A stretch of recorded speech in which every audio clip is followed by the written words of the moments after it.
The Strange Adventures of Mr. Middleton, Wardon Allan Curtis, the manner in which Mr. Edward Middleton encounters the Emir Bendenhoud. It was a lowering and gloomy night in the early part of the present century. Mr. Edward Middleton, a gallant youth, who had but lately passed his 23rd year, was faring northward along the southern part of that famous avenue of commerce, Clark Street, in the city of Chicago, wending his way toward the emporium of Mr. Marks Cohen. Suddenly the rain which the cloudy heaven had been promising for many hours, began to descend in great scattered drops that presaged a heavy shower. Mr. Middleton hastened his steps.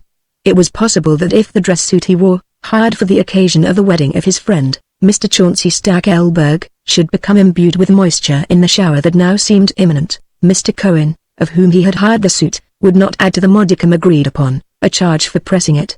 But if his own suit for everyday wear, which he was carrying under his arm with the purpose of putting it on at good Mr. Cohen's establishment, should become wet, that would be a serious matter.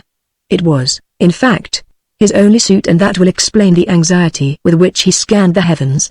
Suddenly, Pluvius unloosed all the fountains of the sky, and with scarcely a thought whither he was going, Mr. Middleton darted into the first haven of refuge, a little shop he happened to be just passing. As the door closed behind him with the tinkle of a bell in some remote recess, for the first time he realized that the place he had entered was utterly dark. His ears, straining to their uttermost to make compensation for the inability of his eyes to be of service to him in this juncture, could no more than inform him that the place was utterly silent. But to his nose came the powerful fragrance of strange foreign aromas such as he had never had experience of before, which, heavy and oppressive in their cloying perfume, seemed the very breath of mystery.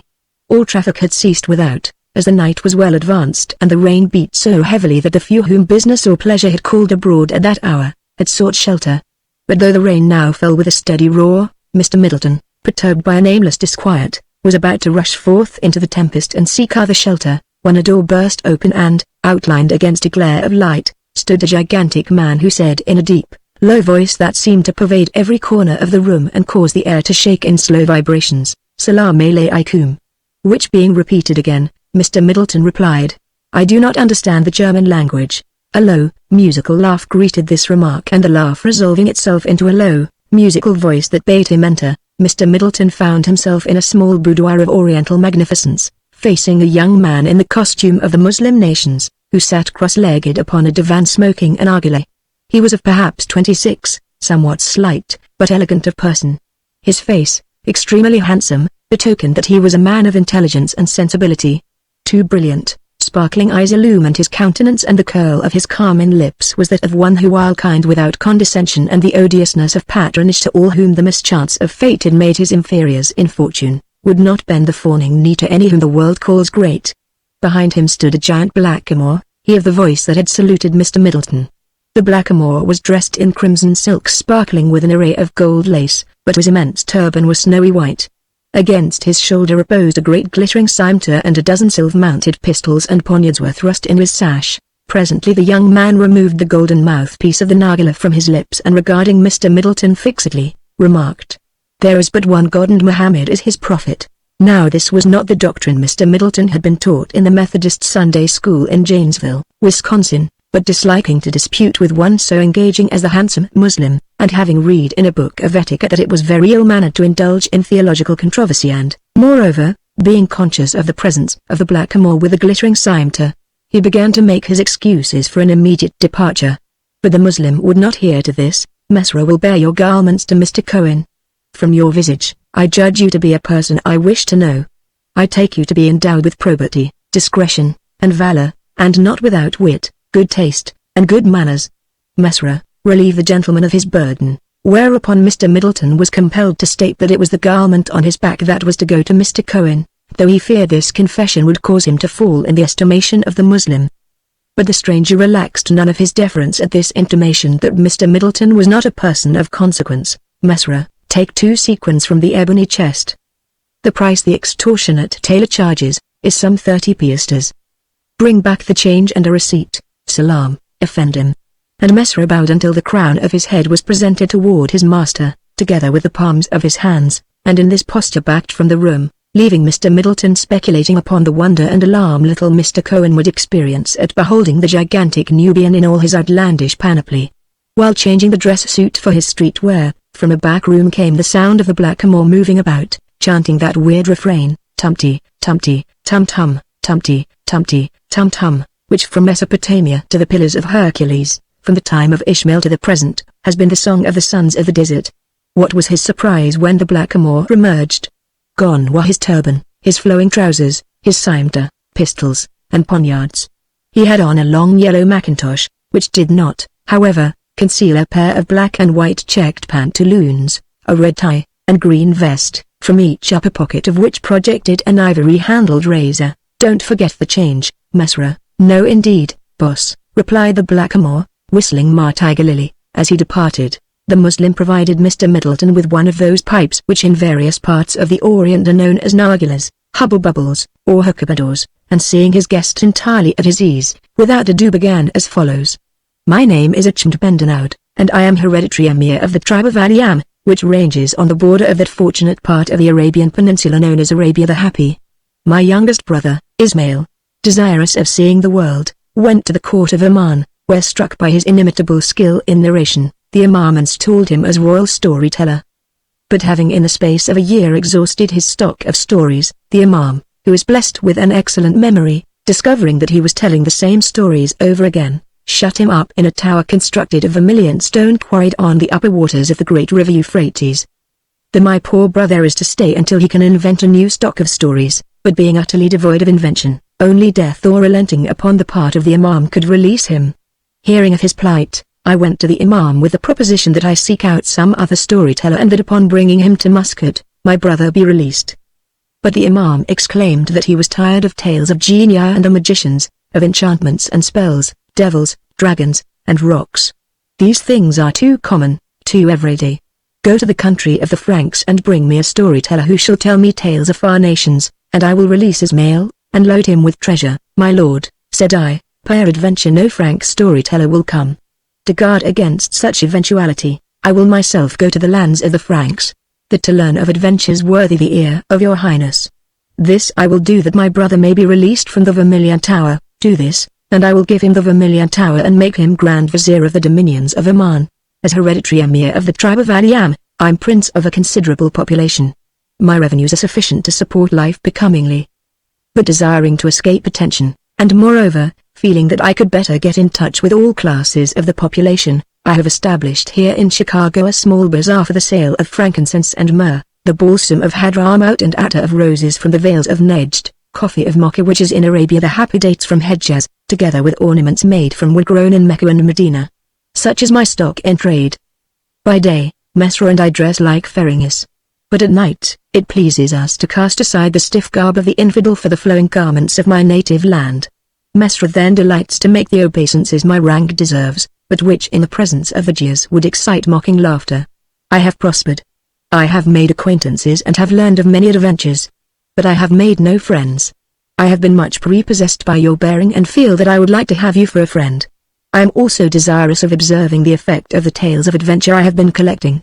I need to acquire skill in the art of narration, and accordingly, I must have someone to tell them to, a person whose complaisance will cause him to overlook the faults of a novice.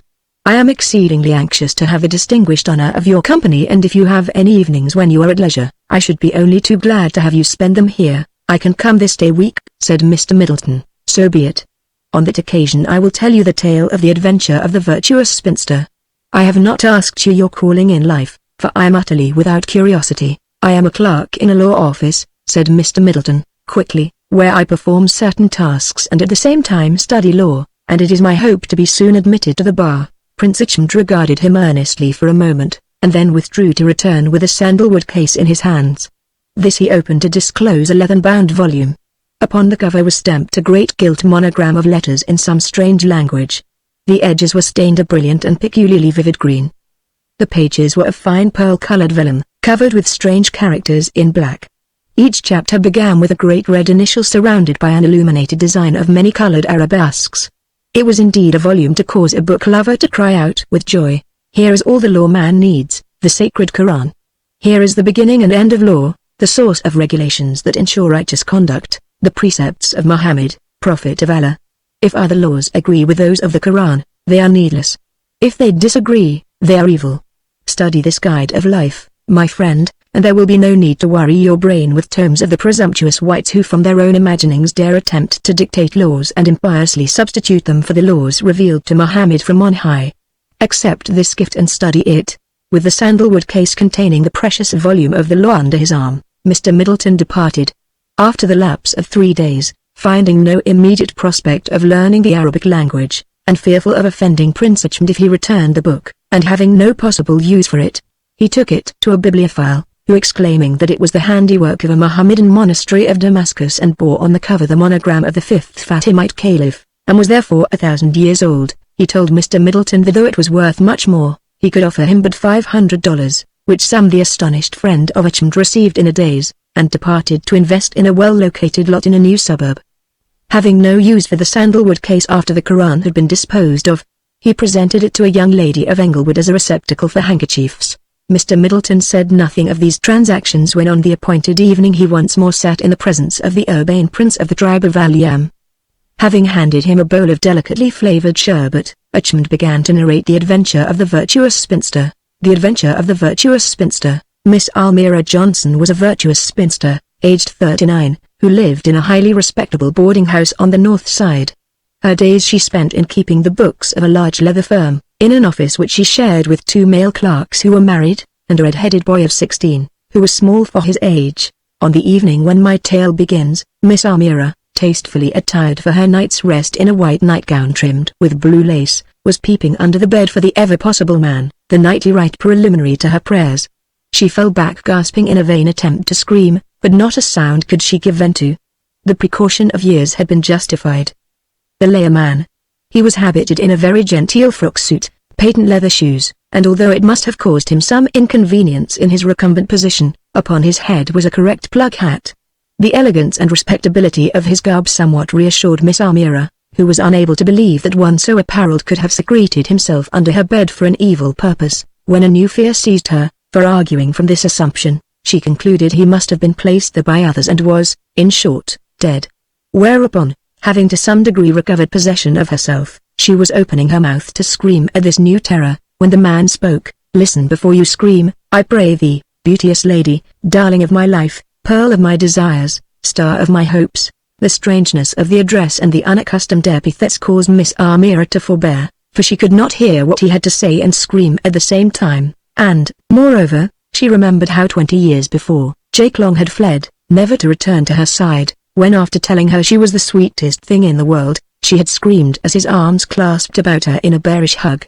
"Fair lady, ornament of your sex, hear the words of your ardent admirer before you blast his hopes." As he uttered these words, the stranger extricated himself from his undignified position and sat down in a rocking chair before the bureau.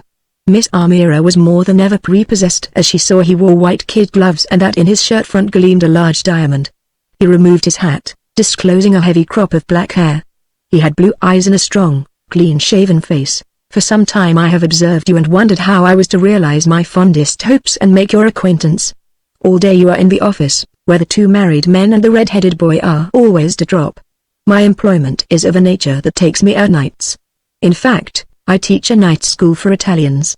Today being an Italian holiday and so no school, and as there is a possibility I shall soon leave the city for an extended season, I have been unable to devise any other means of declaring myself before the time for my departure.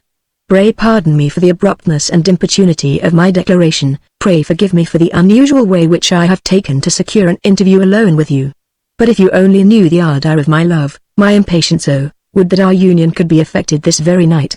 Ravished by the elegance of the stranger both in his outward seeming and his converse, melted by the warmth of a romantic devotion almost unknown in these degenerate days, though common enough of yore, Miss Almira paused a moment in the proud compliance of one about to gladly bestow an inestimable, but hardly hoped for gift, and crying, "It can be done, it shall be done," threw herself into the cavalier's arms. "How so?" asked the stranger, after Miss Almira had disengaged herself at the elapse of the proper interval. "Why, the Reverend Eusebius Williams has the next room.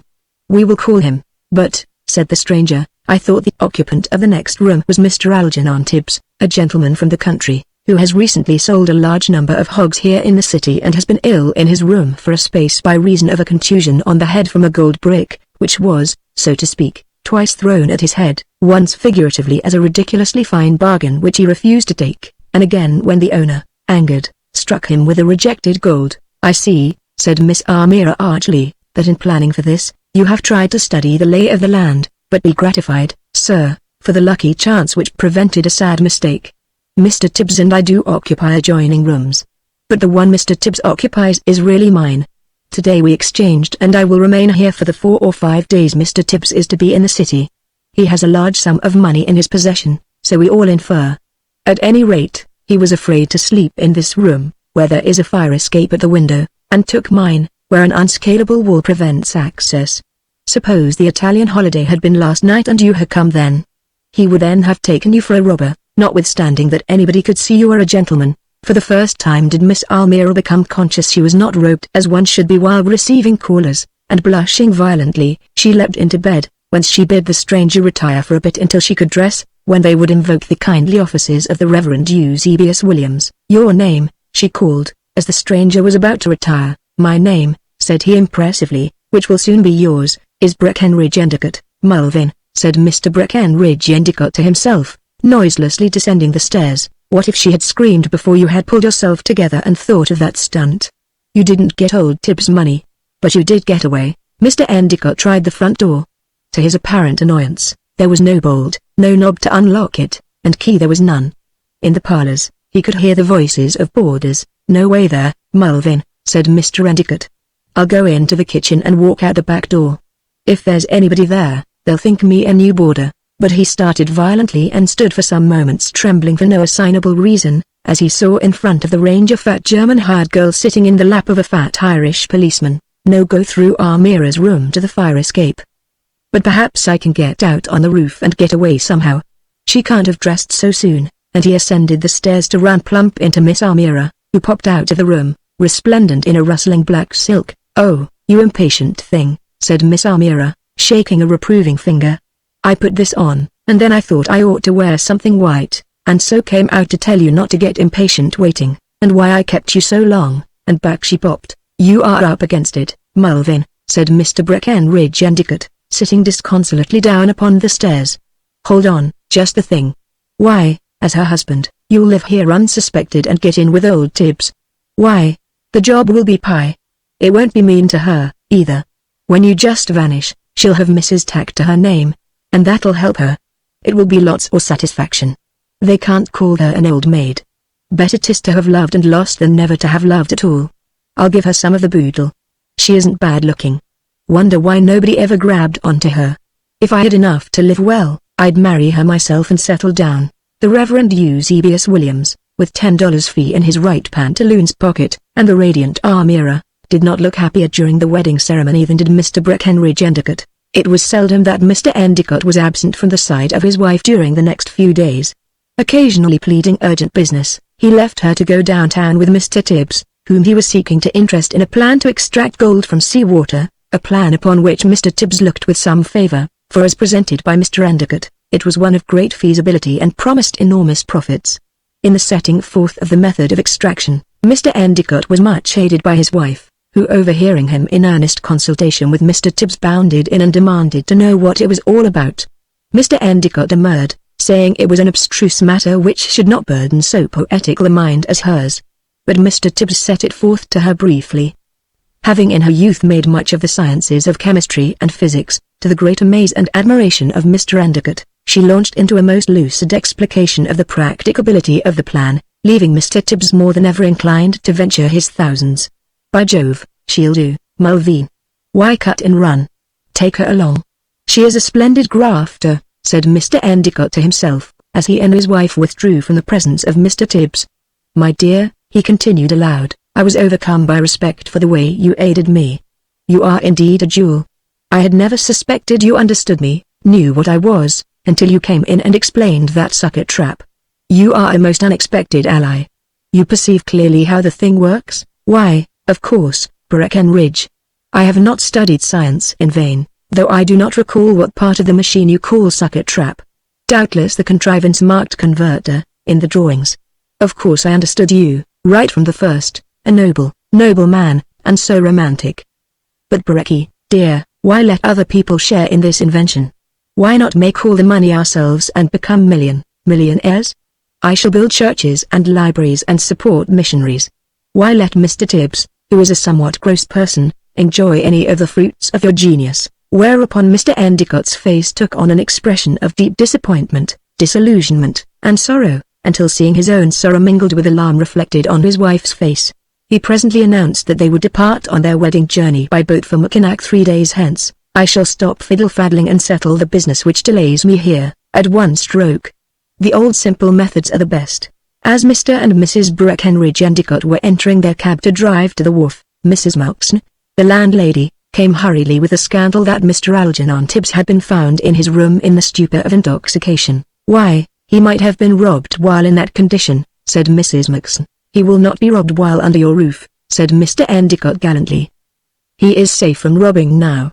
He will not, he cannot, I may say, be robbed now." The sun was touching the western horizon as the steamer glided out of the river's mouth. The wind lay dead upon the water, and for a space the pair sat in the tender light of declining day indulging in the pleasures of conversation. But at length Mr. Endicott led his wife to their stateroom. "On this auspicious day, I wish to make you a gift," and he handed her $1,000 in bills. "My presence is now required on the lower deck for a time. Be patient during my absence," whereupon he embraced her with an ardor he had never shown before, and there was in his voice a strange ring of regret and longing such as Amira had never listened to. It thrilled her very soul, and bestowing upon him a shower of passionate kisses and an embrace of the utmost affection, their parting took on almost the agony of a parting for years. "Where the devil is that coal-passer Mullenfee, I gave a job to?" said the engineer on the lower deck. "Is he aboard?" "His dunnage is in his bunk, but nobody ain't seen him," replied one of the crew. "Who the devil is that geezer in a Prince Albert and a plug hat that just went in back there, and what the devil is he up to?" said the engineer again, as a black-clothed figure passed toward the stern. A few moments later, a sturdy man in a jumper and overalls, his face smeared with grime, peered cautiously around a bulkhead, and seeing nobody, stepped quickly to the side of the vessel, bearing a limp and spineless figure in a black frock and silk hat. With a dexterous movement, he cast the thing forth, and as it went flopping through the air and slapped the water, from somewhere arose the voice of Mr. Breckenridge Endicott crying, "Help! Help! Help!" Mrs. Endicott, full of dole at the absence of her spouse and oppressed with a nameless disquiet, had paced the upper deck impatiently, and at this moment stood just above where her beloved went leaping to his doom. With one wild scream, she jumped, she scrambled, she fell to the lower deck, colliding with a man leaning out looking at the sinking figure. Down, with a vain and frantic clutching at the side that only served to stay his fall so that he slipped silently into the water under the vessel's counter, went the unfortunate man. Plump into the yawl with the rescue crew went Mrs. Endicott. Far astern through the dusk could be seen a black silk hat on the still water. Astern could be heard the voice of Mr. Breckenridge Endicott crying, "Quick, quick! I can swim a little, but I am almost gone." "Turn to the left, cried Mrs. Endicott, "but the cries come from the right," said the coxswain. "That's his hat to the left. I know his hat. I saw him fall. I know his voice. It's his hat and his voice." The crew could have sworn that the cries came from the right, but to the hat they steered and the cries ceased before their arrival. They lifted the hat. Nothing beneath but 80 fathoms of water. It was some time thereafter that a fisherman came upon a corpse floating inshore. Its face was bloated to such an extent as to prevent recognition. Its clothes were those of a steamboat roused about.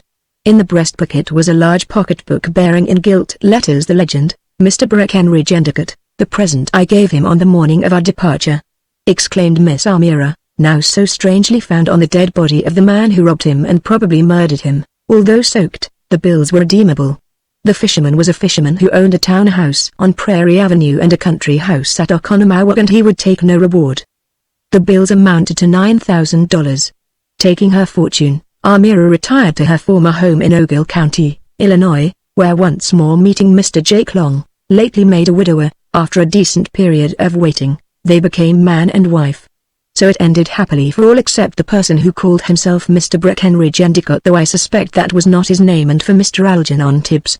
Lest you waste pity on Mr. Algernon Tibbs, let me say that in his youth, he was accustomed to kill little girls' cats, and that his fortune was entirely one he beat out of his brother-in-law, James Wilkinson. What befell Mr. Middleton because of the second gift of the Emir? The individual whose sad taking off I have just narrated, said the Emir of the tribe of Aliam, affords an excellent example of the power of good clothes. Suppose he had secreted himself under Miss Amira's bed wearing a jumper, overalls, and a mask. He would have been arrested and lodged in the penitentiary, but he is now dead, said Mr. Middleton. He had better be dead, than continuing his career of villainy and crime, quoth the Emir sternly, and then passing his eyes over the person of Mr. Middleton, he remarked the somewhat threadbare and glossy garments of that excellent young man. If you would accept a suit of raiment from me, continued the Emir with a hesitation that betrayed the delicacy which was one of the most marked of the many estimable traits that made his character so admirable, I would be overjoyed and obliged. The interests of you, my only friend in this vast land, have become to me as my own. Unfortunately I have no frank clothes except the one suit I wear daily. But of the costumes of my native land, I have abundant store, and as we are of the same stature, I beg you will make me happy by accepting one. Speaking some words to Mesra in the language of Arabia, the blackamoor brought in and proceeded to invest Mr. Middleton with an elegant silken habit consisting of a pair of exceedingly baggy trousers of the hue of emeralds, a round jacket whose crimson rivaled the rubies of Father Indiana, and a vest of snowy white. Double rows of small pearls ornamented the edges of the jacket, which was short and just met a copper-colored sash about the waist. After inducting him into a pair of white leggings and bronze shoes, Mesra clapped upon his head a large white turban ornamented with a black aigrette. Mr. Middleton looked very well in his new garments, and while the Emir was complimenting him upon this fact and the grace of his bearing and Mr. Middleton was uttering protestations of gratitude, Mesra busied himself, and Mr. Middleton, turning with intent to resume his wonted garb, was astonished to find it in a network of heavy twine tied with a multiplicity of knots. Mesra will bring you your frank clothes in the morning. I am very tired, and so I will bid you good night, and the yawn which now overspread the face of the accomplished prince told more than his words that the audience was ended. Mr. Middleton looked at the bundle with its array of knots. To untie it would require a long time, and the prince was repeating his yawn and his good night. Even had he not hesitated to offend the prince by demanding opportunity to resume his customary vestments and to weary him by making him wait for this operation, which promised to be a long one, he would have been without volition in the matter, for in obedience to a gesture, Mesra grasped his arm and with great deference, but inflexible and unalterable firmness, led him through the shop and closed the street door behind him. Mr. Middleton was greatly disconcerted at finding himself in the street arrayed in these brilliant and barbarous habiliments, but reflecting that the citizens travelling the streets at this hour would perhaps take him for some high official in one of the many fraternal orders that entertain, instruct, and edify the inhabitants of the city, he proceeded on his way somewhat reassured.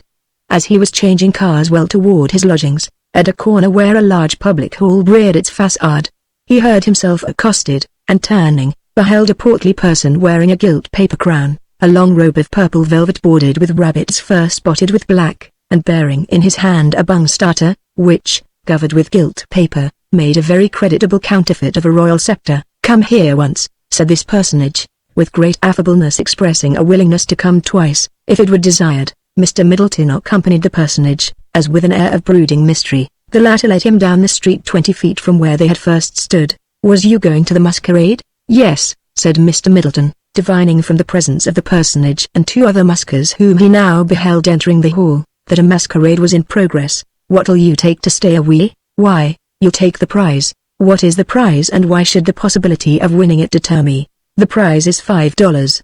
It's this way. I am a saloon keeper. Gustav Kleiner and I are in love with the same girl. She is in love with both of us. She don't know what to say. She can't marry both, so she says she'll marry the one what gets the prize at the masquerade. If you get the prize, don't either of us get the girl already. I'll give you $20 to stay away, but what of Gustav Kleiner? Have you paid him? He is going to be a devil. I hired 2 Irishmen for $5 to meet him up the street, cut off his tail, break his horns, and put whitewash on his red suit. He is all right.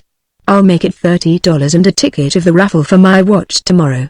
"Done," said Mr. Middleton, and he proceeded to draw up a contract binding him to stay away from the masquerade for a consideration of $30. It was not the least remarkable part of his adventure that he did not meet Gustav Kleiner in his damaged suit, and for a consideration of $50, lent him a magnificent oriental costume. He did not see Gustav Kleiner at all, nor did he win the watch in the raffle, and the chronicler hopes that the setting down of these facts will not cause the readers to doubt his veracity, for he is aware that usually these things are ordered differently. Having kept the oriental costume for several days and seeing no prospect of ever wearing it, and his small closet having become crowded by the presence of a new $20 suit which he purchased with part of his gains, he presented it to the young lady in Englewood previously mentioned. who reduced the ruby red jacket to a beautiful bolero jacket, made a table throw of the sash, and after much hesitation seized the exceedingly baggy trousers which were made with but one seam and ripping them up, did, with a certain degree of confusion, fashion them into two lovely shirt-waists.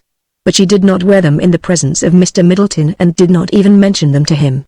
Nor did Mr. Middleton allude to any of these transactions when on the appointed day and hour he again sat in the presence of the urbane prince of the tribe of Allan.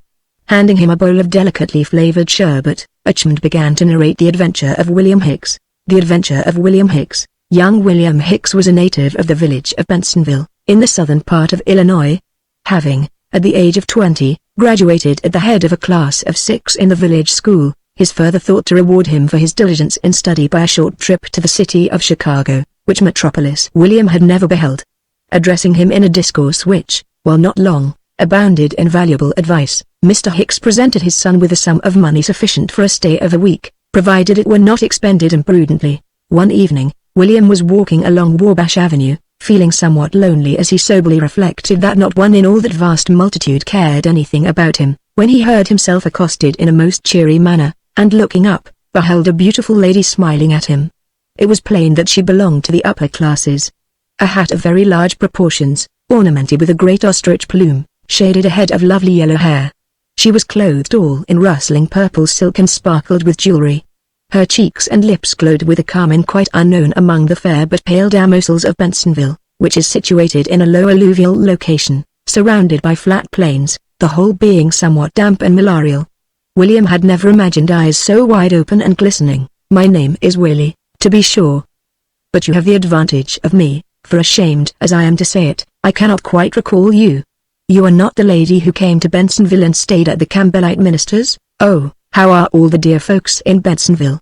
But, say, Will, don't you want to come along with me a while and talk it all over? I should be honored to do so, if you will lead the way. I confess I am lonely tonight, and I always enjoy talking over old times." At this juncture, a sudden look of alarm spread over the lady's beauteous face and a lumbering minion of the law stepped before her. "Up to your old tricks, eh?" he growled. "Didn't I tell you that the next time I caught you tackling a man, I'd run you in? Run you in it is. Come on, now." "Oh, panted the lady, and great tears welled into her adorable eyes.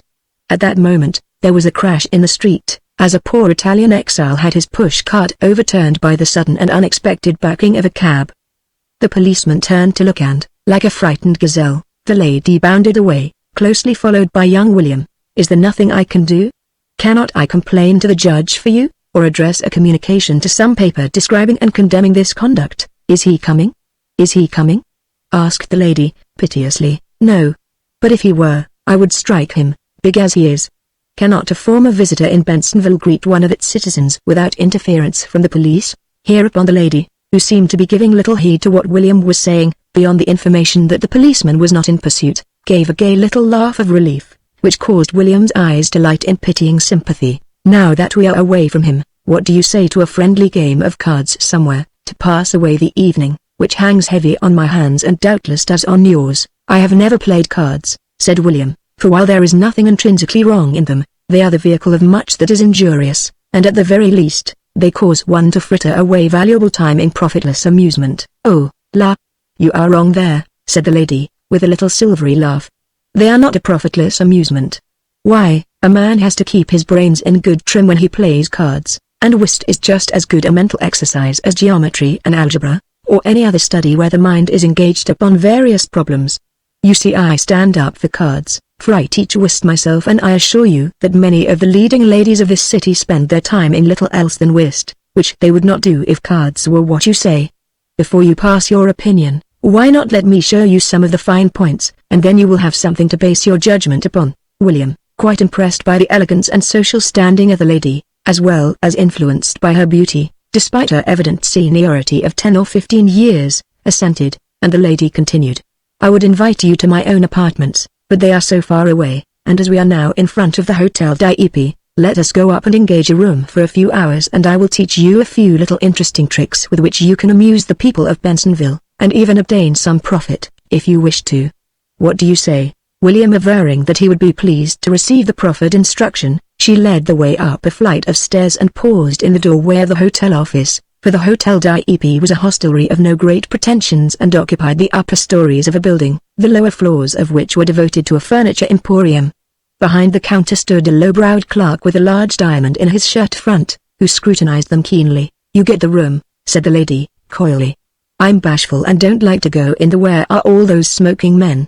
"You may take it in my name if you wish, Madeline Montmorency, number 15, said the clerk, and in a space William found himself in a dark room, alone with the lady, and heard the door close behind them and the key turn in the lock. "We are locked in," exclaimed Miss Montmorency. "What's that?" said a deep voice in the darkness. Miss Montmorency screamed, and screamed again as William turned on the light and they beheld a man lying in bed. William was stepping hastily to her side to shield her vision from this improper spectacle, when he paused as if frozen to the floor.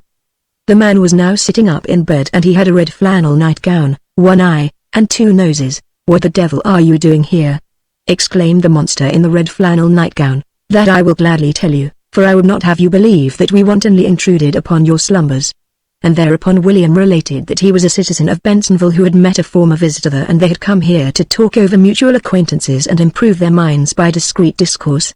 "But, sir," he said, in concluding, "pardon my natural curiosity concerning yourself. Who are you and why are you? If I had the printed copies of my life here, I would gladly sell you one, but I left them all behind. My name is Walker Sheldrop. I am registered from Springfield, Mass., but I am from Dubuque, Iowa. I was born in Sedalia, Mo., where my father was a prominent citizen. It was he who led the company of men who, with 5 ox teams, hauled the courthouse away from Georgetown and laid the foundations of Sedalia's greatness. Had he lived, Sedalia would not have tried in vain to swipe the capital from Jefferson City. As a youth I was distinguished, but I'll cut all that out. Your presence here and the door being locked behind you only too surely warns me that we have no time to lose. They have taken you for the snake-eating lady and the rubber-skinned boy, who ran away when I did and who were to meet me here in Chicago. If you will turn your heads away so I can dress, I will continue. You have heard of prenatal influences. Shortly before I was born, my mother made 9 pumpkin pies and set them to cool on a stone wall beneath the shade of a large elm. As luck would have it, a menagerie passed by and an elephant grabbed those pies one after another and ate them. The sight of that enormous paculum gobbling my mother's cherished handiwork completely upset her. I was born with 2 noses like the 2 tusks of the beast. At the same time, like the trunk, they are movable. My 2 noses are as mobile and useful as 2 fingers, and if you have a quarter with you, I will gladly perform some curious feats. My noses being so near together, ordinarily, I join them with flesh-colored wax. I then seem to have but 1 nose, although a very large one. I thus escape the annoying attention of the multitude, which is very disagreeable to a proud man of good family, like me. Young man, do you ever drink?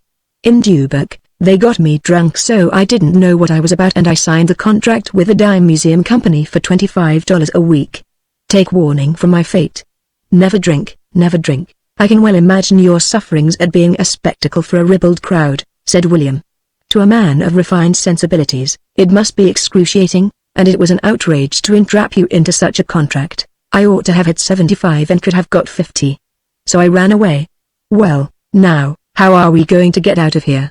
Can you climb over the transom, young man? As he said these words, the door flew open and in rushed some villainous-looking men, who gagged, handcuffed, and shackled Miss Montmorency, William, and the 2-nosed man. We have the legal right to do this, said the leader, displaying the badge of a Jenkins private detective agency. Advices from Dubuque set us at work. We early located Sheldrop at this hotel, and when the clerk saw the rubber-skinned boy and the snake-eating lady come in, he suspicioned who they was at once and by a great stroke, put him in with old 2-Nose. Do you think we are going to put you through for breach of contract and for swiping that money out of the till on the claim it was due you on salary? Nit. Cost too much, take too much time, and you get sent to jail instead of being back in the museum helping draw crowds. We are in for saving time and trouble for you, us, and your employer. Tonight you ride out of here for Dubuque, covered up with hay, in the corner of the car carrying the new trick horse for the museum. Save your fare and all complications. Now, boys, we want to work this on the quiet, so we will just leave M all here until the streets are deserted and there won't be anybody around to notice us getting M into the hack. Hadn't one of us better stay? Asked a subordinate. How can people gagged, their ankles shackled, their hands handcuffed behind them, get out? Why, I'll just leave the handcuff keys here on the table and tantalize them." Tears welled in the soft, beauteous orbs of Miss Montmorency, and William's eyes spoke keen distress, but Mr. Sheldrop's eyes gleamed triumphantly above the cloth tied about the lower part of his face. Hardly had the steps of the detectives died away on the stair, when a little click was heard behind Miss Montmorency and her handcuffs fell to the floor.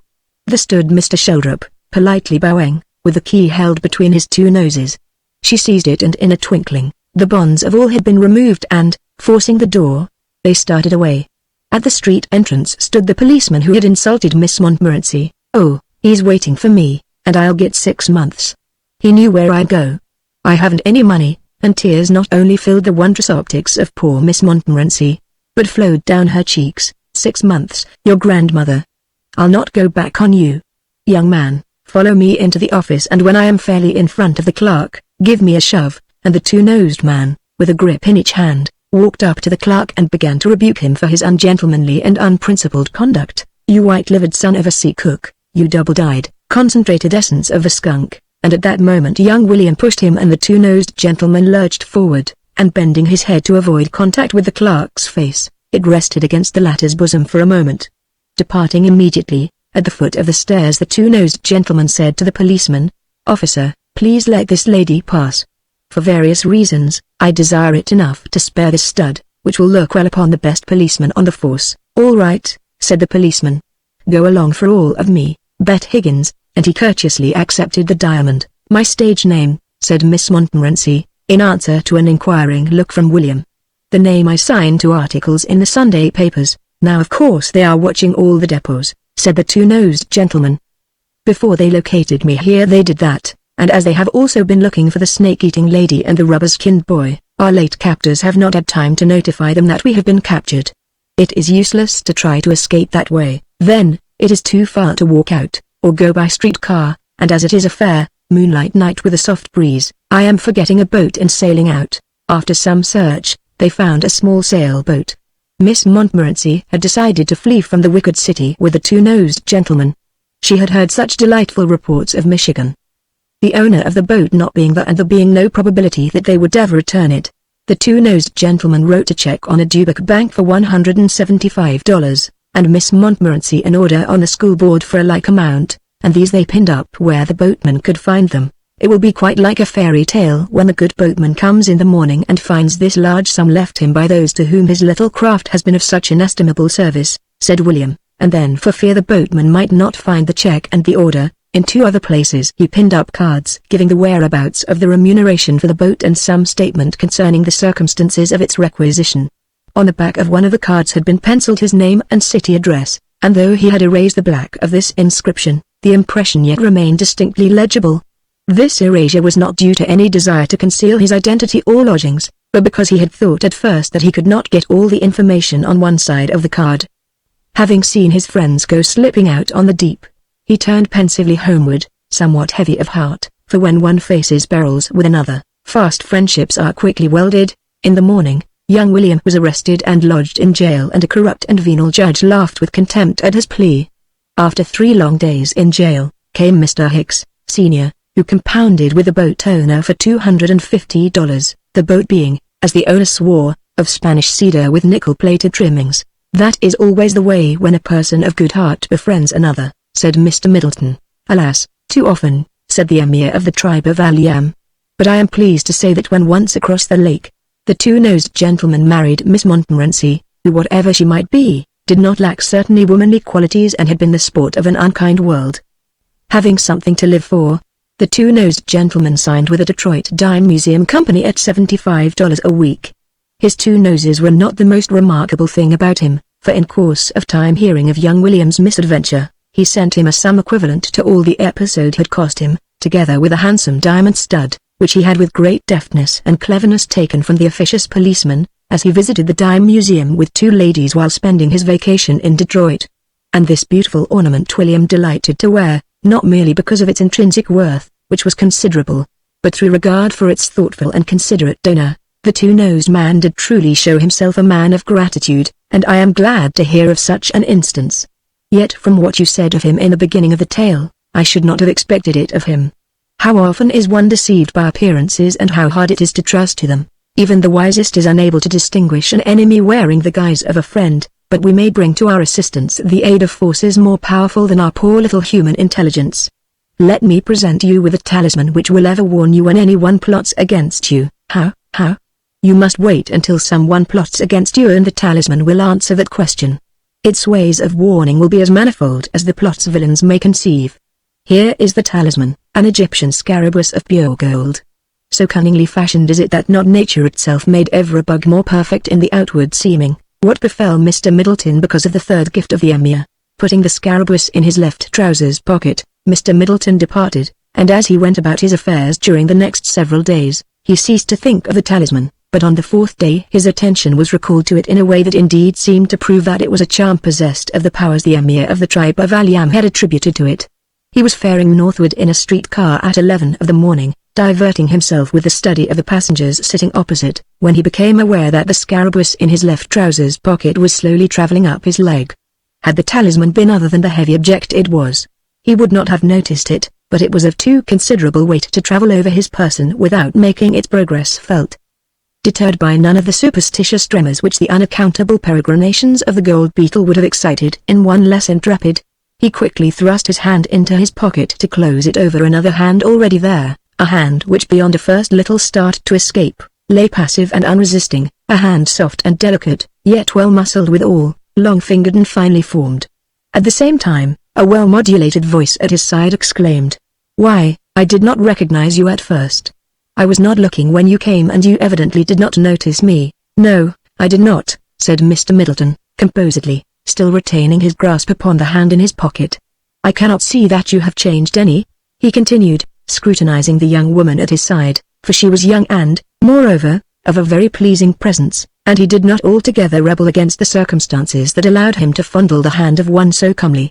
The day, which had begun with a slight chill, had turned off warm and she had removed her cloak, which, lying across her own lap and partially across Mr. Middleton's, had been the blind behind which she had introduced her hand into the pocket where reposed the fateful talisman. The persons in the car seemed to take an interest in this sudden recognition on the part of a pair who had been riding side by side for so long, oblivious of each other's identity. Moreover, the young woman was tastefully gowned and of a very smart appearance, while Mr. Middleton's new suit became him and fitted him nicely, and altogether they were a couple nearly anyone would find pleasure in looking upon. A slight movement to withdraw the hand lying within his own, caused Mr. Middleton's grasp to tighten, and almost simultaneously, the young woman at his side leaned forward and with a look in which sorrow and pain were mingled, said in a lowered voice, "Oh, I have such a dreadful thing to tell you about our friend Amy. I hate to tell you, but as I wish to bespeak your kind offices, I must do so. I am going to ask you to be the agent of a restitution. She has become a kleptomaniac. With every luxury, with her fine home on the Lakeshore Drive, with all her father's wealth, with no want money can gratify, she takes things. In her circumstances it is out of the question to call it stealing. It is a mania, a form of insanity. When she is doing it, she seems to be in the grasp of some other mind, to be another person, and her actions are involuntary, unconscious. Then she seems to come to herself, when her agony is dreadful to behold." The young woman's voice broke a little here, she paused a moment to resume control of herself, and perceiving her eyes swimming with tears and her lips quivering with unhappiness, Mr. Middleton was penetrated with pity and pressed most tenderly and sympathetically the delicate hand of which he was temporarily custodian. She took things in stores, trumpery, cheap things. She took magazines and penny papers from news-stands.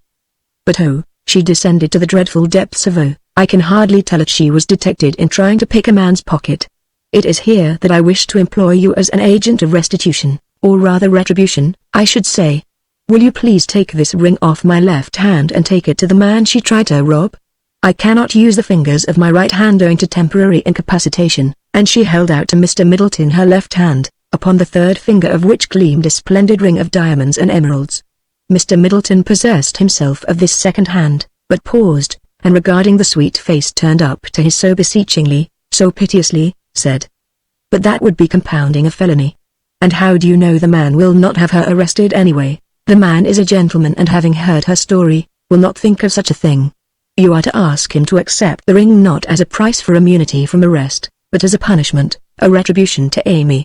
The loss of the ring, which she has commissioned me to get to this gentleman in some manner, will be a lesson she is only too anxious to give herself, a forcible reminder, as it were. "Let me beg of you to undertake this commission." All the while, Mr. Middleton was retaining hold of both the hands of the sorrowful young woman.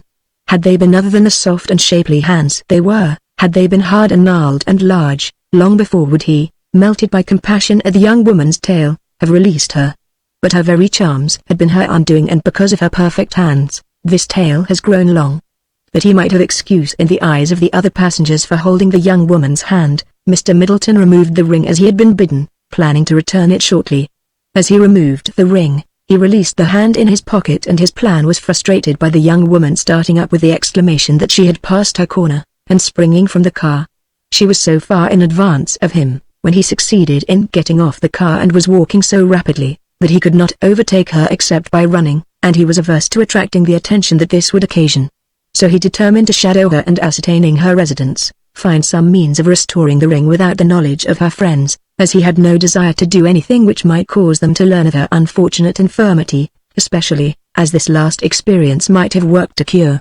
She did indeed enter a stately mansion of the Lake Shore Drive, but by the back door. Pondering upon this episode, Mr. Middleton went to an acquaintance who kept a large loan bank on Madison Street, who, after discovering that he had no desire to pawn the ring, appraised it at $700. On the following evening, Mr. Middleton was replacing his new suit by his old, as was his custom when he intended to remain in his room of an evening. This example cannot be too highly commended to all young men. The amount which would be saved in this nation were all to economize in this way, would be sufficient to buy beer for all the Teutonic citizens of the large state of Illinois. As Mr. Middleton was changing his clothes, the scarabæus dropped from his pocket, and as he picked it up, a collar button fell from his neckband, and scrambling for it as it rolled toward the unexplored regions under his bed, he tripped and sprawled at full length, his nose coming in sharp contact with an evening paper lying on the floor. He was about to rise from his recumbent position, when his eyes, glancing along his nose to discover if it had sustained any injury, observed that said member rested upon a notice which read, "Lost, a diamond and emerald ring. $800 will be paid for its return and no questions asked." David O'Creselius. The address was that of the house on the Lakeshore Drive which the kleptomaniac had entered. Once more did the scarabæus seem to be exerting its influence. But for the talisman, he would never have seen the notice, and a little shiver ran through him as he thought of this. Immediately he reclothed himself in his new suit. "There is time for me to think out a course of action between here and my destination," said he. "The walking so conducive to reflection can be much better employed in taking me toward the Lakeshore Drive, than in uselessly pacing my room, and I'll be there when I get through." As he traveled eastward, he engaged in a series of ratiocinative processes, and the result of the deductive and inductive reasoning which he applied to the case in hand, was as follows. The kleptomaniac could hardly be a daughter of the house. She would have entered by the front door. If she were the daughter of the house, she would not have had the ring advertised for, counting herself fortunate to get out of a difficulty so cheaply. However, if her parents had noted the absence of the ring, she might have said it was lost, and so they advertised, but nothing could have been further from her wishes, for there would be the great danger that the outcome of the advertisement would be a complete exposure. She could easily prevent her parents noticing the ring was gone, at least making satisfactory explanations for not wearing it. With her wealth, she could have it duplicated inside of a few days, and her friends never know the original was lost. As this is what the daughter of the house in all probability would have done, the kleptomaniac could hardly have been the daughter of the house. He suspected that she was a lady's maid, who, wearing her mistress's jewelry, had purchased her way out of one difficulty at the risk of getting into another. The advertisement would seem to indicate that she was trusted. The disappearance of the ring was apparently not connected with her. The matter was very simple. He would hand over the ring and take the $800, and need say nothing that would implicate the young woman, be she daughter of the house and kleptomaniac, or serving maid and common thief. But one thing puzzled him. Why was the reward greater than the value of the ring, $800? The young lady in Englewood was getting nearer. A bitter east wind was blowing as he walked up to the entrance of the mansion of Mr. David Creselius. Behind him the street lay all deserted, and the melancholy voice of the waves filled the air. Nowhere could he see a light about the house, and he was oppressed by a feeling of undefinable apprehension as he pressed the bell.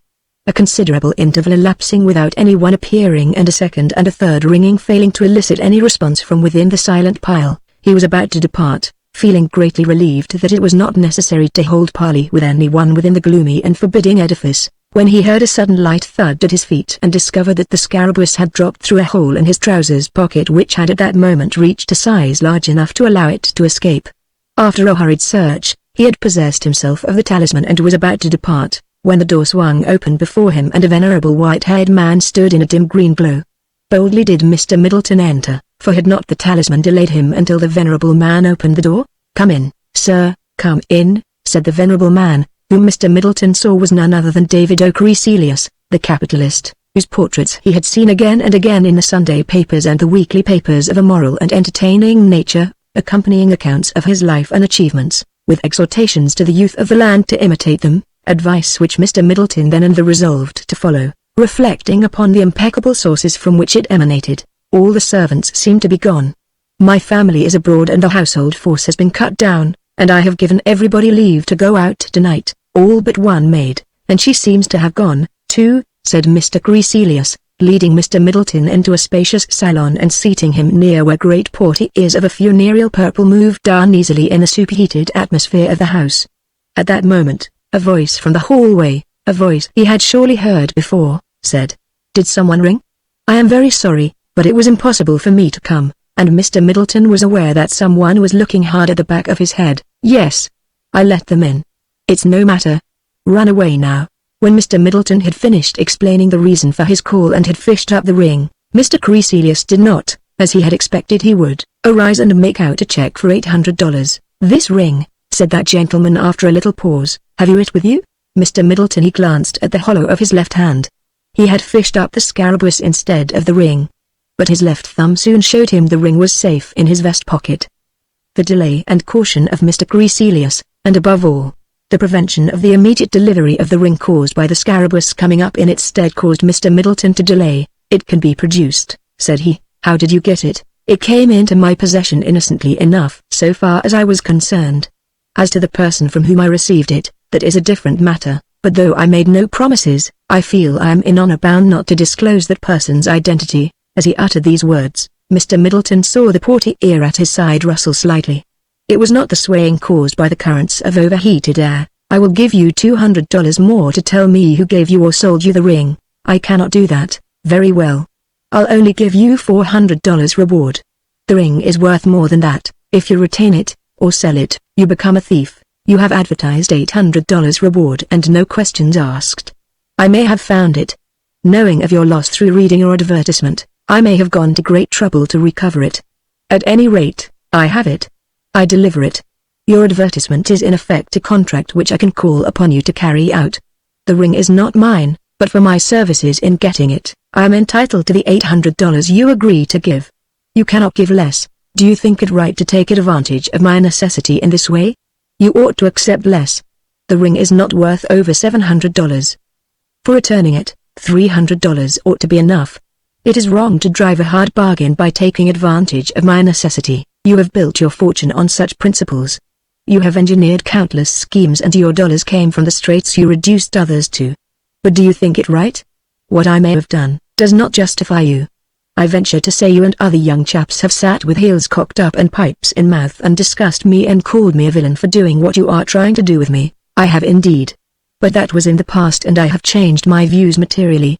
At present, I have the exclusive possession of the ability to secure something you very much want. You offered $800. Intrinsically, the ring is not worth it, but for certain reasons, possession of the ring is worth $800. Possession of the ring. Certain reasons, said Mr. Creasilius, springing to his feet and pacing up and down the room angrily.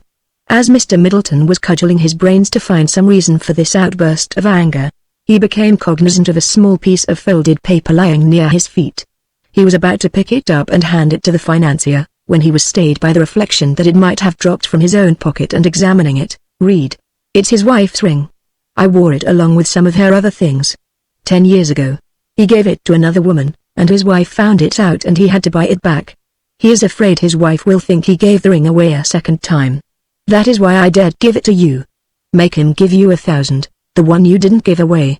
Mr. Middleton put the note in his pocket, and the eminent capitalist having ceased pacing and standing gazing at him, he remarked, "Certain reasons, such as preventing an altercation with your wife over her suspicions that you had not lost the ring, but had disposed of it as on a former occasion 10 years since, Young man, you cannot blackmail me. My wife knows all about that. The knowledge of that occurrence is worthless as a piece of blackmail. As blackmail, yes, but not worthless as an indication of the extent you desire to regain possession of the ring. Your wife knows of your former escapade and that is gone and past. But the present disappearance of the ring will cause her to think you have repeated the escapade. This knowledge of certain conditions causes me to see that my services in securing and delivering the ring are worth $1,000. Upon the payment of that sum, cash, I hand you the ring. The distinguished money king gave Mr. Middleton a very black look and then left the room to return almost immediately with $1,000 in bills, which Mr. Middleton counted, placed in his vest pocket, and forthwith delivered the ring. As he did so, yielding to the pride with which the successful outcome of his tilt with a great capitalist inflamed him, he remarked with a condescension which the suavity of his tones could not conceal, "Had you, sir, employed in this affair the perspicacity you have displayed on so many notable occasions, it would have occurred to you that this ring, being of a common pattern, could be duplicated for $700 and so you be saved both money and worry." A look of admiration overspread the face of the eminent manipulator, and grasping Mr. Middleton's hand with great fervor, he exclaimed, "A man after my own heart. I am always ready to acknowledge a defeat. You have good stuff in you. I must know you better. You must stay and have a glass of champagne with me. I will get it myself," and he hurried out of the room.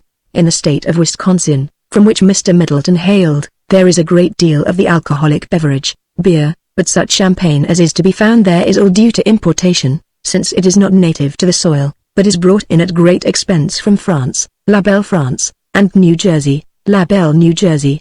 Mr. Middleton had seen, smelled, and tasted beer, but champagne was unknown to him save by hearsay, and his improper curiosity and his readiness to succumb to temptation caused him to linger in the salon of Mr. Crecelius, thereby nearly accomplishing his ruin. Suddenly there was a patter of light steps across the floor, a hand fell lightly on his shoulder and a voice lightly on his ear. "You made him raving mad when you said what you did. He telephoned the police. Now he has gone for the wine and will try to hold you until they come, but he cannot arrest me." "I have done nothing," said Mr. Middleton, his heart going pit-a-pat. "In spite of the boldness of his words, he can make all sorts of trouble for you. Even if you did come out all right in the end, think of the trouble. Come quick." A soft hand had grasped one of his and he was up and away, following his fair guide upstairs, through the house, and down into the kitchen. "I have recovered my wits a bit," said Mr. Middleton. "He is so angry that he has no thought but immediate vengeance, and so accordingly telephones the police, and if they were to catch me here, it certainly would be bad. But tomorrow he will be in a mood to appreciate the good sense of the letter I shall send him, calling his attention to the fact that if he arrests me, in the trial there must come out the reason why I demanded $1,000, the story of his domestic indiscretion, and so he will not think of pursuing the matter further." "It was very kind and very noble of you not to expose me," said the young woman in a voice in which gratitude and sadness were mingled, and all the admiration and gratitude a woman can feel under such circumstances. "I feel toward you. To you I owe my continued good name and even my very freedom. I know that marriage with such as you, is not for such as me. I am going to ask you to give to her who would have all, but expects and deserves nothing, the consolation of a kiss. Whatever happy maiden may be so fortunate as to receive your love, I shall have treasured in memory the golden remembrance that once my preserver bestowed on me, the symbol of love." Mr. Middleton looked down at the girl, supplicating for the favor her sex is wont to deny, and he said to himself that seldom had he seen a more flower-like face. Her lovely lips were already puckered in a rosy pout, her hands raised ready to rest on his shoulders as he should encircle her with his arms, when he noted with a start that her eyes, snapping, alert, and eager, were bent not upon his face, but upon his upper left-hand vest pocket, where bulged the $1,000 in bills. "I am more than honored and I shall be ravished with delight to comply. But here, where we stand, we are exposed to view from three sides. If Mr. Crecelius were to look in and see you being kissed by me, whom he so dislikes, in what a bad plight you would be. Not even for the exquisite pleasure of kissing you would I subject you to such a danger. But in the shadow by the outer door, we would not be seen." As he said these words, Mr. Middleton placed the money in his inside vest pocket, buttoned his vest, buttoned his inner coat, and buttoned his overcoat, moving toward the outer door as he did so, the young woman following him more and more slowly, the light in her eyes dying with each successive buttoning. In fact, she did not enter into the shadow at all, and Mr. Middleton stepped back a bit when he threw his arms about her and pressed her to his bosom. Perfunctorily and coldly did she yield to his embrace, but whatever ardor was lacking on her part, was compensated for by Mr. Middleton, who clasped her with exceeding tightness and showered kisses upon her pouting lips until she pushed him from her, exclaiming with annoyance, "You've kissed me quite enough, you great big softy." Mr. Middleton said nothing of these transactions when on the ensuing evening he sat in the presence of the young lady of Englewood, nor did he, when on the evening thereafter he once more sat in the presence of the urbane prince of the tribe of Allan. Having handed him a bowl of delicately flavored sherbet, Achmond began to narrate the adventure of Nora Sullivan and the Student of Heredity. The adventure of Nora Sullivan and the Student of Heredity. It was the time of full moon. As the orb of day dropped its red, huge disk below the western horizon, over the opposite side of the world, the moon, even more huge and scarcely less red, rose to irradiate with its mild beams the scenes which the shadows of darkness had not yet touched. Miss Nora Sullivan, a teacher in the public schools of the metropolis, sat upon the front porch of the paternal residence enjoying the loveliness of the vernal prospect and the balm of the air, for it was in the flowery month of June. Although the residence of Timothy Sullivan was well within the limits of the municipality of Chicago, one visiting at that hospitable abode might imagine himself in the country. From no part of the enclosure could you, during the leafy season, see another human habitation. A quarter of a mile down the road to the east, the electric cars for Calumet could be seen flitting by, but except at the intervals of their passing, there was seldom anything to suggest that the location was part of a great city.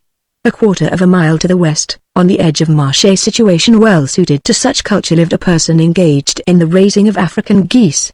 As it is probable that you may never have heard of African geese, I will tell you that they are the largest of their tribe and that specimens of them often weigh as high as 70 pounds. The person engaged in the culture of African geese was Wilhelm Klingenspiel, a man of German ancestry, but born in this country. Miss Sullivan had often heard of him. She had even partaken of the left leg of an African goose, which leg he had given Mr. Sullivan for the Sunday dinner, but she had never seen him. As Wilhelm Klingenspiel was young and single and as no other man of any description lived in the vicinity, it is not strange that Nora, who was also young and single, should sometimes fall to thinking of Mr. Klingenspiel and wonder what manner of man he was, on this evening so attuned to romantic reveries, when the flowers, the birds, and all nature spoke of love. More than ever did Nora Sullivan's thoughts turn toward the large grove of trees to the westward, in the midst of which Wilhelm Klingenspiel had his home and carried on his pleasant and harmless vocation of raising African geese. The evening song of the geese, tempered and sweetened by distance, came to her, accompanied by the most extraordinary booming and racketing of frogs which is to be heard outside of the tropical zone, for not only did Klingenspiel raise the largest geese on this terraqueous globe, but having, as a means of cheapening the cost of their production, devoted himself to the increasing of their natural food, by principles well known to all breeders. He had developed a breed of frogs as monstrous among their kind as African geese are among theirs. By these huge batrachans was an extensive marsh inhabited, and battening upon the succulent nutriment thus afforded, the African geese gained a size and flavor which was rapidly making the fortune of Wilhelm Klingenspiel. Nora had often meditated upon plans for making the acquaintance of Wilhelm, but it was plain that he was either very bashful or so immersed in his pursuits as to be indifferent to the charms of woman, for he had never made an attempt to see Nora in all the 6 months she had been his neighbor, and she was well worth seeing. Accordingly, she decided that if she did not wish to indefinitely postpone making the acquaintance of the poulterer, she must take the initiative. Timothy Sullivan was a market gardener. Klingenspiel was not the only man in the neighborhood who grew big things.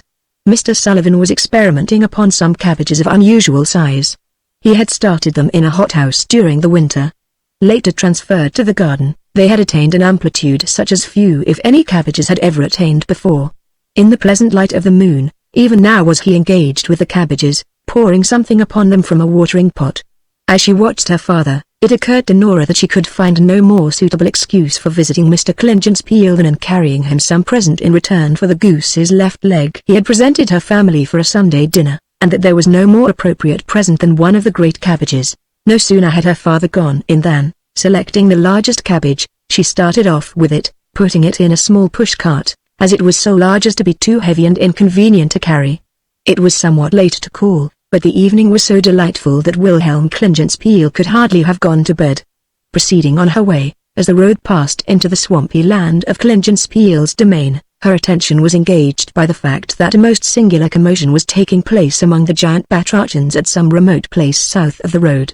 Their ordinary calls had increased both in volume and frequency, and at intervals she heard the sound of crashing in the brake and brush, as if some objects of unheard of size were falling into the marsh. Looking in the direction whence the sounds came, she saw indistinct and vague against the night sky, an enormous rounded thing rise in the air and descend, whereupon was borne to her another of the strange crashings. These inexplicable sounds and the inexplicable sight would have frightened Miss Sullivan had she not the resources with which modern science fortifies the mind against credulity and superstition. The round object, she told herself, was some sudden puff of smoke on a railway track far beyond. The crashing was the shunting of cars, which things, coming coincidentally with a battle of the frogs, to an ignorant mind would appear to be a phenomenon in the immediate vicinity. Bearing in mind that this seemingly real, but impossible, phenomenon could only be due to a fortuitous concatenation of actual occurrences, Nora was not disturbed in her mind. Leaving her cart some little distance up the road, in order that she might not be seen in the undignified position of pushing it, she walked into Clingen's Peel's front yard, bearing her gift. The two-story White House of Wilhelm Clingen's Peel seemed to be deserted. Despite the genial season, every door was shut, and so was every window, so far as Nora could see, for if any windows were open downstairs, at least the blinds were shut. There were no blinds in the second story. Looking around in no little disappointment, she was astonished to see a row of sheds and fences in rear of the house had been demolished as if struck by a cyclone, and that a goodly-sized barn had departed from its normal position and with frame intact was lying on its side like a toy barn tipped over by a child. As she was gazing upon this ruinage and striving to conjecture what had caused it, she heard a voice, muffled and strange, yet distinctly audible, saying, "Ribbit is running amok, Ribbit is running amok," and looking up she beheld, darkly visible against the panes of an upper-story window, a human form. As she looked, the form disappeared and presently a person rushed from the front door, hauled her into the house and upstairs, where she found herself still holding her cabbage and observing a short man of a full habit, with a round moon face, illuminated by a large pair of spectacles that sustained themselves with difficulty upon a very snub nose. He was nearly bald, yet nevertheless of a kindly, studious, and astute appearance. One did not need to look twice to see that Wilhelm Clingen's Peel was a scholar. What is the matter?" exclaimed Nora. "Ribbit is running amok. Who is Ribbit?" Clingen's Peel was about to answer, when the whole air was filled with what one would have called a squeal if it had been 1/50th part so loud, and over a row of willow bushes across the road leapt an astounding great creature, twice as large as the largest elephant, and Nora began to realize that her scientific deductions regarding the phenomenon in the swamp had been utterly erroneous. The creature was of an oblong build, rounded in contour, and its hide was marked by large blotches of black and rufous yellow upon a ground of white. With extreme swiftness the creature scurried down the road, its legs being so short in proportion to its body and moving with such twinkling rapidity that it seemed to be propelled upon wheels. The appearance of this strange monster and the appalling character of its squealing, caused Nora to tremble like a leaf, but the animal having departed, a laudable curiosity made her forget her fears, and she asked, "What is it?" That was Ribbit. "Who and what is Ribbit?" Ribbit was a celebrated French scientist, an authority on the subject of heredity. You doubtless know something of the subject, how certain traits appear in families generation after generation. Accidental traits, if repeated for 2 or 3 generations, often become inherent traits. To show you to what a strange extent this is true, I will call your attention to the case of the ducal house of Bethune in France, where 3 successive generations having had the left hand cut off at the wrist in battle, the next 3 generations were born without a left hand. The erudite dissertation of Wilhelm Clingen's Peel was here interrupted by the reappearance of the mottled monster, who, with a scream that filled the blue vault of heaven, rushed into the yard and paused before a mighty oak, whose sturdy trunk had stood rooted in that soil before the city of Chicago existed, before the United States was born, when Cahokia was the capital of Illinois and the flag of France waved over the Great West. The flash of terrible white teeth showed in the moonlight as the monster gnawed at the base of the tree a few times and with a crash its leafy length lay upon the ground. Contemplating for a brief space the ruin it had wrought, the monster emitted another of its appalling screams and was off once more on its erratic, aimless course. "What in the world is this awful creature?" cried Nora. "The subject of heredity," resumed Clingen's Peel, "is one of vast importance, and although its principles are well understood, man has hitherto not touched the possibilities that can be accomplished. The span of a man's life is so short that in selecting and breeding choice strains of animals, an individual can see only a comparatively small number of generations succeed each other. Suppose some one family had for 200 years carried on continuous experiments in breeding any race of animals. What remarkable results would have been attained? Behold what remarkable results are attained in raising varieties of plants, where the swiftness of succeeding generations enables man to accomplish what he seeks in a very short time.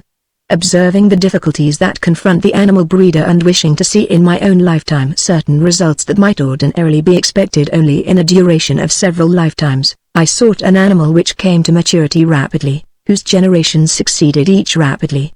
At the same time, I wanted an animal comparatively highly organized, a mammal, not a reptile. At this point, his instructive discourse was interrupted by the reappearance of the monster, which charged into the yard with its nose to the ground, following some scent, sniffing so loudly that the sound was plainly audible despite the closed window. After having hastened about the yard for a few moments, it was off up the road to the eastward, still with nose to the ground, until coming to the push-cart left at the roadside by Nora, it examined it carefully and then with a sudden access of unaccountable rage, fell upon it and demolished it, beating and chewing it into bits. Whatever celerity this terrible beast had exhibited before, was now completely eclipsed, as with nose to the ground, it rushed back to the yard, straight to the house, and rearing on its hinder quarters, placed its forelegs on the porch roof, which gave way beneath the ponderous weight. Not disconcerted by the removal of this support, the monster continued to maintain its sitting posture, looking in the window at the terrified persons beyond, snapping and gnashing its huge jaws in a manner terrible to hear and still more terrible to contemplate. Nora was partially reassured by observing that the animal's head was too wide to go through the window. But the hopes thus raised were dashed by Klingenspiel moaning. "He'll gnaw right through the house, he'll chew right through the roof. He'll get in. He has smelled that big cabbage and he'll get in." "In that case," remarked Nora, with decision, "I'll not wait for him to come in to get the cabbage, but throw it out to him," and raising the window, thrust out the cabbage, which having caught with a deftness unexpected in a creature of its bulk, the beast retired a short space and proceeded to eat with every appearance of enjoyment. "In Paris, a few years ago," resumed Klingenspiel, "one of the learned faculty that lend a well-deserved renown to the medical department of that ancient institution, the University or Paris, discovered an elixir which used during the period of human growth and even after causes the stature to increase. By depositing an increased supply of the matter necessary to the formation of bones, the frame increases and the fleshy covering grows with it. You have doubtless read of this in the papers, as I have seen it mentioned recently myself." "I beg your pardon," interrupted Nora, "but I must know what that monster is." "Please do not keep me in suspense any longer, allow me to develop my discourse in its natural sequence," said Klingenspiel. "I learned of this elixir at the time its originator first formulated it, and as we were friends, I secured from him the formula." "What is that animal?" cried Nora, seizing Klingenspiel's ear with a dexterity born of long experience in educational work, and lifting him slowly toward a position upon the points of his toes. "A guinea pig, a guinea pig, a guinea pig," howled the student of heredity. "Your guinea, you?" exclaimed Nora in incredulous amazement, and yet as she looked at the monster, which having finished the cabbage was crouching contentedly between two huge elms, she was struck by the familiarity of the markings and contour of a tremendous brute. Turning in such wise that of the appendices of his countenance it should be his short and elusive nose instead of his ears presented toward the grasp of the expert in the science of pedagogy, Klingenspiel continued. "Generations of guinea pigs succeed each other in less than 3 months. In less than 10 months, a pair of guinea pigs become great-grandfather and great-grandmother. In a few years, heredity could here do what a century of breeding horses could not. I treated a pair of young guinea pigs with the elixir. Their growth was wonderful. Their children inherited the size of their parents, and to this the elixir added, and so on, cumulatively, for successive generations. I kept only a single pair out of each brood and disposed of that pair as soon as the next generation became grown. I did this partly because I could thus conduct my experiment with greater secrecy. Besides, after the guinea pigs were large enough, I found considerable profit in selling their hides for leather. Unfortunately, the animal is unfit for food. My labors, therefore, were bent upon creating a breed of draft animals, creatures greater than elephants and with the agility of guinea pigs. A team of these guinea pigs would outstrip the fastest horse, though hauling a load of tons. The hide, too, would be extremely valuable. I had at last reached a size beyond which I did not care to go. Ribbit and his mate were twice the bulk of elephants. I was now ready to establish a herd. But alas! 2 days ago, the mate died. All my labors were for nothing. I had only the one enormous male left. All the connecting links between him and the first small ancestors are gone. But worse. As is often the case with male elephants when the mate dies, Ribbit went mad, ran amok. Hitherto docile and kind, as is the nature of the caviar cobaia, vulgarly called guinea pig, this evening Ribbit became as you have seen him. I have lost my labors. Momentarily I expect to lose my life. What's the matter with it now? Look at it, exclaimed Nora. Ribbit had rolled on his back and after giving a few feeble twitches of his great legs, remained without life, his legs pointing stiffly into the air. He is dead, said Clingen's Peel, and Nora was unable to tell whether relief and joy or regret and despair predominated in this utterance. Ribbit is dead. Our lives are saved, my experiment is ruined. Turning toward Nora and scrutinizing her attentively for the first time, he remarked, how white your face is. The strain has been a dreadful one. It has driven all the color away from you. And then letting his eyes wander over her person until they paused upon her hands resting in the moonlight upon the top of the sash, and how green your hands are. What can it be? Paris green, he said after a close examination. It was that which killed Ribbit, I remember now. Father was sprinkling something on them. It is cabbage worm time.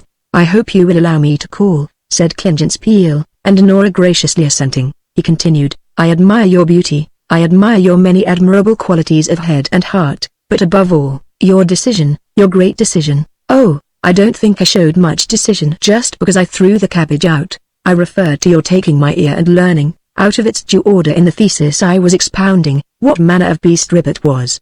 Ribbit killed 2 of my best African geese. They are, however, still fit for food. I am going to beg your acceptance of one. We will have it for dinner tomorrow, said Nora, and you must come over. I shall be pleased to do so, said Clingen's Peel, and that was the beginning of a series of visits to the home of Timothy Sullivan that resulted in the marriage of Miss Nora and Wilhelm Clingen's Peel. The latter still raises African geese there in the vicinity of Stony Island, but he has made no more experiments with guinea pigs, for his wife will not hear to it. What befell Mr. Middleton because of the 4th gift of the Emir? What an unpleasant surprise it must have been to Clingen's Peel, remarked the Emir, when he had completed his narration, to find all his fine experimenting in the science of heredity merely resulting in nearly accomplishing his own death. His experience is not unique, said Mr. Middleton.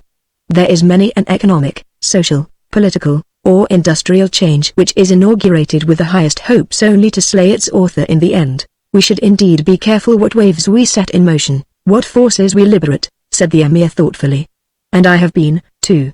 I have in my possession a constant reminder to be cautious in all my enterprises and undertakings, a monitor forever bidding me think of the consequences of an action, weigh its possible results. It has been in my family for generations. I believe that our house has learned the lesson. I would be glad to give it to someone who, perchance, has not. If it so happens that you are in no need of such a warning, you can perhaps present it to someone else who is. And having said a few words to Mesra in the language of Arabia, the blackamoor brought to him a small case and, from the midst of wrappings of dark green silk, he produced a flask of burnished copper that shone with the utmost brilliance.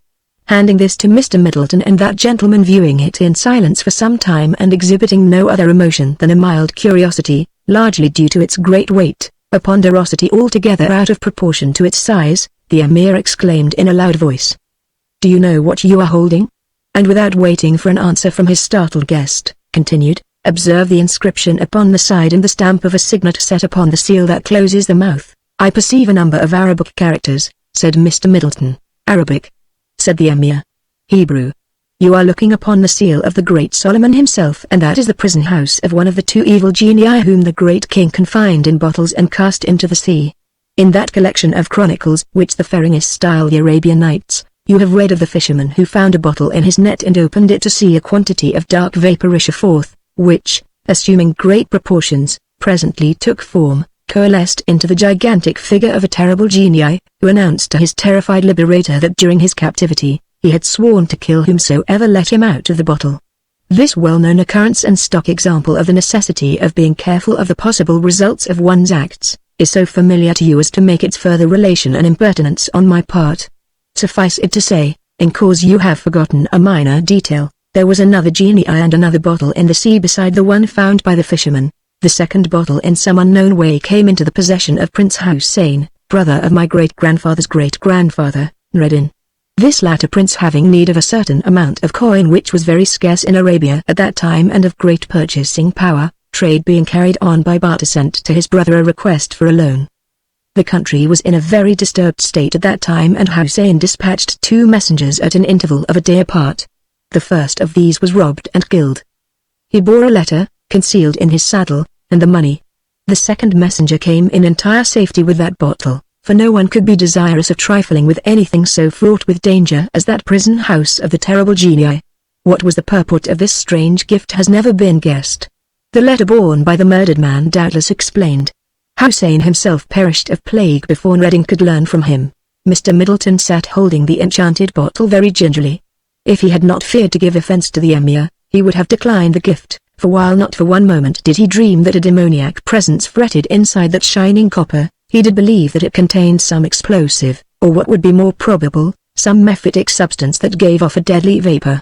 So, fully resolved to throw the bottle into the river, and being very heedful of Achim's injunction not to let the leaden plug bearing Solomon's seal be removed from the mouth, he placed the gift in his pocket, and having thanked the emir for his entertainment and instruction and the gift, he departed. When Mr. Middleton had stepped into the street, he altered his resolution to immediately dispose of the bottle. He was tired and did not care to walk to the river. Nor did he wish to ride there and alight, spending 2 car fares to get home. So postponing until the morrow the casting into the Chicago River of the unhappy genii who had once reposed on the bottom of the Persian Gulf, he boarded a car for home, the bulk and weight of the bottle sagging down his pocket and threatening to injure the set of his coat. Mr. Middleton held his acquisition on his knee. A tall, serious-looking individual was his seatmate, who after regarding the bottle intently for some time, addressed him in a low, but earnest voice. "Pray pardon my curiosity, but I am going to ask you what that queer receptacle is." "It is the prison house of a wicked genii, who was shut therein by King Solomon, the magic influence of whose seal on the plug in the mouth retains him within, for what resistance could the physical force of those copper walls oppose to the strength of that mighty demon?" Of these words did Mr. Middleton deliver himself, though he knew they must sound passing strange, but on the spur of the moment he could not think what else to say, and he hoped that the belief he would create that his mind was affected would relieve him of further questioning, for if put to it and pinned down, what could he say, what plausible account could he give of the bottle? To his surprise, the stranger gave no evidence of other than a complete acceptance of his statement, and continuing to make inquiries in a most respectful and courteous way, Mr. Middleton felt he could not be less mannerly himself, and so he related all he knew of the bottle, avowing his belief that it contained some dangerous chemical, such as that devilish corroding stuff known as Greek fire, or some deadly gas. "Your theory sounds reasonable," said the stranger, "and yet who knows? That inscription certainly is Hebrew. At least, it is neither English nor German. When one has studied psychic phenomena as long as I have, he comes to a point where he is very chary of saying what is not credible. Do I not, time and again, materialize the dead, calling from the winds, the waters, and the earth the dispersed particles of the corporeal frame to reclothe for a little time the spiritual essence? Could not the great Solomon do as much? Is it not possible that that great moral ensampler, guide, saint, and prophet has imprisoned in that bottle some one of the pre-Adamite demons? I'm not afraid to open the bottle, on the contrary, would be glad to do so. I am a clairvoyant and trance medium, with materialization as a specialty. My name is Jefferson P. Smits. Here is my card. I have a séance tomorrow night. Bring your bottle then, and I will open it. The price of admission is," he said, with a glance of tentative scrutiny, $1, at which information Mr. Middleton, looking unresponsive, uninterested, not to say sulky, he continued, "but as you will bring such an important and interesting contribution to the subject of inquiry for the evening, we will make the admission for you only 50 cents. 50 cents. On the following evening, Mr. Middleton and his bottle sat among a circle of some 30 persons who were gathered in the gloomy, lofty ceiled parlor of Mr. Smits.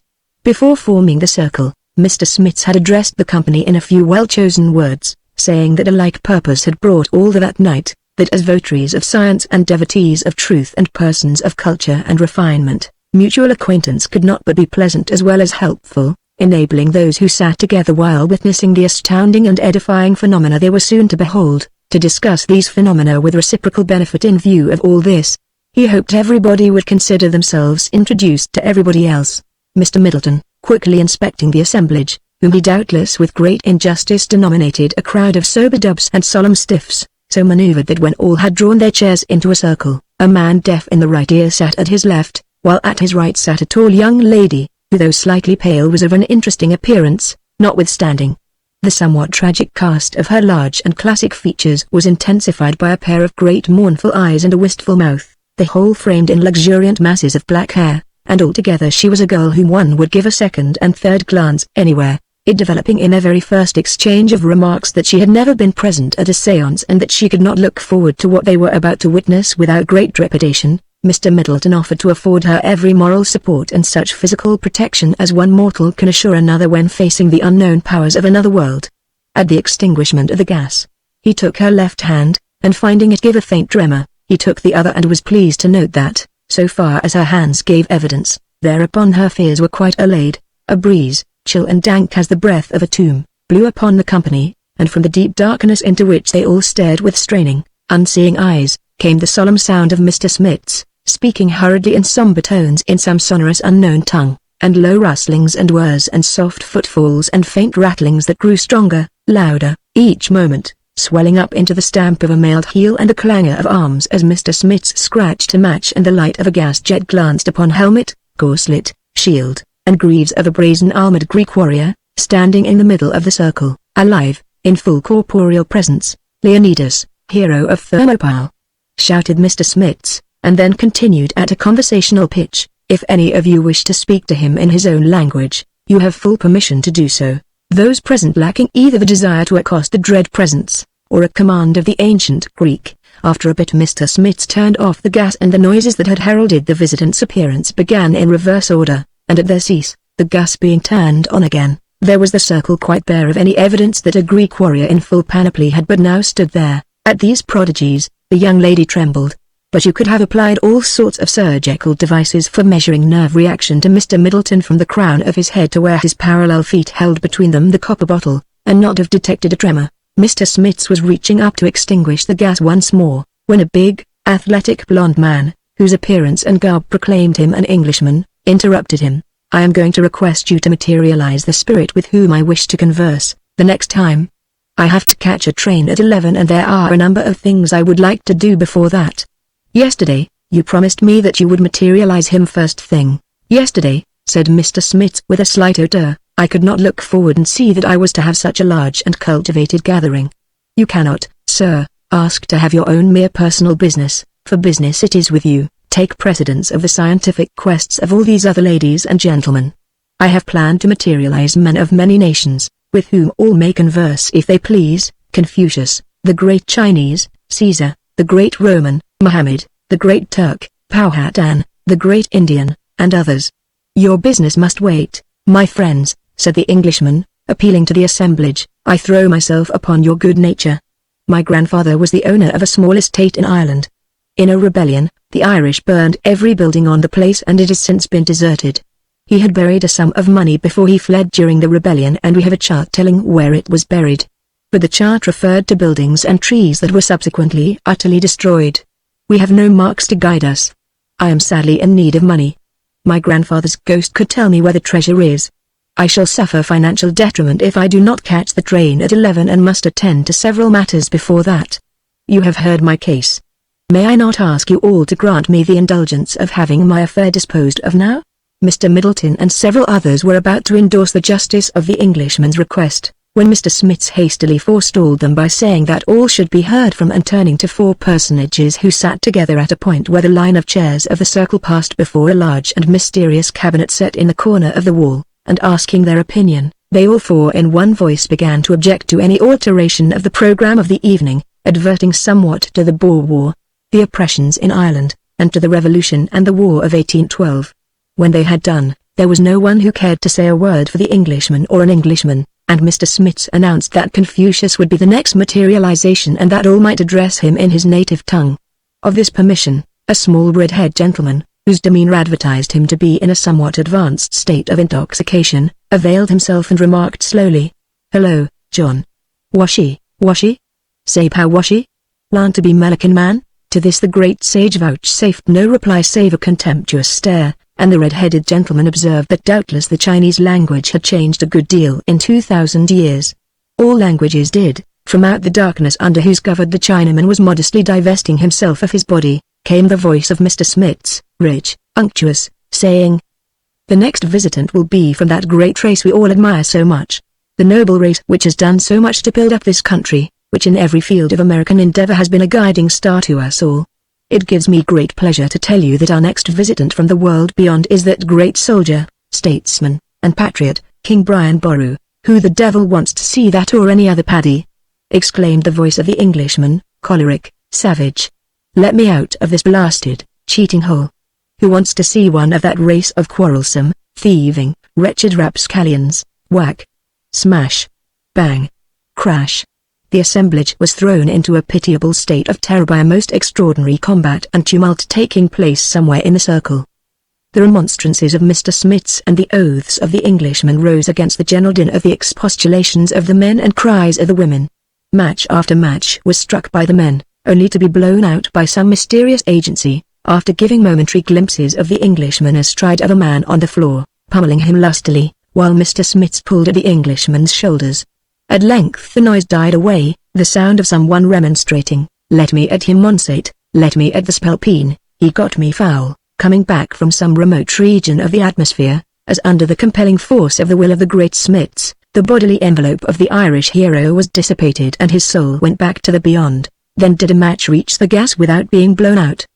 Beneath the chandelier stood Mr. Smits and the four personages who had sat before the cabinet and had views on the Boer War. "What an awful, sacrilegious thing you have done," exclaimed Mr. Smits. "You have struck the dead. He hit me first." Your remarks about the Irish angered him. He could not restrain himself. "Well, he couldn't whip me. Next time you materialize him, he'll show a black eye. Let me out of here, you cheat, you imposter, you and your pals, or I'll fix you as I did Brian Boru." Though the company did not take the Englishman's view, they were all anxious to go. They were quite unstrung by what had occurred, this combat between the living and the dead. They looked with horrified awe at the spot where it had taken place. There stood the living combatant, still full of the fire of battle. Him whom he had fought was gone on the winds to the voiceless abodes of the departed, a breath, a shadow, a sudden chill on the cheek and nothing more. For a brief space resuming his old fleshly habitude, with it had come the choler and hatreds of the flesh, and once more he avenged his country's wrongs. "Say," said the Englishman, with a malign look on his face, as he paused in the door, "if you've got that Mick patched up any down in the kitchen, I'll give him another chance, if he wishes. Tell him to pick a smaller man next time." To this, Mr. Smits made no reply, but flashed a look that would have frozen anyone less insolent and truculent than the Englishman. All this time Mr. Middleton had been very agreeably employed in a corner of the room, for the young lady in an access of terror had thrown herself into his arms and there she had remained during the whole affrighting performance. To forerun any possible apprehension that he was going to extricate himself and leave her, he held her with considerable firmness, whispering encouragement into her ear the while, preparing to accompany her home. He had almost left the room before he bethought him of the copper bottle, which he had abandoned when springing up to get the young lady out of the circle and away from danger. He soon found it lying against the wall, whither it had rolled or been kicked during the melee. The young lady continuing to be in a somewhat prostrated state after her late experience, on the way home Mr. Middleton supported her by his right arm about her waist, while she found further stay by resting her left arm across his shoulders, she being a tall young lady. Their remaining hands met in a clasp of cheer and encouragement on his part, of trusting dependence on hers. Arriving at her door in this fashion, it was but natural for Mr. Middleton, who was a very natural young man, to clasp her in a good-night embrace, but upon essaying to put the touch of completion to these joys which a kiss would give, she drew away her head, saying, "Why, how dare you, sir? I never met you before. Why, I haven't even been formally introduced to you." Mr. Middleton humbly pleading for the salute, she continued to express her surprise that he should prefer such a request upon no acquaintance at all, that he should even faintly expect her to grant it, and so on, all the while leaning languishing upon his breast with all her weight. Whereupon Mr. Middleton lost patience and with incisive sarcasm he began, "One would think that you who refuse this kiss were not the girl who stands here within my arms," my lips saying this into her ears, her cheek almost touching mine. "Doubtless it is someone else. Pray tell me, what great difference is there between kissing a stranger and hugging him?" At these brutal, downright words, leaving the poor young thing nothing to say, no little pretense even to herself that she had guarded the proprieties, had comported herself circumspectly, leaving her with not even a little rag of a claim that she had conducted herself with seemly decorum, she sprang from him and began to cry. Whatever the cause, Mr. Middleton could not look upon feminine unhappiness with composure and here where he was himself responsible. He was indeed smitten with keen remorse and hastening to comfort her, gathered her into his arms and there he was abasing and condemning himself and telling her what a dear, nice girl she was and kissing away her tears. "Let me give you a piece of advice," he said, 15 minutes later, as he was about to release her and depart. "It is not best ever to let a man hug you." "Never," he said, pausing to imprint a lingering kiss upon the girl's yielding lips, "never let a man kiss you again until that moment when you shall become his affianced wife." Mr. Middleton departed in that serene state of mind which the consciousness of virtue bestows, for he had given the young woman valuable advice that would doubtless be of advantage to her in the future and he reflected upon this in much satisfaction as he fared away with the eyes of the young woman watching him from where she looked out of the parlor window, reaching into his right coat pocket to transfer the copper bottle to the opposite pocket, in order that his coat might not be pulled out of shape. As he grasped the neck, one of his fingers went right into the mouth.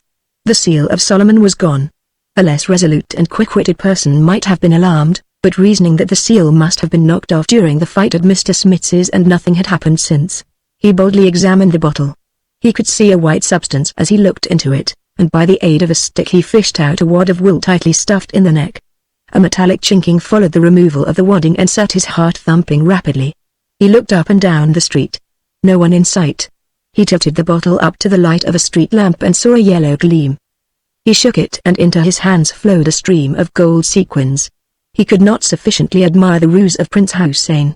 Money on the first messenger there had been none. In a cent more given to numismatics, or had he been willing to wait and sell the coins gradually, Mr. Middleton might have secured more than he did for the gold pieces, all coined at Baghdad in the early caliphates and very valuable. But he disposed of them in a lump to a French gentleman on La Salle Street for $1,425. Calling on the young lady of Englewood within the next few days, he made no reference to these events, though she asked him several times during the evening what he had been doing lately. He did, however, hint at having profited by a certain fortunate deal, as he called it, but not a word did he say concerning the mournful girl or anything remotely connected with her, hesitating to hurt the Emir's feelings by exposing the obtuseness of his ancestor Nedin and the foolish superstition of his descendants ever since. Mr. Middleton said nothing of these transactions when once more he sat in the presence of the urbane and accomplished prince of the tribe of Al-Yam. Having handed him a bowl of delicately flavored sherbet, the Emir began the narration of the pleasant adventures of Dr. MacDill. The pleasant adventures of Dr. MacDill. It was 12 o'clock on a blustery winter night and Dr. James MacDill was where a married man of 40 ought to be at such an hour in that season, sleeping soundly by the side of his beloved wife. But his wife was not sleeping. At the stroke of the hour, she had suddenly awoke from refreshing slumber and become aware of sounds as of persons moving softly about the room, and after a little, seeing against the windows faintly illuminated by a distant street light, 2 dark figures, she perceived her ears have not deceived her. Shaking her husband unavailingly for a considerable time, in her terror she finally cast discretion to the winds and shouted, "Burglars, Jim, burglars." Hardly had these words ceased, when the electric lights were turned on and Dr. MacDill sat up in bed to find himself staring into the muzzles of 3 revolvers, held by 2 masked men, who stood looking over the footboard. Bidding them move at their peril, the man with 2 revolvers remained to guard the doctor and his wife, while the other began to ransack the room. As he did so, he carried on an easy, if not eloquent, dissertation upon the rights of man and the iniquitous conditions which made it necessary for the poor and oppressed to obtain by force, if they obtained at all, any share in the privileges and riches of the wealthy. As he discoursed, at times carried away by his theme, he gave over his search and paused to enforce his points with earnest gestures. This caused the other some disquietude and he cursed his compatriot and the doctor and his wife with a use of epithets that will not bear repeating and which showed him to be none other than a low ruffian. At last all the treasure in the room being taken and the doctor being forced to accompany them and disclose the repository of other valuables, the robbers took their departure. Some weeks after this, 2 persons suspected of being responsible for certain robberies were taken into custody and the doctor called into court to identify them if possible. "I noticed," said he, "that the shorter of the 2 masked men was prone to gesticulation and that he had a fashion of holding his arms close to his body, as if tied at the elbows, and with hands fully open, fingers apart, thumbs extended, and palms upward, waving his forearms." At this juncture, the smile on the face of the defendant's counsel, occasioned by thus putting his client upon his guard, was dispelled by an angry exclamation from the person in question. and denying with some loquacity and even more vociferation that he ever made such a gesture. At the close of his statement, behold, he made the gesture. By the doctor's testimony was a chain of incriminating evidence established that led to a sentence of 10 years imprisonment being imposed upon the robbers. When he had heard the sentence, he of the gestures turned fiercely toward the doctor and cried, "You'll be killed for this, like other dogs before you for the same cause. If you're not killed before I am discharged or escape, I'll kill you." But I am only one of many, a tried band to avenge, and hereupon he smote the rail in front of him. Knock, knock, knock, knock, knock, knock. And from several parts of the silent room came answers, faint, but distinct, 2 quick taps, a pause, and a third, then all repeated. Tap, tap, tap, tap, tap, tap. The evidence of Confederates, the quick response to the appeal of their comrade. The taps that came from everywhere and nowhere, manifestation of the desperate men surrounding him, might well have daunted the soul of any man. 3 sentences had been pronounced that day, a term of years upon Jerry Maguire and Barry O'Toole, but death upon James McDill. You may depend upon it that the doctor was none the more reassured when on the morrow he learned that Maguire and O'Toole had escaped. With their anger and resentment yet hot within them, these men would doubtless at once set about to encompass his destruction, and he knew that when once one of these societies had decreed the death of a person who balked or incensed them, every endeavor was used to put the decree into effect. But, after a little, he took courage from the very fact that was most threatening. If these men, these desperate and despicable scoundrels, could escape from the barriers of stone and steel and the guardians that surrounded them, why might not he fight for his life and win in the struggle which both reason and instinct told him was inevitable, that those he loved most might not be involved in the perils he felt certain he was about to encounter, and that his resolution and his movements might not be hampered by their presence and their fears. He found means to persuade his wife to take the children for a visit to their grandfather, and setting his affairs in order and providing himself with 2 revolvers, a Bowie knife, and an Italian stiletto, he even began to look forward to the approaching struggle with something of that pleasure which man experiences in the anticipation of any contest. And there is indeed a certain keen zest in playing the game where one's stake is one's life. On the evening of the day of his wife's departure, he was called to assist in an operation at a hospital with which he had once been connected, and unexpected complications arising, it was not until 2 in the morning that he started away. His man and carriage, that he had ordered to await him, had gone. The night was mild, and it must have been weariness or restiveness that had caused the departure. Although some distance lay between the hospital and his home, he started afoot. Not a soul was to be seen in the street, which, thanks to the light of the moon late rising in its last quarter, lay visible to his sight.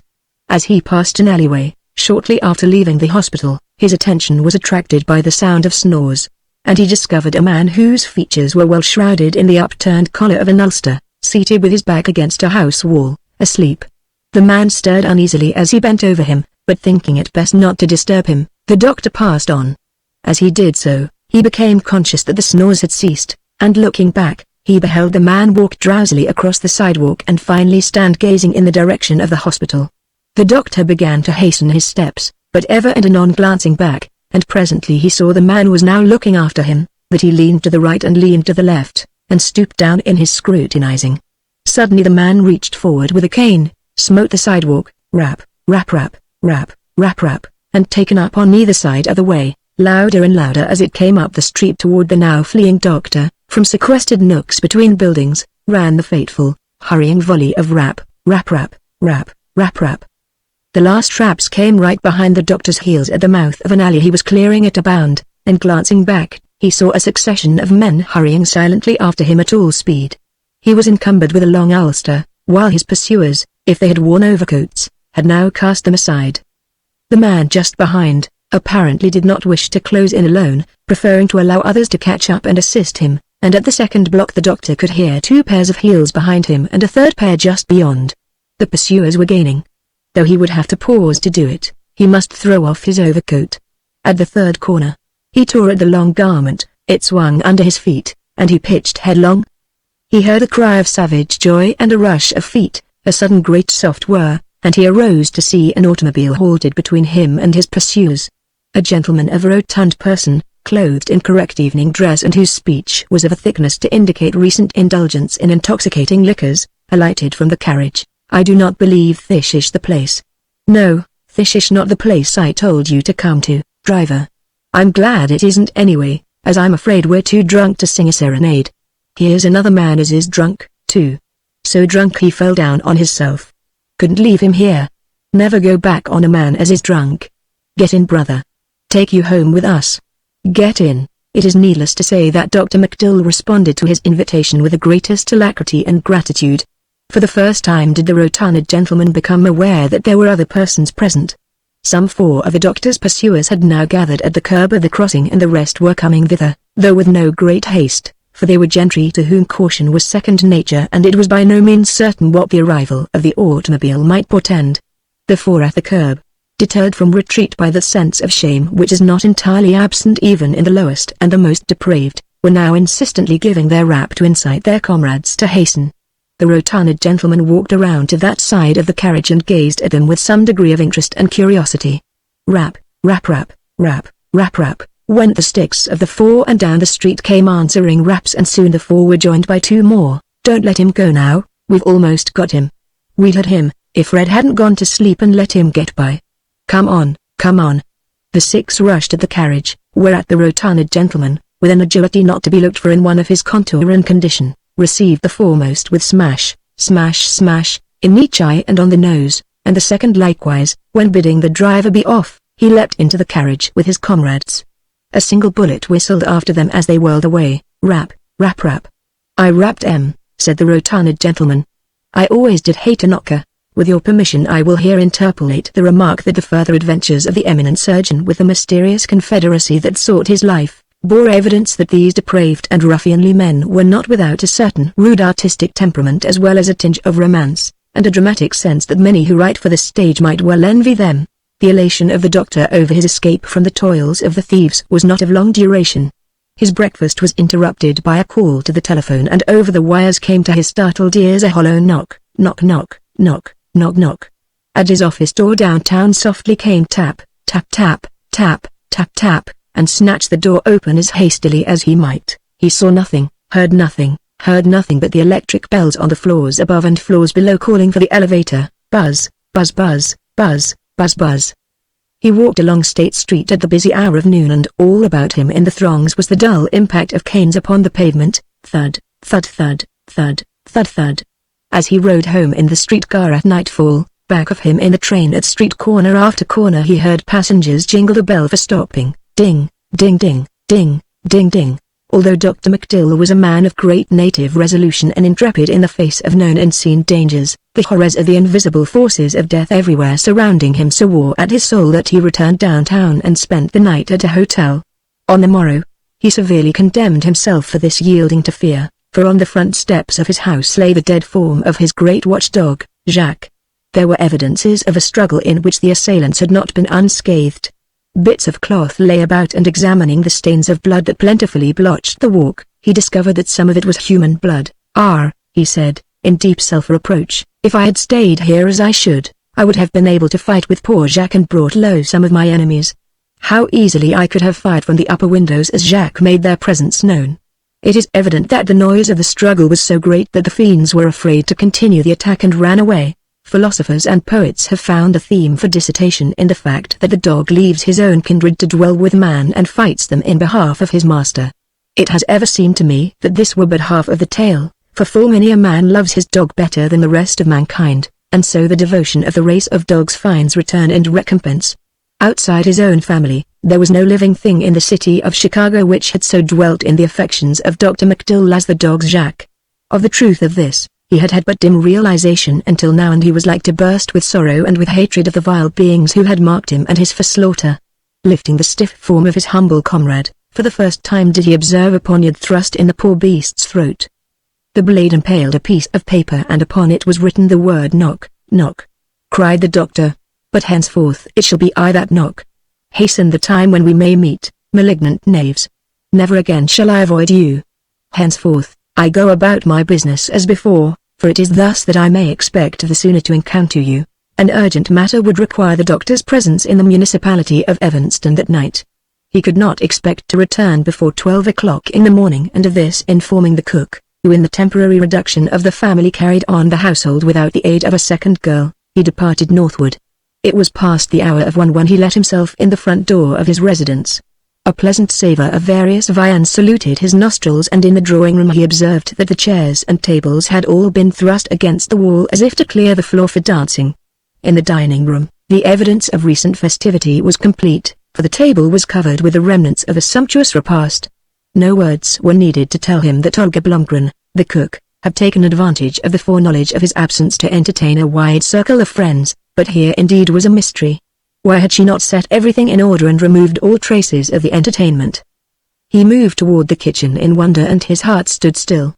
The beams of the lamp held above his head were shot back by the gleam of blue and white satin. His wife's favorite ball dress on the kitchen floor. But it was not his wife's fair hair and snowy shoulders that, rising out of the glistening blue and white, were striped with a glistening red, but the snowy shoulders and fair hair of poor Olga Blomgren. Thus had she paid for her hour of magnificence. Thus had death cut her down because the maid's form was of the same statuesque beauty as her mistress's. Tenderly the doctor stooped to lift up the dead girl, stricken in her mistress's stead. There was a poniard in her throat, and it impaled a piece of paper upon which was written knock, knock. Knock. The next knock would be upon his own heart. Whatever design the doctor had held of not appealing to the police for protection against his invisible foes, his affairs had now reached a point where the intervention of the officers of the law could no longer be avoided. Poor Jacques could be consigned to earth without the intervention of priest or police, but the murder of Olga was a matter for official investigation. With that crafty and subtle way the astute sleuths of the Chicago Constabulary have of informing the public through the intermediary of the press of all measures projected against evildoers, of moves to be made, of arrests to be attempted, all citizens were in possession of the fact that owing to the startling plot just brought to light, all gatherings and coteries of men, especially at late hours, were to be watched, investigated, and made to give accounts of themselves. Dr. McDill fumed at the turn affairs had taken. That the confederacy of thieves would abandon their attempts upon his life, was not to be dreamed of. But they would forego the pleasure of witnessing his death in the presence of all assembled together.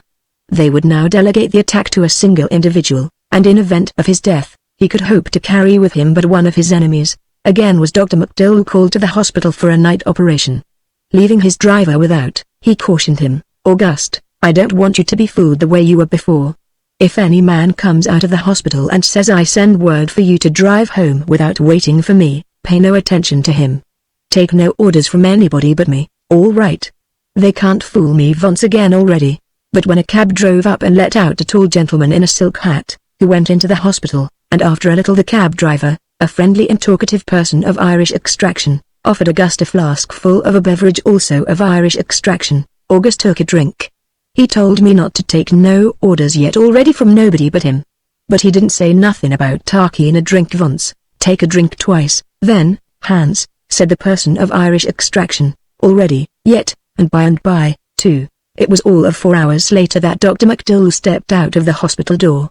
He paused under the light of the globe over the porch, and examining a large bag of waterproof silk, he thrust therein a sponge upon which he poured the contents of a small phial, after which, seeing that a noose of string that closed the mouth of the bag was not entangled, he strode briskly toward his buggy. The side curtains were on, and consequently the interior was in a dark shadow. Pausing a moment on the step, as if to arrange his overcoat, he made a quick, dexterous movement toward the person in the carriage and, throwing the bag over his head, pulled the noose. A terrific blow struck the doctor in the breast, but the arm that struck it fell powerless before it could be repeated, and the striker lurched forward on the dashboard in the utter limpness of complete insensibility. "It is not August," said the doctor, straightening up the hooded figure and taking the reins. "How well was my precaution taken? I believe that was the last knock that any member of that band of diabolical assassins will ever strike." In the private laboratory of his own home, the doctor sat facing his captive, whom, after binding hand and foot, he had restored to his senses. The outlaw was the first to break the silence. "You've got me and you think you'll do me," said the outlaw, with a succession of oaths and vile epithets it would be needless as well as improper for me to repeat. "But if you harm me, my friends will more than pay you up for it, just as they have everybody that crossed them. Your friends are of a mind to kill me, whatever befall. Sparing or killing you will in no wise affect their purpose.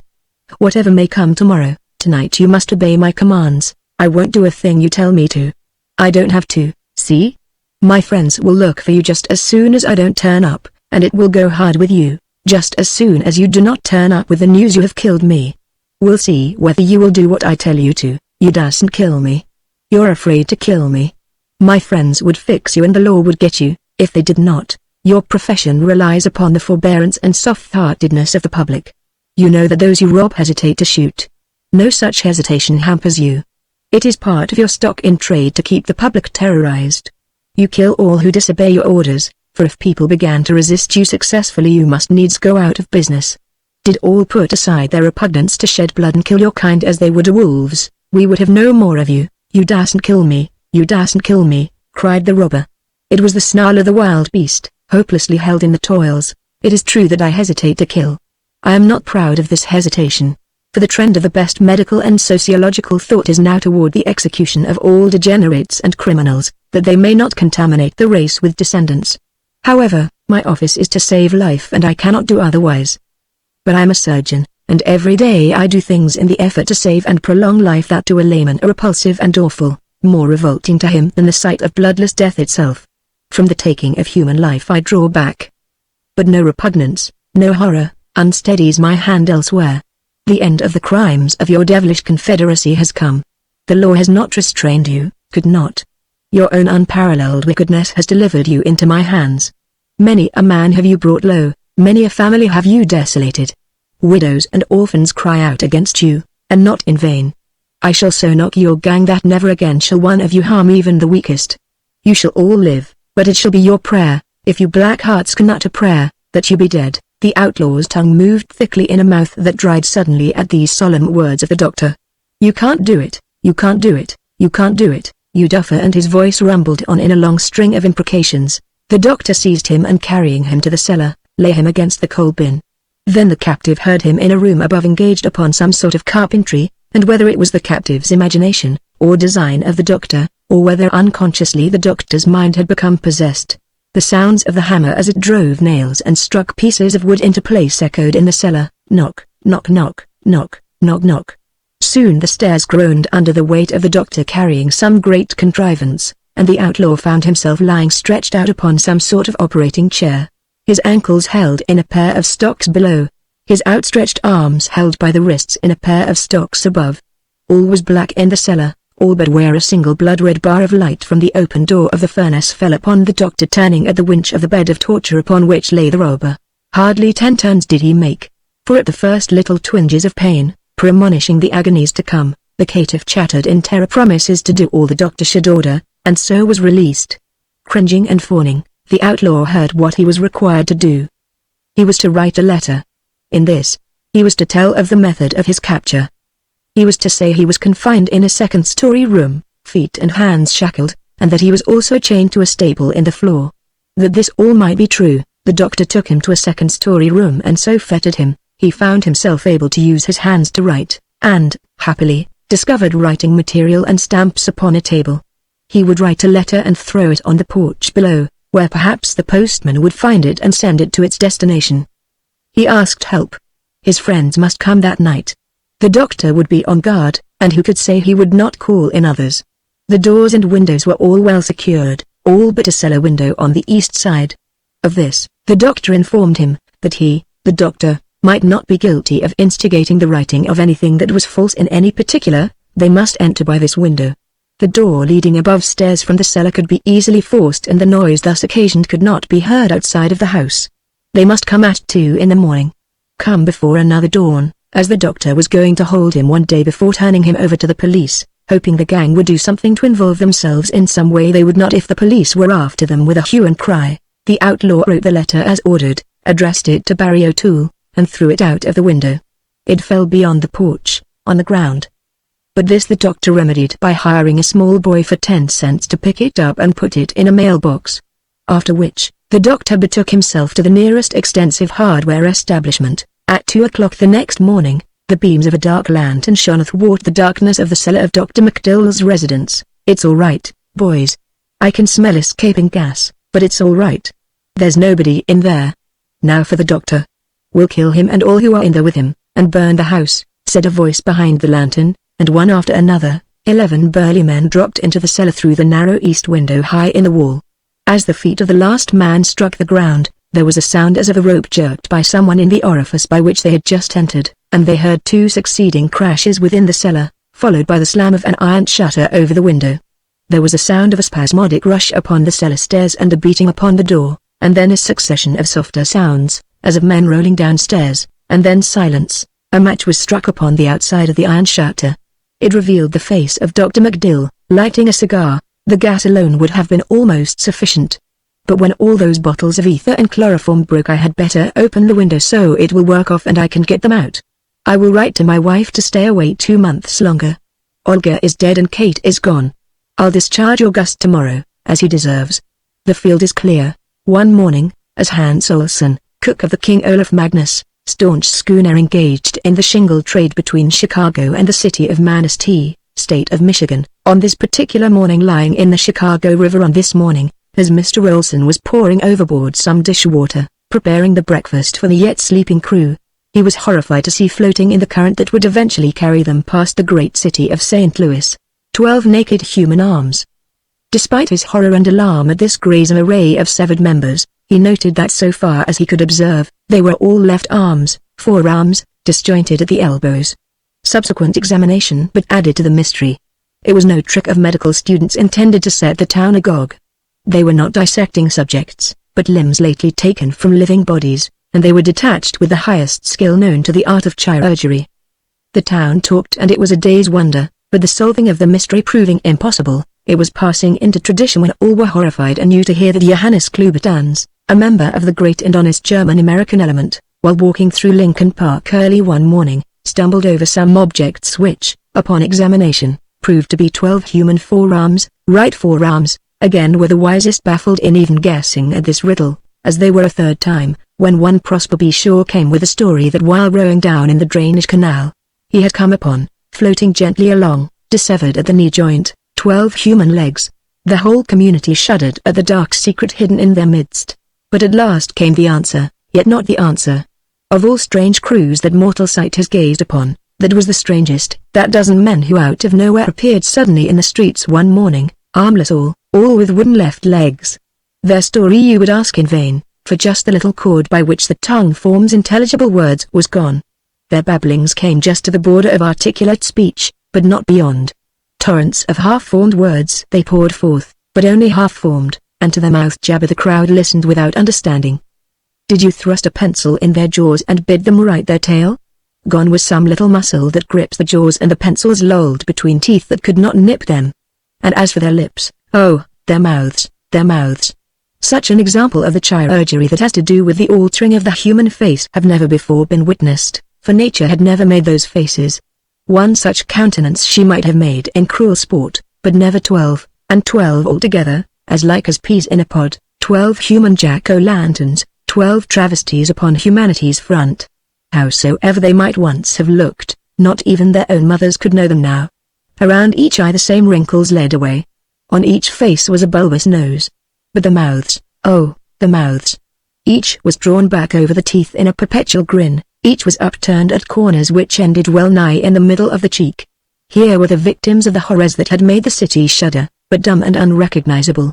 In all the thousands that looked at them, not one could say he had ever seen them before. In all these thousands, there was not one to whom they could speak.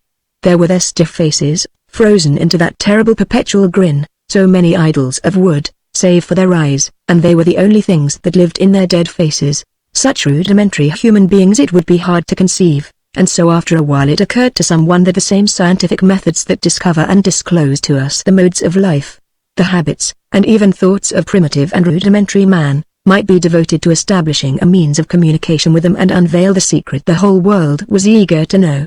Accordingly, they were taken to the University of Chicago and turned over to the Department of Anthropology. The learned expounders of this science were not long in devising a simple means of communication. The 12 unfortunates were seated upon a recitation bench and a doctor of philosophy wrote out an alphabet upon the blackboard. 1 rap of your foot will be A, said the doctor of philosophy. 2 will be B. 2 raps, a pause, and 1 will be C. We will soon learn your story. At this moment, the reverberations of a prodigious blow upon the door outside echoed through the room. Bang, bang, bang, bang, bang, bang. Unaccountably startled, as if at the hearing of some portent, the professor stood rooted to the spot for a moment, and then was about to leap to the door, when the simulacrums before him sprang to their feet and with a tremendous stamping, smote their wooden legs upon the floor. Stamp, stamp, stamp, Stamp, stamp, stamp. The professor stared at the 12 mutes. They were their immobile faces, as wooden as their wooden legs, wearing their perpetual grin, but the westering sun shone on their eyes and there he saw an abject, groveling fear. Dreadful to behold, the master passion of 12 souls, slaves to some mysterious will which had just made itself manifest out of the unseen. By what means the will had gained this ascendancy? The terrible disfigurements of their remnants of bodies told only too well, and he who ran could read the utter prostration before the power which in their lives had been the greatest and the most terrible in the universe. Again, far off in a distant corridor of the building, slowly rumbled to them, knock, knock, knock, knock, knock, knock, and the 12 unfortunates, like so many automatons, gave token of their obedience. They had been warned to keep the secret, and so was foiled the attempts of the learned anthropologists to hold converse with these rudimentary beings. The alphabet of such elaborate devisings went for naught. Never did the 12 persons in the state of primitive culture get further than the letter C, knock, knock, knock, knock, knock, knock. What befell Mr. Middleton because of the 5th gift of the Emir? I am at a loss to understand, said Mr. Middleton, why you have entitled the narration you have just related, The Pleasant Adventures of Dr. McDill. For to my mind, they seemed anything but pleasant adventures. How so? Asked the Emir. Is it not pleasant to thwart the machinations and defeat the evil intentions of the villains such as composed the confederacy that sought the doctor's life? Does there not reside in mankind a sense of justice which rejoices at seeing meted out to wrongdoers the deserts of their crimes? To which Mr. Middleton, replying with a nod of thoughtful assent, after a proper period of rumination upon the words of the Emir, that accomplished ruler continued. Despite the boasted protection of the law, how often is a man compelled to rely for his protection upon his own prowess, skill or address? There are many occasions when right under the nose of the police, one saves himself by the resort to physical strength, weapons, or the use of a cajoling tongue. Theoretically, Dr. McDill was amply protected by the mantle of the law. In reality, it was man to man as much as if he had met his foes in the Arabian desert, with none but himself and them and the vultures. Do you go armed? No, replied Mr. Middleton, with a flippant smile, but I can go pretty fast, and that is heretofore done as well as going armed. Young man, said the Emir, sternly, a bullet can outstrip your fleetest footsteps. There may never be but one occasion when you will need a weapon, but on that occasion the possession of the means of protection may spell the difference between life and life. Hardly had he uttered them, before Mr. Middleton regretted his forward and pert words, for never before had he answered the Emir lightly, such was his respect for him as a man of goodly parts and as one set in authority, and such was his gratitude toward him as a benefactor. Stammering forth what was at once an apology and an acknowledgment of the wisdom of what the Emir had said, Mr. Middleton began to make preparations to go. But Prince Achmed bade him wait, and saying a few words to Mesra in the Arabic language, the blackamoor brought to him a pair of pistols of a formidable aspect. In sooth, one could hardly tell whether they ought to be called pistols, or culverins. In the shape of the stocks alone could anyone detect that they were pistols. The bore of each was more than an inch in diameter, and the octagonal barrels of thick steel, heavily inlaid with silver, were a foot and a half long. The handles, which were in proportion to the barrels and so long that 4 hands could grasp them, were so completely covered with an inlay of pearl that no wood was visible. Taking one of them, the Emir rammed home a great load of powder, upon which he placed a handful of balls as large as marbles. Having served the second likewise, he handed the pair to Mr. Middleton. Take them. Protected by them, you need have little fear. But woe betide the man who stands in front of them, for so wide is the distribution of their charge, that he must be a most indifferent marksman who could not do execution with them. Thanking the Emir for the gift and the entertainment and instruction of his discourse, Mr. Middleton departed. Impressed though he had been by Prince Achmed's counsel and by the lesson to be derived from the recital of the experiences of Dr. McDill, Mr. Middleton did not carry the pistols as he went about his daily vocation. It was impossible to so bestow them about his garments that they did not cause large and unsightly protuberances, and to carry them openly was not to be thought of. Their weight, too, was so great that it was burdensome to carry them in any manner. Coming into his room unexpectedly in the middle of the forenoon of the Thursday following the acquisition of the weapons, he surprised Hilda Svensson, maid of all work, in the act of examining one of them, which she had extracted from the place where they lay concealed in the lower bureau drawer beneath a pile of underclothing. With a start of guilty surprise, Hilda let the pistol fall to the floor. Fortunately it did not go off, but nonetheless was he convinced that he ought to dispose of the 2 weapons, for any day Hilda might shoot herself with one, while on the weekly sheet-changing day, Mrs. Leschinger, the landlady, might shoot herself with the other.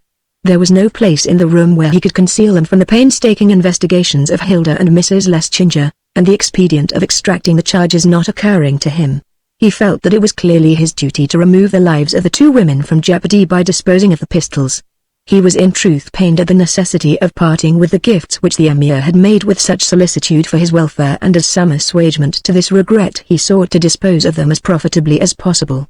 With this end in view, he made an appointment for a private audience after hours with Mr. Sidney Kuppenheimer, who conducted a large loan bank on Madison Street and was reputed a connoisseur and admirer of all kinds of curios. On the evening for which he had made the appointment, he set forth, intending to make an early and short call upon his friend Chauncey Stackelberg and wife, before repairing to Mr. Kuppenheimer's place of business.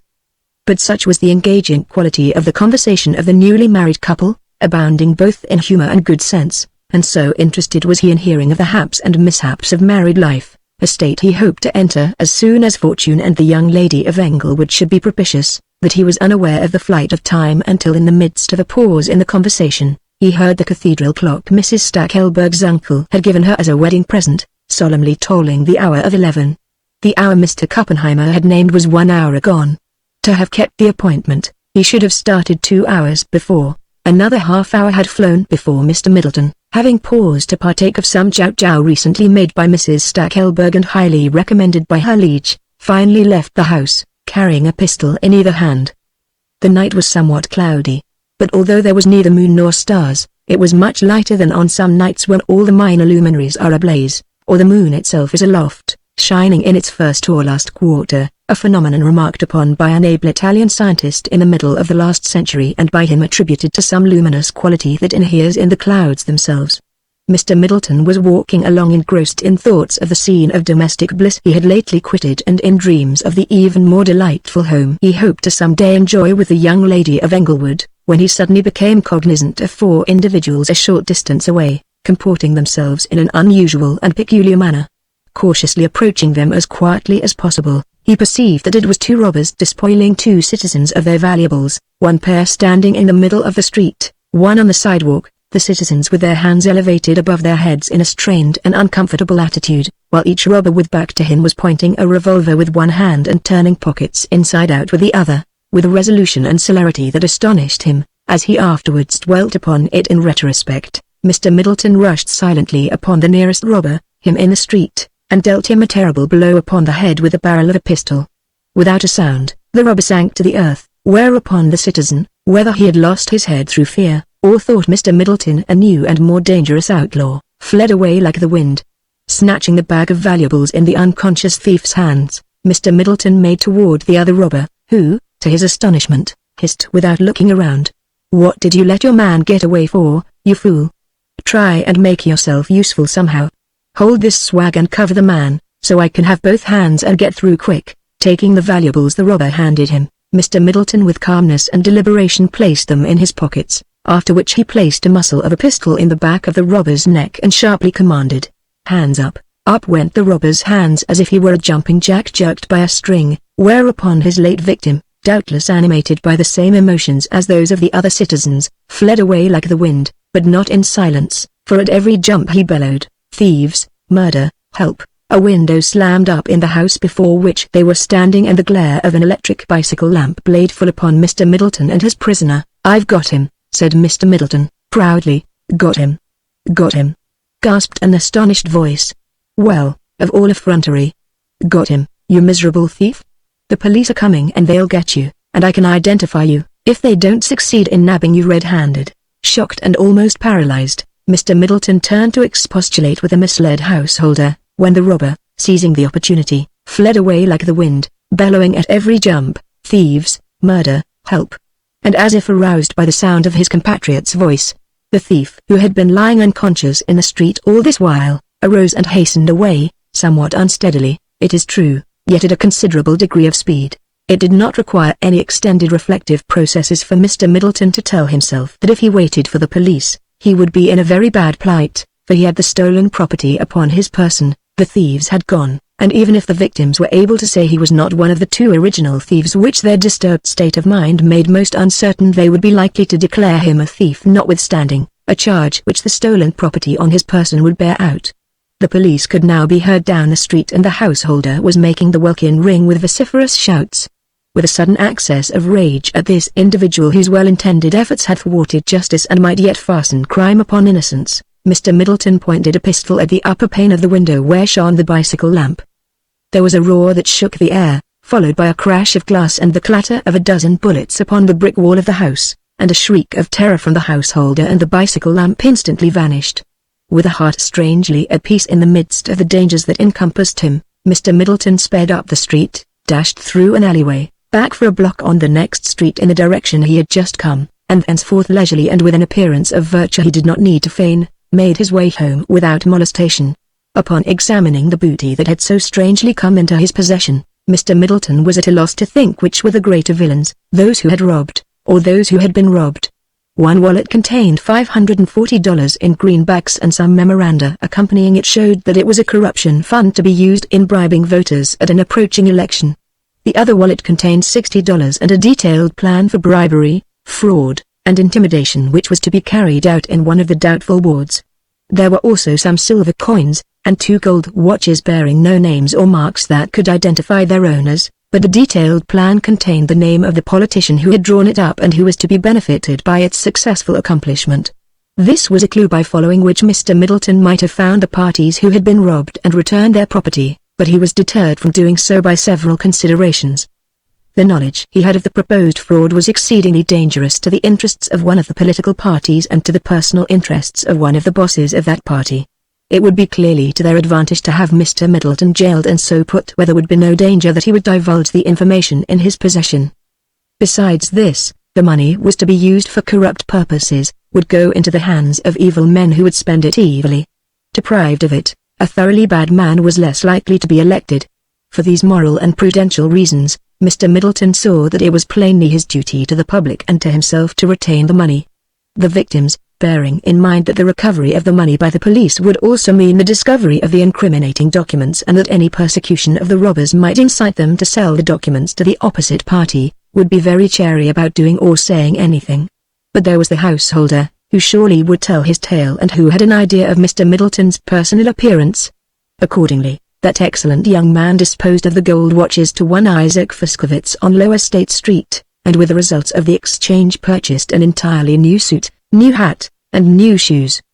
The incriminating documents he placed under the carpet in his room against a time when he might see an opportunity to safely dispose of them to the pecuniary advantage of himself and to the discomfiture of the contemptible creature whose handiwork they were. He said nothing of these transactions when on the appointed evening he once more sat in the presence of the urbane prince of the tribe of Allan. Having handed him a bowl of delicately flavored sherbet, Achmond began the narration of the adventure of Miss Clarissa Dawson. The adventure of Miss Clarissa Dawson. Miss Clarissa Dawson was a young lady who had charge of the cutlery counter in one of the great emporiums of State Street. She was reckoned of a pretty wit and not more cutting with the Sheffield razors that were piled before her than the remarks she sometimes made to those who, incited thereto by her reputation for readiness of retort, sought to engage her in a contest of repartee. It was seldom that she issued from these encounters other than triumphant, leaving her presumptuous opponents defeated and chagrined. But in the month of November of the last year, for once she owned to herself that she had been overcome, it is true, because her adversary was plainly a person of stupidity, mailed by his doltishness against the keenest sarcasm she could launch against him, yet nevertheless overcome. To her choicest bit of irony, the individual replied, "Somebody left you on the grindstone and forgot to take you off," to which the most adroit in quips and quirks could find no fitting replication, unless it were to indulge in facial contortion or invective, and Miss Clarissa was too much of a lady to do either.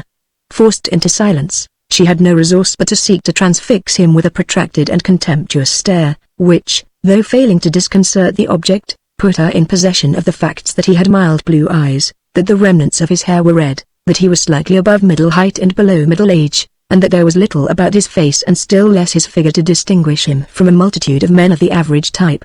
Indeed, one could not even conjecture his nationality, for his type was one to be seen in all branches of the Indo-European race. If from a package in his upper left-hand coat pocket, which, broken, disclosed some wieners, you concluded he was of the German nation, a short dudeen in an upper vest pocket would seem to indicate that he was an Irishman. His coat was of black cheviot, new, and of the current cut. His vest was of corduroy, of the kind in vogue in the past decade, while his pantaloons, black, with a faint green line in them, were a compromise, being of a non-committal cut that would never be badly out of style in any modern period. Sustaining Miss Clarissa's stare with great composure, he purchased 6 German razors at 35 cents each, 6 English at 50, 12 American at the same price, and a stray French razor at 62. "Don't you want some razor iron?" asked Miss Clarissa. "It makes razors and other things sharper. Why don't you use it, then, instead of lobster iron?" replied the stranger, picking up his package and the change. Miss Clarissa deigning to give no reply but an angry frown, the stranger expressed his gratitude for the amusement he intimated she had afforded him, and he further said he hoped he would see her at the charity ball, and he made bold to ask her to save the second two-step for him, and thereafter departed, having declined Miss Clarissa's offer to have his purchases sent to his address, an offer dictated not by a spirit of accommodation and kindliness, but by a desire to learn in what part of the city he had his residence. On the morrow again came a man to purchase razors, of which there was a large number on Miss Clarissa's counter, traveling men's samples for sale at ridiculous prices.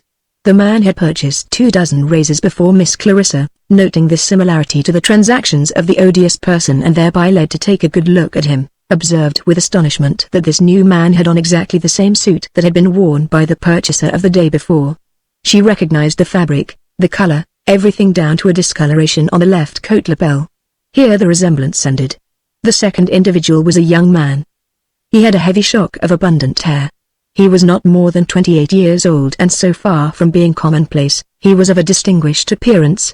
But as the eyes of Miss Clarissa continued to dwell upon him in some admiration, she told herself that the resemblance did not end with the clothes, after all.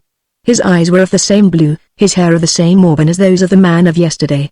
Indeed, the man of yesterday might have been this man with 20 years added on him, with the light of hope and ambition dimmed by contact with the world, and his youthful alertness and dash succeeded by the resigned vacuity of one who has seen none of his early dreams realized.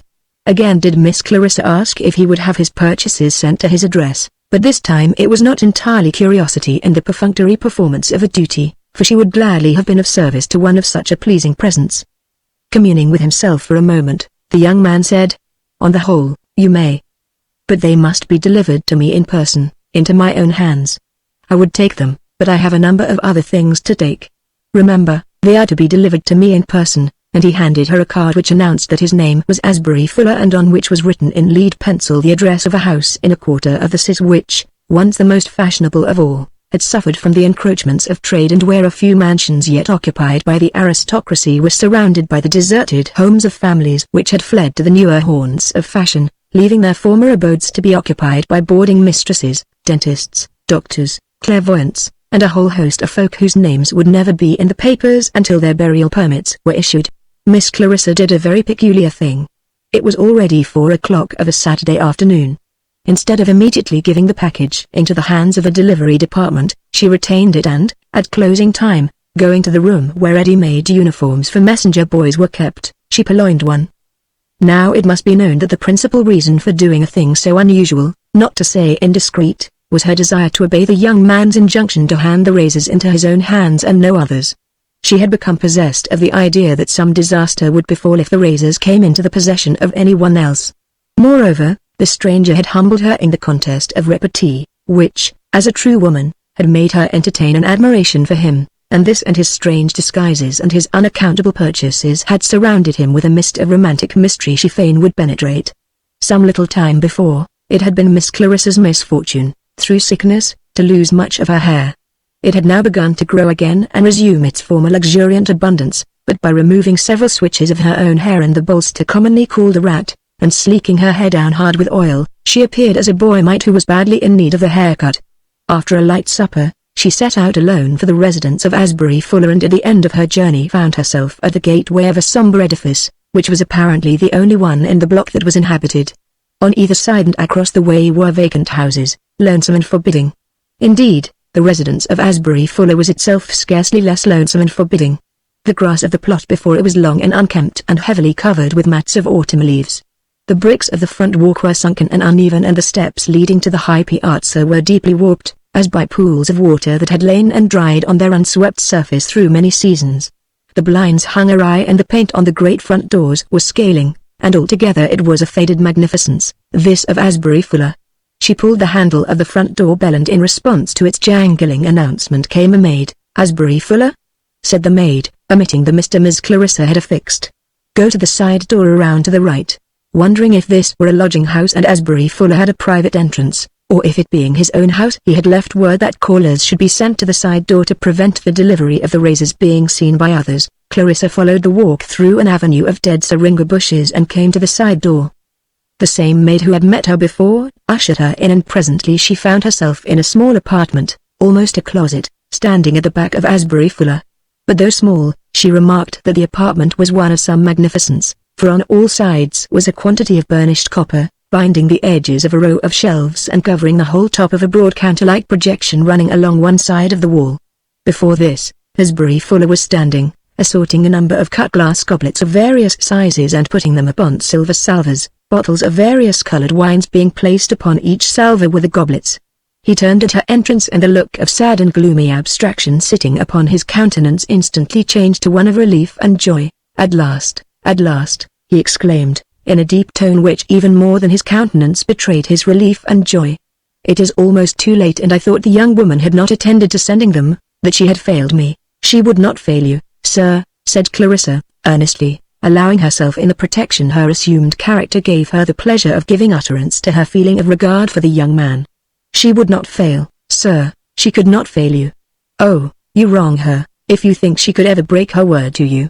Asbury Fuller bent an inscrutable look upon Clarissa and then bidding her remain until his return, hastily left the room. But though he was gone, Clarissa sat gloating upon the mental picture of his manly beauty. He seemed taller than before, for the stoop he had worn in the afternoon had now departed and he stood erect and muscular in a suit of full evening dress that set off his lithe, soldierly form to such advantage. His garb was of an elegance such as Clarissa had never before beheld, and it was plain that the aristocracy affected certain adornments in the privacy of their homes which they did not caparison themselves with in public. Clarissa had seen dress suits in restaurants and in theatres, but never before had she seen a bottle green dress coat with gold buttons and a velvet collar and a vest with broad longitudinal stripes of white and brown. In a brief space, Asbury Fuller returned, and glancing at his watch, he said, "There is some time before the dinner party begins and I would like to talk with you. I am impressed by your apparent honesty and particularly by the air of devotion to duty that characterizes you. The latter I have more often remarked in women than in the more selfish sex to which we belong. We need a boy here. Wages, $20 a month and keep. Oh, sir, I should be pleased to come. Your duties will commence at once. Owing to the fact that this old house has been empty for some time and the work of rehabilitating and refurnishing it is far from completed, you cannot at present have a room to yourself. You will sleep with John Klussman, the ostler." "Oh, sir, I cannot do that," exclaimed Clarissa, starting up in alarm. "John is a good boy and kicks very little in his sleep. But doubtless you object to the smell of horses." "Oh, sir, let me do what is needed this evening and go home and I will come back and work tomorrow and go home tomorrow night. And if by that time you find I can have a room by myself, perhaps I will come permanently. I don't smell of horses myself," said Asbury Fuller, musingly, to which Clarissa making no response other than turning away her head to hide her blushes. He continued, "But 2 days will be enough. Indeed, tonight is the crucial point. I will not beat about the bush longer. I wish to attach you to my interests. I wish you to serve me tonight in the crisis of my career." "Oh, sir," said Clarissa, in the protection that her assumed character gave her, allowing herself the privilege of speaking her real sentiments, "I am attached to your interests. Let me serve you. Command, and I will use my utmost endeavor to obey." Asbury Fuller looked at her in surprise. Carried away by her feelings and in the state of mental exaltation which the romance and mystery of the adventure had induced, she had made a half-movement to kneel as she thus almost swore her fealty in solemn tones. "Why are you attached to my interests?" asked Asbury Fuller, somewhat dryly. Alas, Clarissa could not take advantage of the protection her assumed character gave her to tell the real reason. Only as a woman could she do that, only as a woman could she say and be believed, "Because I love you." Why, some people are naturally leaders, naturally draw others to them. "You cannot be a spy upon me, since no one knows who I am." "A spy?" cried Clarissa, in a voice whose sorrowful reproach gave convincing evidence of her ingenuousness. I wrong you," said Asbury Fuller. "I will trust you. I will tell you what you are to do." "Butler," said a maid, poking her head in at the door, It is time to come and give the finishing touches to the table. It is almost time for the dinner to be served, and without ado, Asbury Fuller sprang out of the room. A butler. A butler. Clarissa sat stunned. It was thus that her hero had turned out. Could she tell the other girls in the store with any degree of pride that she was keeping company with a butler? She had received a good literary education in the high school at Muncie, Indiana, and was a young woman of taste and refinement. Could she marry a butler? To be near her hero, she herself had just now been willing to undertake a menial position. But she had then imagined him to be a person of importance. This stage in her cogitations led her to the reflection that her feelings were unworthy of her.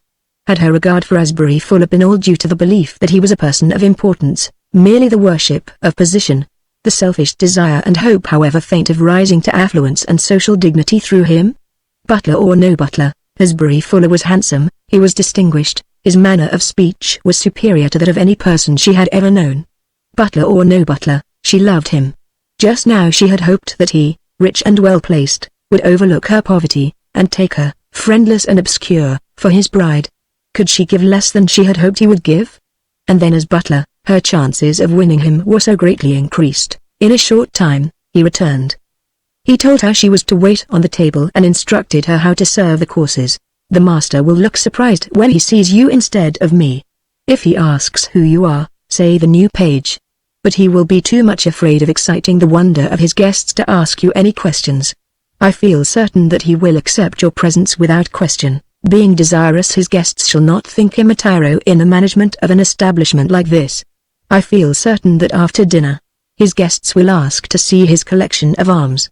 Indeed, Miss Wardon told him in my hearing last Monday that she accepted his invitation here on condition that she be allowed to see the famous collection. You are to follow them into the drawing room after dinner. The master will not know whether that is usual or not. If they do start to go to look at the arms, you are to say, "The collection of your former weapons, sir, has been placed in the first room to the left at the head of the stairs. The paper hangers and decorators have been busy." Then you are to lead the way into that room, which you will find dimly lighted. After that, I will attend to everything myself. Although Clarissa could not but wonder at the strangeness of her instructions and to be somewhat alarmed at the evidences of a plot in which she was to be an agent, she agreed, for though her regard for Asbury Fuller would have been sufficient to cause such acquiescence, so great was her curiosity to have solved the mysteries which surrounded that individual, that this alone would have gained her consent. There were but two guests at the table of Mr. William Ledbury, Judge Volney Wardon, and his daughter, Eulalia Wardon. Mr. Ledbury cast a look of surprise and displeasure as he saw Clarissa serving the first course, but he quickly concealed these emotions and proceeded to plunge into an animated conversation with his guests. Indeed, it assumed the character of a monologue in which he frequently adverted to the weather, to be off on a tangent the next moment on a discussion of finance, politics, sociology, on which subjects, however, he was far from showing the positiveness and fixed opinion that he did while descanting upon the weather.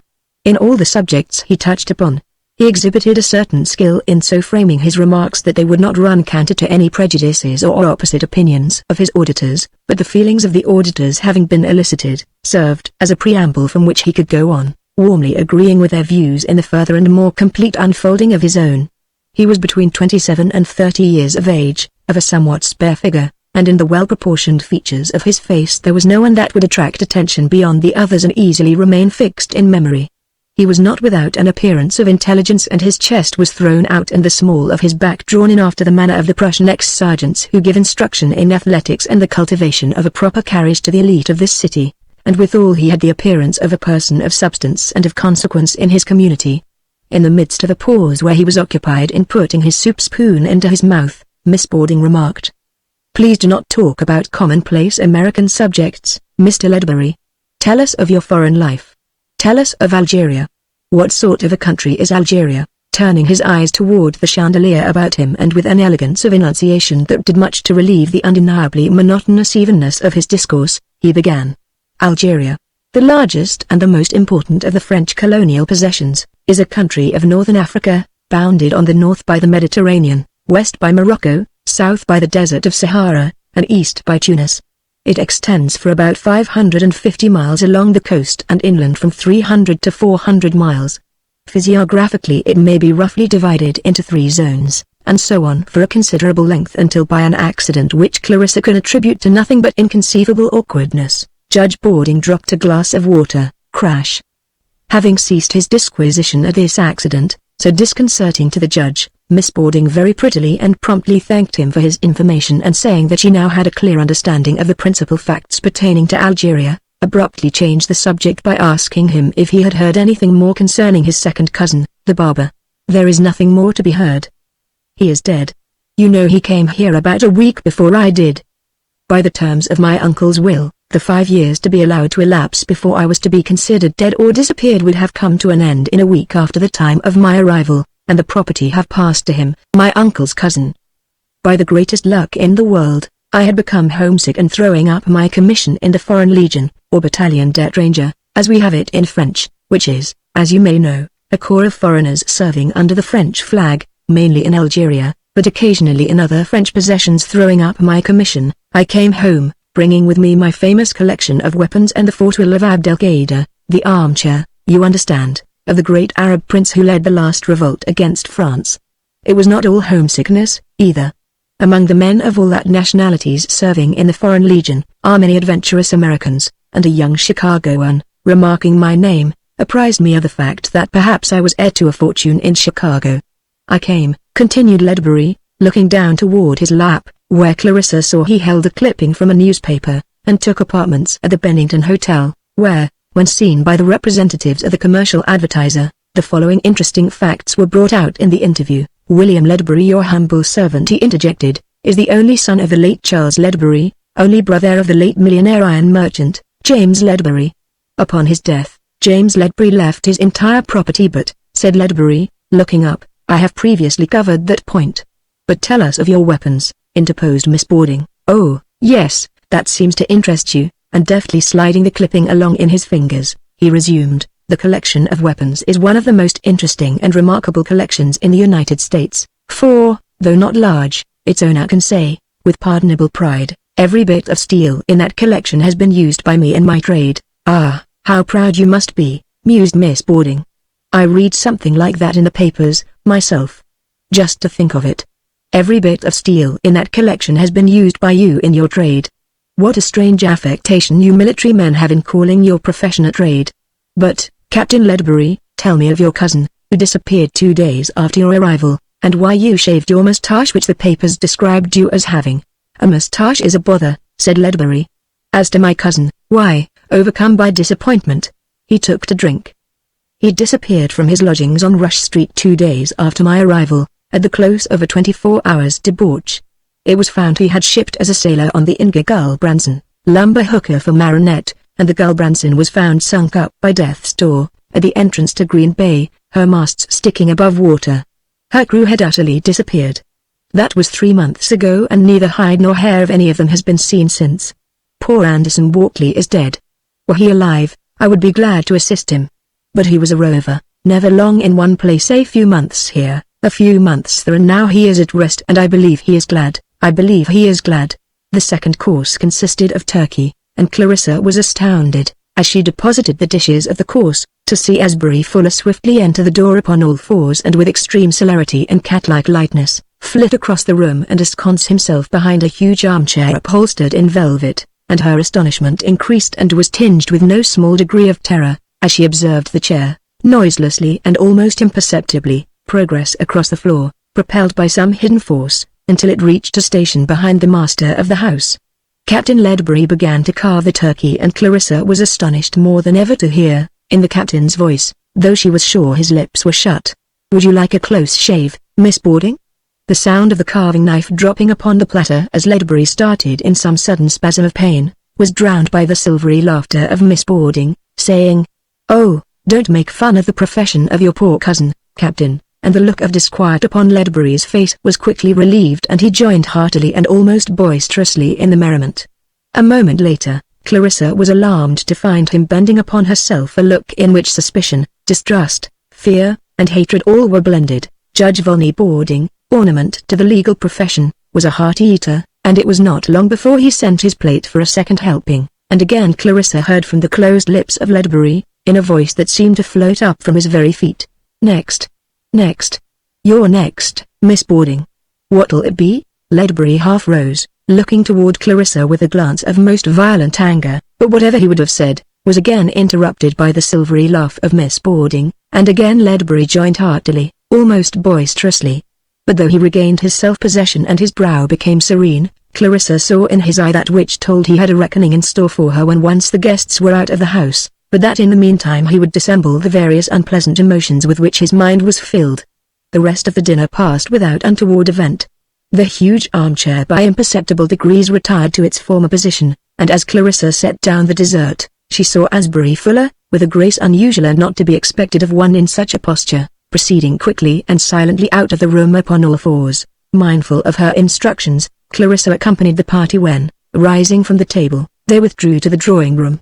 It was manifest that her presence caused Ledbury some uneasiness, and he looked now at her and now at his guests with an inquiring and perturbed countenance, but in the calm faces of the judge and his daughter he could detect nothing to indicate that they thought the presence of the page at all strange, and little by little he recovered his good spirits and related some interesting anecdotes of a bulldog he once owned and of a colored person who stole a guitar from him.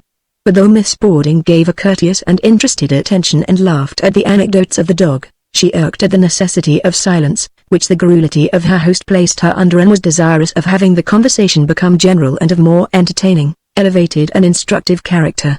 As the narration of the episode of the colored person came to an end, she hastily exclaimed, "Captain, you promised to show us your collection.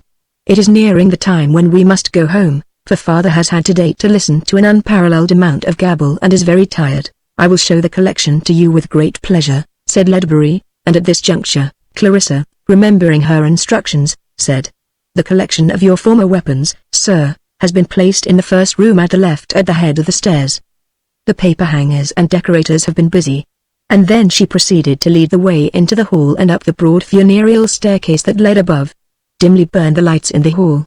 Dimly burned a gas jet in the room whose door stood open at the left. "Oh, yes," said Ledbury, gaily, responding to a remark of Miss Wardon, as they entered the room and saw the uncertain shape of a large chair vaguely looming in the gloom. "I secured the fort will of Abdelkader after we had stormed the last stronghold of that unfortunate prince. But interesting as this relic is, I put no value upon it in comparison with the weapons, for every bit of steel in the collection has been used by me in my trade." As he said these words, he turned on the gas at full head and the light blazed forth to be shot back from an array of polished steel festooned upon the wall, a glittering rosette, but not of sabres and scimitars, yatagans, rapiers, broadswords, dirks and poniards, pistols, fusils and rifles. No. Razors and scissors.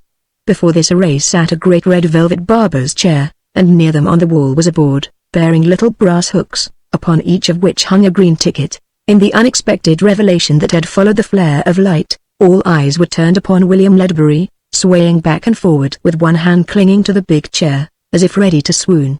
A sickly, cringing grin played over his face, suddenly come all a yellow, and his long tongue was flickering over his pale lips.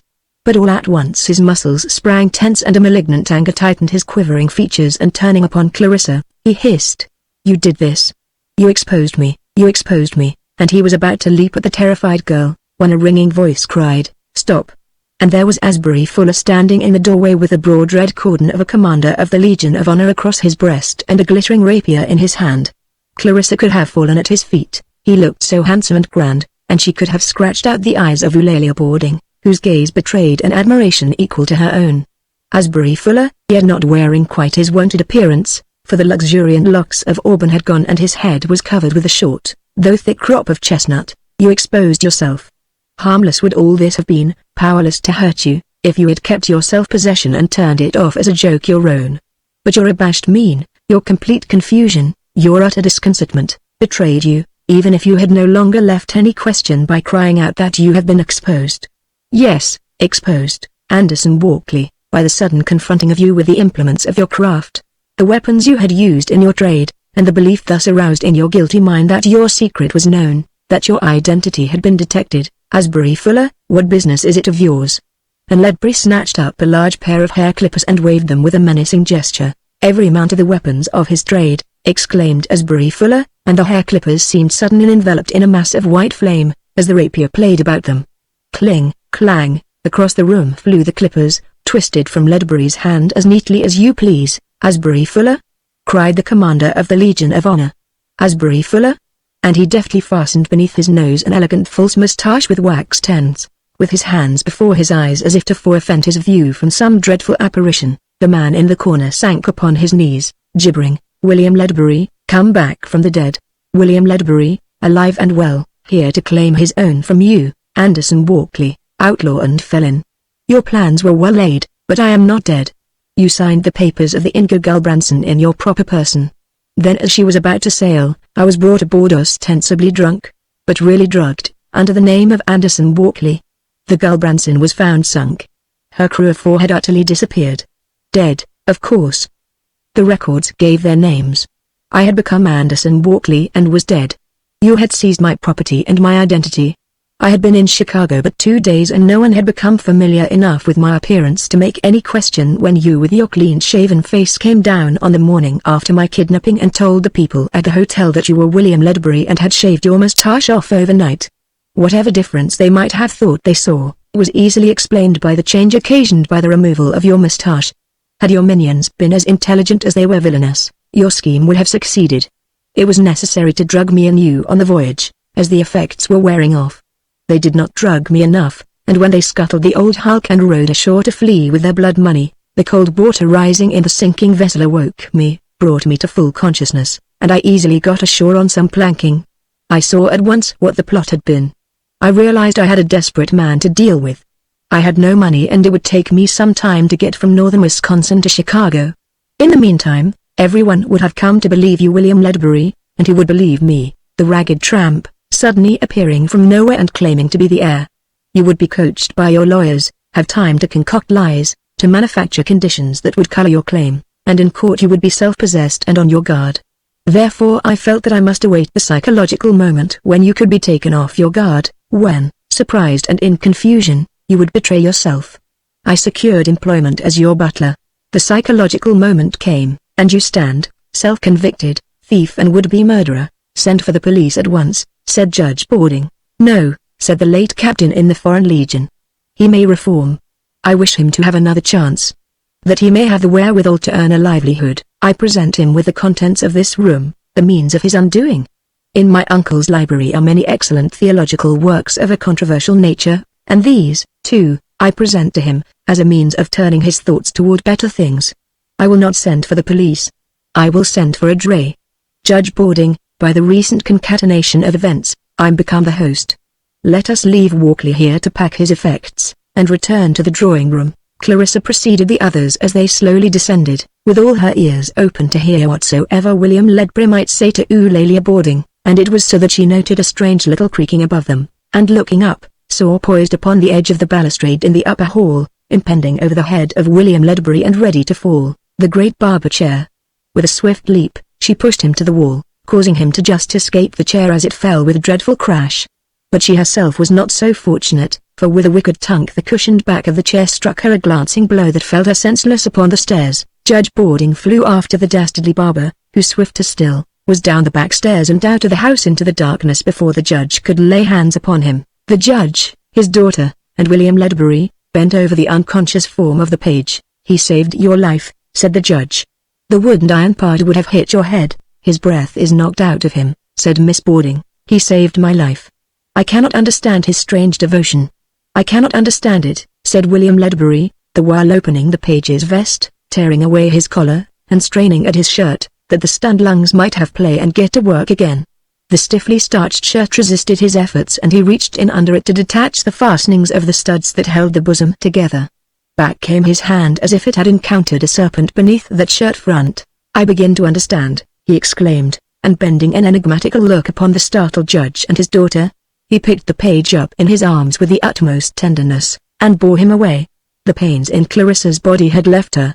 Indeed, they had all but gone when on Sunday morning, after a night which had been one of formless dreams where she had not known whether she slept or waked or where she was, a frowsy maid had called her from the bed where she lay beneath a blanket, fully dressed, and told her it was time she was getting back to the city. Not a sign of William Ledbury as she passed out of the great silent house. Not a word from him, no inquiry for the welfare of the little page who had come so nigh dying for him.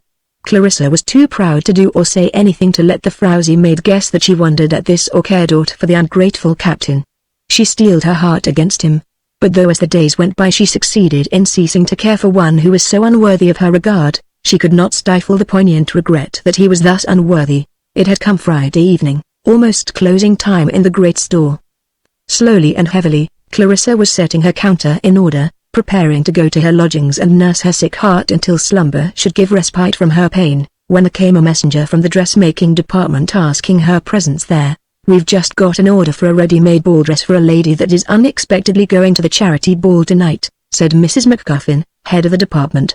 "The message says the lady is just your height and build and color. She noticed you sometime, it seems, and that we are to fit one of the dresses to you, making such alterations as would make it fit you, choosing one suitable to your complexion.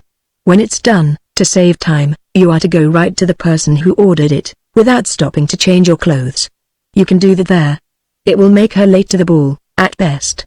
A carriage and a person to conduct you will be waiting." It was a magnificent dress that was gradually built upon the figure of Clarissa, and when at last it was completed and she stood before the great pier glass flushed with the radiance of a pleasure she could not but feel despite her late sorrow and the fact she was but the lay figure for a more fortunate woman, one would have to search far to find a more beautiful creature. "Why," exclaimed Mrs. McGuffin. "Why, I had no idea you had such a figure. Why, I must have you in my department to show off dresses on. You will work at the cutlery counter not a day after tomorrow. But there, I am keeping you. The ball must almost have begun. Here's a bag with your things in it. I was going to say, your other things." And throwing a splendid cloak about the lovely shoulders of Miss Clarissa, Mrs. McGuffin turned her over to the messenger. There was already somebody in the carriage into which Clarissa stepped, but as the curtain was drawn across the opposite window, she was unable to even conjecture the sex of the individual who was to be her conductor to her destination, and steeped in dreams which from pleasant ones quickly passed to bitter, she speedily forgot all about the person at her side.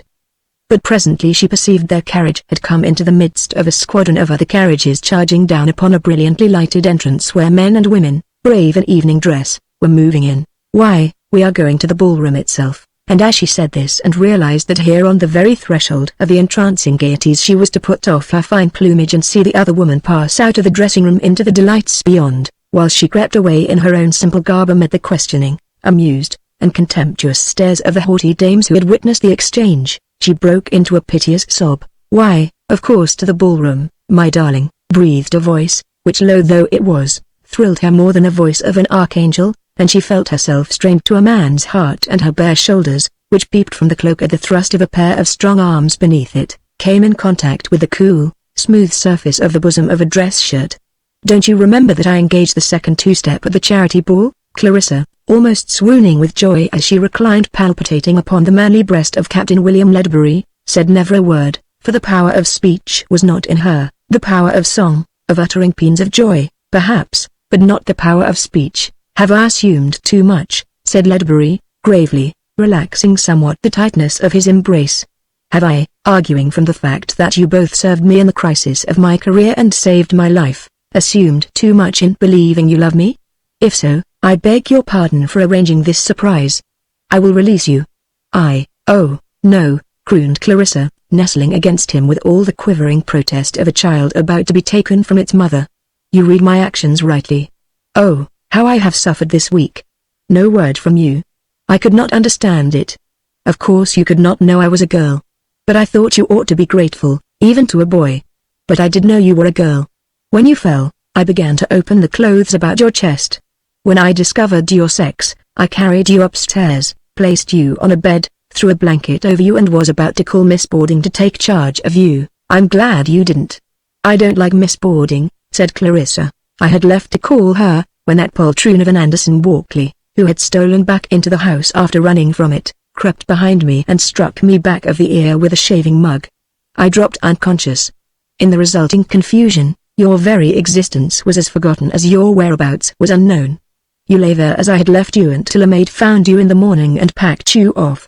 It was not until Wednesday that I was able to be out. I knew you came from this store, and mousing about in there, I had no trouble in identifying the nice young page with the beautiful young woman at the cutlery counter. I could scarce wait 2 days, but as 3 had already passed, I planned this surprise, remembering our banter when I talked with you, disguised as a man of 50, and now you are to go in with me as my affianced bride. We'd better hurry, for the driver must be wondering what we are thinking about.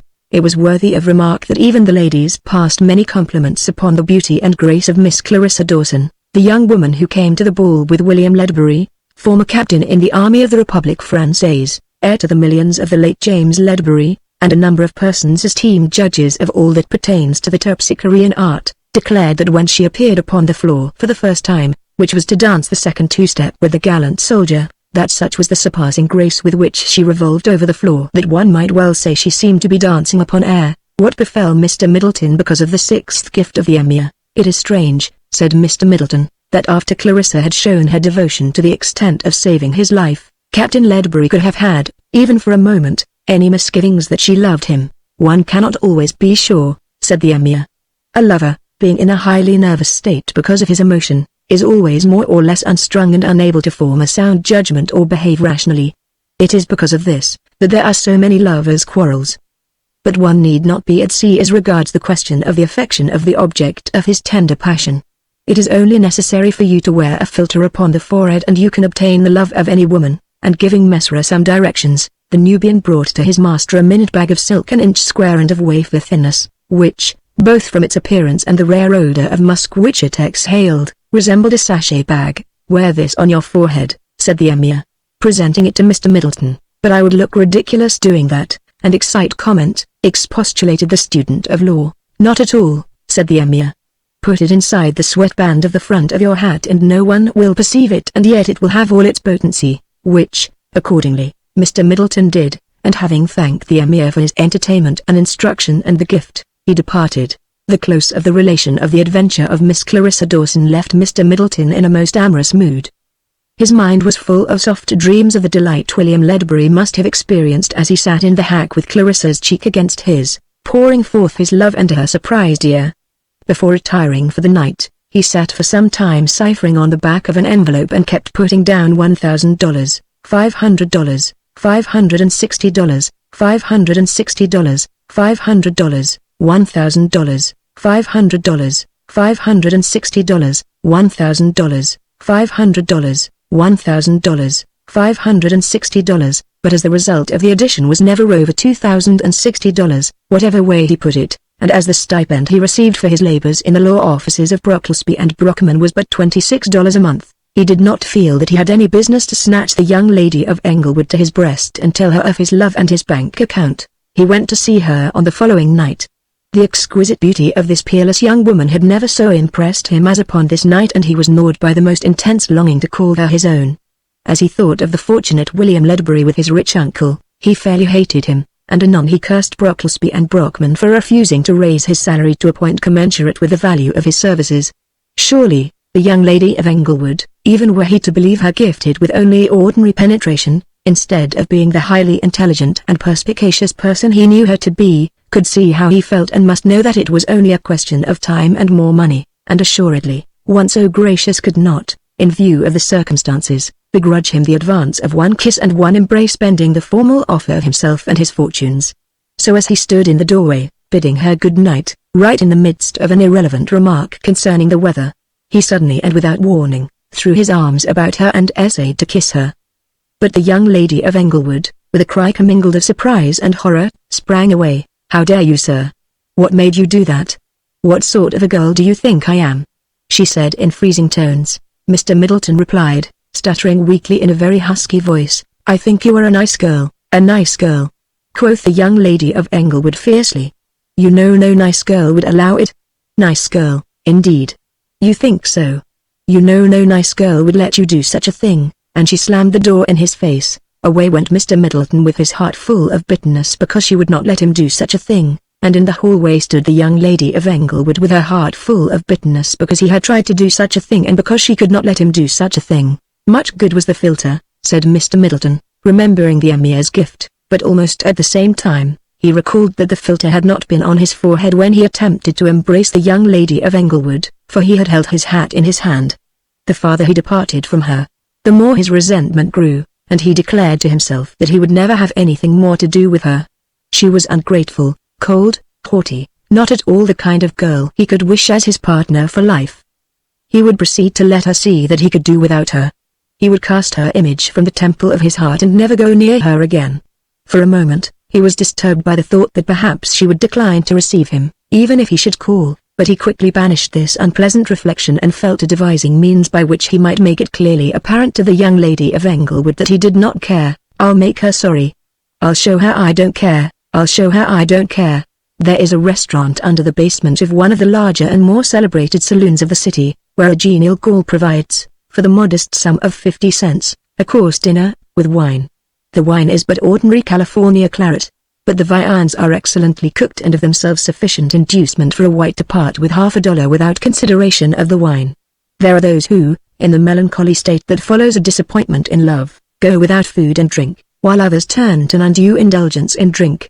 There are yet others, though few observers seem to have noted them, who turn toward greater indulgence in food, seeking surcease and forgetfulness of the pains of the heart in benefactions to the stomach. It was very seldom that Mr. Middleton spent so much as 50 cents upon a meal, but the conduct of the young lady of Englewood having deprived him of any present object for laying up money, and, moreover, the pains of the heart before alluded to demanding the vicarious offices of the stomach, he went to the little French restaurant the next evening. It was somewhat late when he arrived and there were in the room but 2 diners beside himself. These were a man and a woman, who by many little obvious evidences made manifest that they were not husband and wife. They had arrived at the dessert and were eating ice cream with genteel slowness, conversing the while with great decorum.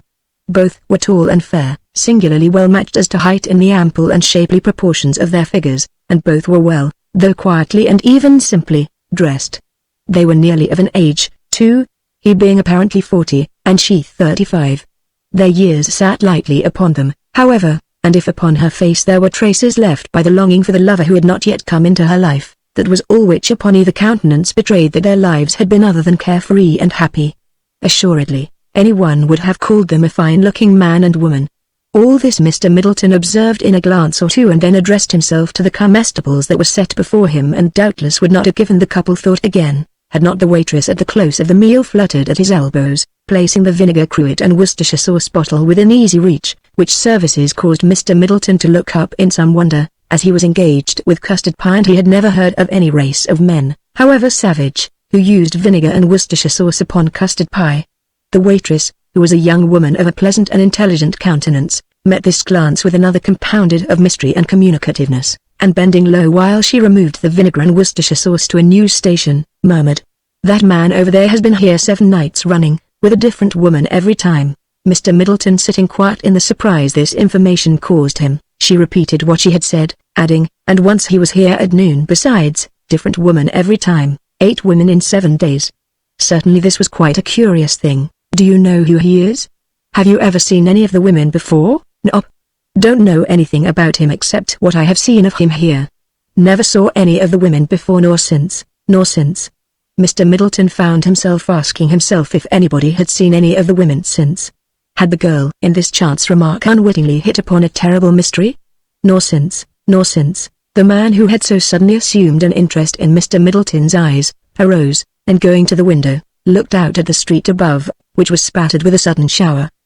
He began to lament that he had not brought an umbrella and said he would go after one, when the storm so increased in violence that even a person provided with an umbrella as was Mr. Middleton would not care to venture into it, for such was the might of the wind now filling the air with its shrieks, that the rain swept in great lateral sheets which made an umbrella a futile protection.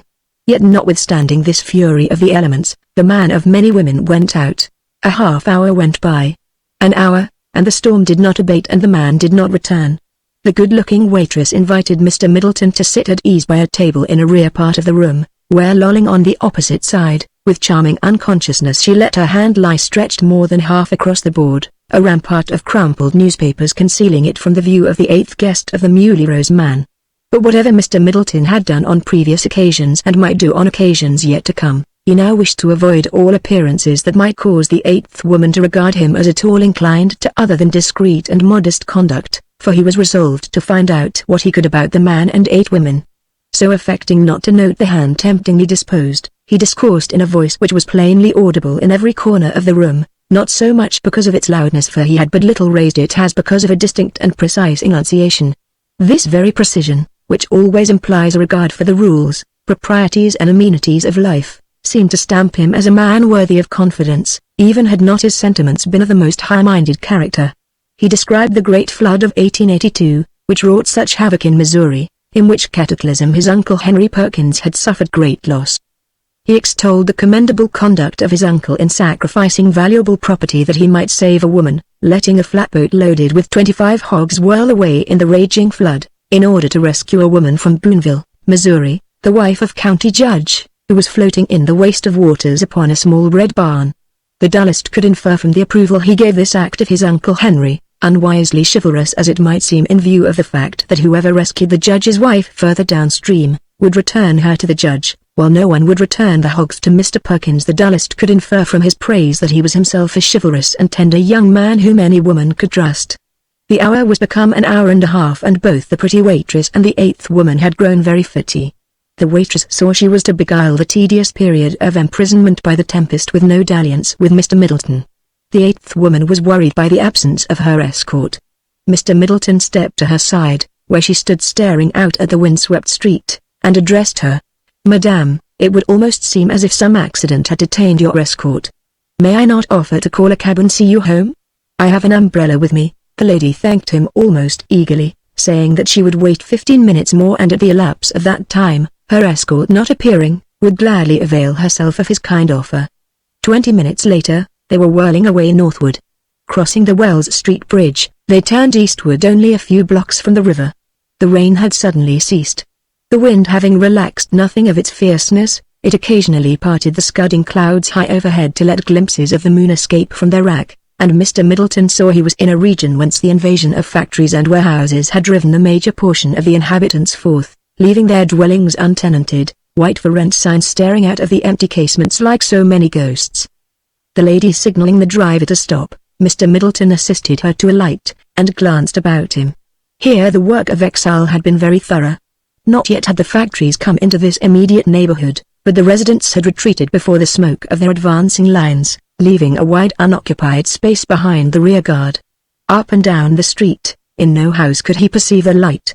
The moon shining forth clear and resplendent, its face unobstructed by clouds for a moment, he saw stretching away house after house with white signs that grimly told their loneliness. Indeed, quite deserted did appear the very house to whose door they splashed through the pools in the depressions of the tall flight of stone steps. The lady threw open the door and stepped briskly in, and her footfalls rang sharply upon a bare floor and resounded in a hollow echo that told it was an empty house, an empty house, an empty house. What danger might lurk here, and how easy might Lucille's lure victims to their door? Mr. Middleton paused on the threshold, staring into the gloom. But whatever irresolute thoughts he had entertained of retreat were dispelled by the sound of a wail from the lady, and the sight of her face, white in the moonlight, as she rushed out to him. "Oh, oh," she moaned, gibbering a gush of words which, despite their incoherence of form, in their tone proclaimed fear, consternation, and despair. Lighting a match, Mr. Middleton stepped into the house. Standing in the little circle of dull yellow light, he saw beneath his feet windrows of dust and layers of newspapers that had rested beneath a carpet but lately removed, and beyond, dusk, emptiness, and silence. He advanced, looking for a chandelier, but though he found two, the incandescent globes had been removed from them. Throwing a mass of the papers from the floor into the grate and lighting them, a bright glare brought out every corner of the room. There was nothing but the four bare walls. "They have taken everything, everything!" cried the poor lady. "Who?" asked Mr. Middleton, after the manner of his profession. "Who? Would that I knew!" Thieves. Mr. Middleton then realized she had been the victim of a form of robbery far too common, where the scoundrels come with drays and carry off the whole household equipment, in the householder's absence. That which had been done in comparatively well-populated quarters was easy of accomplishment on this deserted street. Penetrated with compassion, he moved toward the unfortunate woman, who with an abandonment he had not expected of one so stately and reserved, threw herself upon his breast, weeping as though her heart would break. "They have taken everything. How can I get along now? My piano is gone, and how can I give lessons without it? I will have to go back to Peoria." Soothingly Mr. Middleton patted the weeping woman on the back. With infinite tenderness, he kissed her tear-bedewed cheeks, and gently he laid her head upon his shoulder, and then with both arms clasped about her, he imparted to her statuesque figure a sort of rocking motion, crooning with each oscillation, "There, there, there, there," until the paroxysm of her grief abated and passed from weeping into gradually subsiding sobs, and he began to tell her that he would be only too happy to give his legal services to convict the villains when caught, as they surely would be. the lady by degrees becoming more cheerful and giving him a description of the stolen property. He discussed ways and means of recovering it, and to prevent her from relapsing into her former depressed condition, occasionally imprinted a consolatory salute upon her cheek, from which he had previously wiped the wet tracks of the tears that had now sometimes ceased gushing, for there had been a salty taste to the first osculations, which while not actually disagreeable, had not been to his liking. At length, the lady not only ceased even to sigh, but even to talk, and yet remained leaning upon him, which was whether because she was weary, exhausted by grief, or whether because her supporter was such a good-looking young man, is not evident. Doubtless it was true that at first her misery and unhappiness made her need the sympathetic caresses of anyone within reach, and that with the return of her equilibrium she continued to make this an excuse for enjoying without any reproach of impropriety a recreation which ordinarily the conventions of society would compel her to eschew. As for the rising light in the legal profession, he began to find the weight she lent upon him oppressive, and his occupation, delightful at first, appalling and growing monotonous. The monotony he somewhat relieved by frequently kissing her, now on one velvet cheek, now on the other, and again her lips, slowly, 1 2 3, in waltz measure, and rapidly, 1 2 3 4, in two-step measure, when all at once in the midst of a sustained half-note there came to him the reflection that this was no time of night for him to be there in the dark in a deserted house kissing a woman with whose social standing, whose very name, he was unacquainted. He was about to ask a few leading questions, when there was the sound of wheels in the street. A carriage stopped before the door. Quickly extricating himself from the lady's arms, Mr. Middleton stepped to the door, only to see the carriage drive away. The sound of voices singing a solemn chant in a strange and unknown tongue floating back to him. Wondering what all this could mean, he turned to find the lady standing at his side, silently regarding him in a rapt manner. "The hour is late," said she, in a hollow, mournful voice, "and I ought to be seeking some shelter where I can lay my head, but where, oh, where?"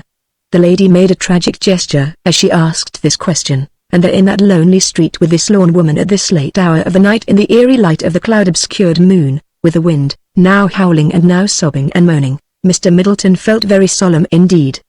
But he pulled himself together and suggested a low-priced and respectable hotel not far away, and toward this they were faring when they passed a house which, unlike most of the others of the vicinity, bore signs of habitation, and unlike any of the others, had a light showing in a window. In fact, there was a light in every window of the two upper stories and in the windows of the first floor and even in the basement. Pausing to wonder at this unusual illumination, Mr. Middleton felt his arm suddenly clutched, and a voice which he would never have believed came from the lady, if there had been anyone else present, grated into his ear. "It's him." Though startled by this enigmatical utterance, he followed when she ascended 2 steps of the stoop for a better view in the uncurtained window. There, with his face buried in his hands, seated on a roll of carpeting with a tack hammer and saucer of tacks at his side, sat the Muley Rose man. "This house was empty at 4 this afternoon," said the lady. "Heavens, that's my piano in the corner. That's my center table. I believe that's my carpet. That's my watercolor painting I painted myself. Has robbed me." Her voice rose to a shriek, and at the sound a woman's head popped out of the window above and the Muley Rose man came running to the door. He was in his shirt sleeves but wore a hat. "You've robbed me, you've robbed me," cried the lady. "I haven't," said the Muley Rose man with the utmost composure.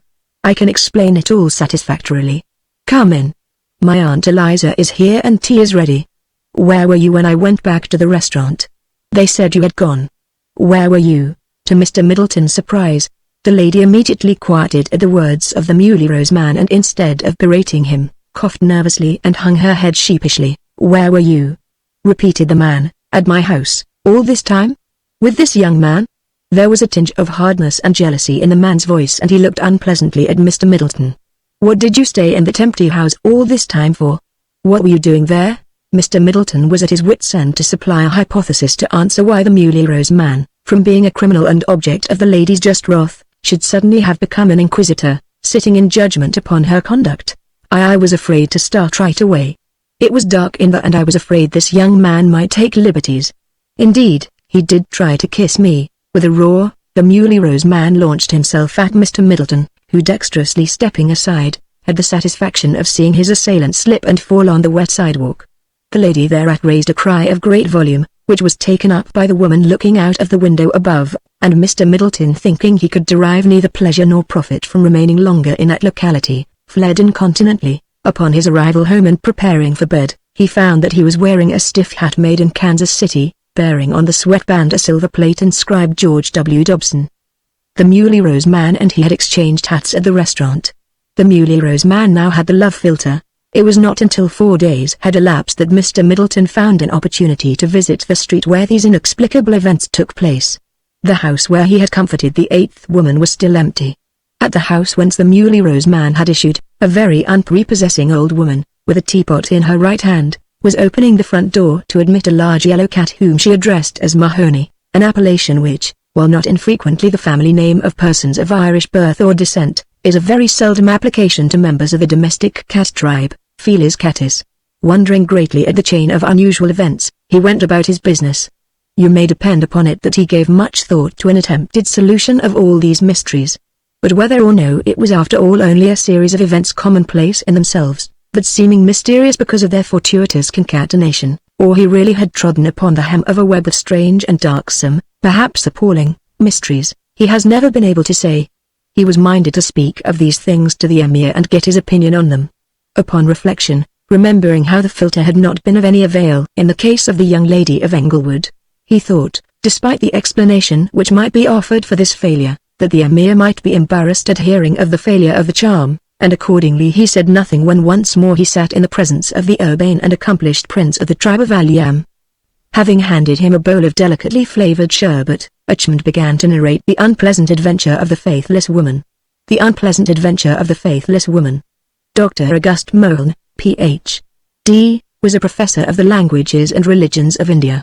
A man of great gravity of countenance and of impressive port, he was popularly reputed to have a complete knowledge of the occult learning of the adepts of India, that nebulous and mysterious philosophy which irreducible to the laws of nature as recognized by Occidentals, is by them pronounced either magic and feared as such, or ridiculed and despised as pretentious mummery and deluding prestidigitation. There was a legend among the students of his department that he was wont to project himself into the 4th dimension and thus traveling downtown, effect a substantial saving of streetcar fare. This is clearly impossible, for the yogis do not thus move about in their own persons. It is only the astral self that flies leagues through the air with the rapidity of thought, only the spiritual essence, the living man's ghost flying abroad while the living man's corpse lies inanimate at home. But even this, Dr. August Mohun could not do, for the yogis do not initiate men of Western nations into their mysteries. Dr. Mohun's knowledge of the occult of India was wholly empirical. He knew that certain things were done and could recount them, but as to how they were done, he could tell nothing. It must not be thought that of all the marvelous and awe-compelling things the yogis of India are accustomed to do, none can be assigned to any other origin than cunning legerdemain and hypnotism, or to the exercise of supernatural powers. Many of them are due to a strange and wonderful knowledge of nature which the science of the Occident has not yet reached in all its boasted advance. Yet when once explained, the Westerner understands some of these phenomena and is able to repeat them. Into this region of the penumbra of science and exact knowledge the researches of Dr. Mohun had taken him a little way, and it was this that had gained him his reputation among his pupils as a thaumaturgist. Along with the learning which this country has imported from Germany have come some customs to which the savants of both that country and this ascribe a certain fostering influence, if not a creative impulse, highly advantageous to the national scholarship.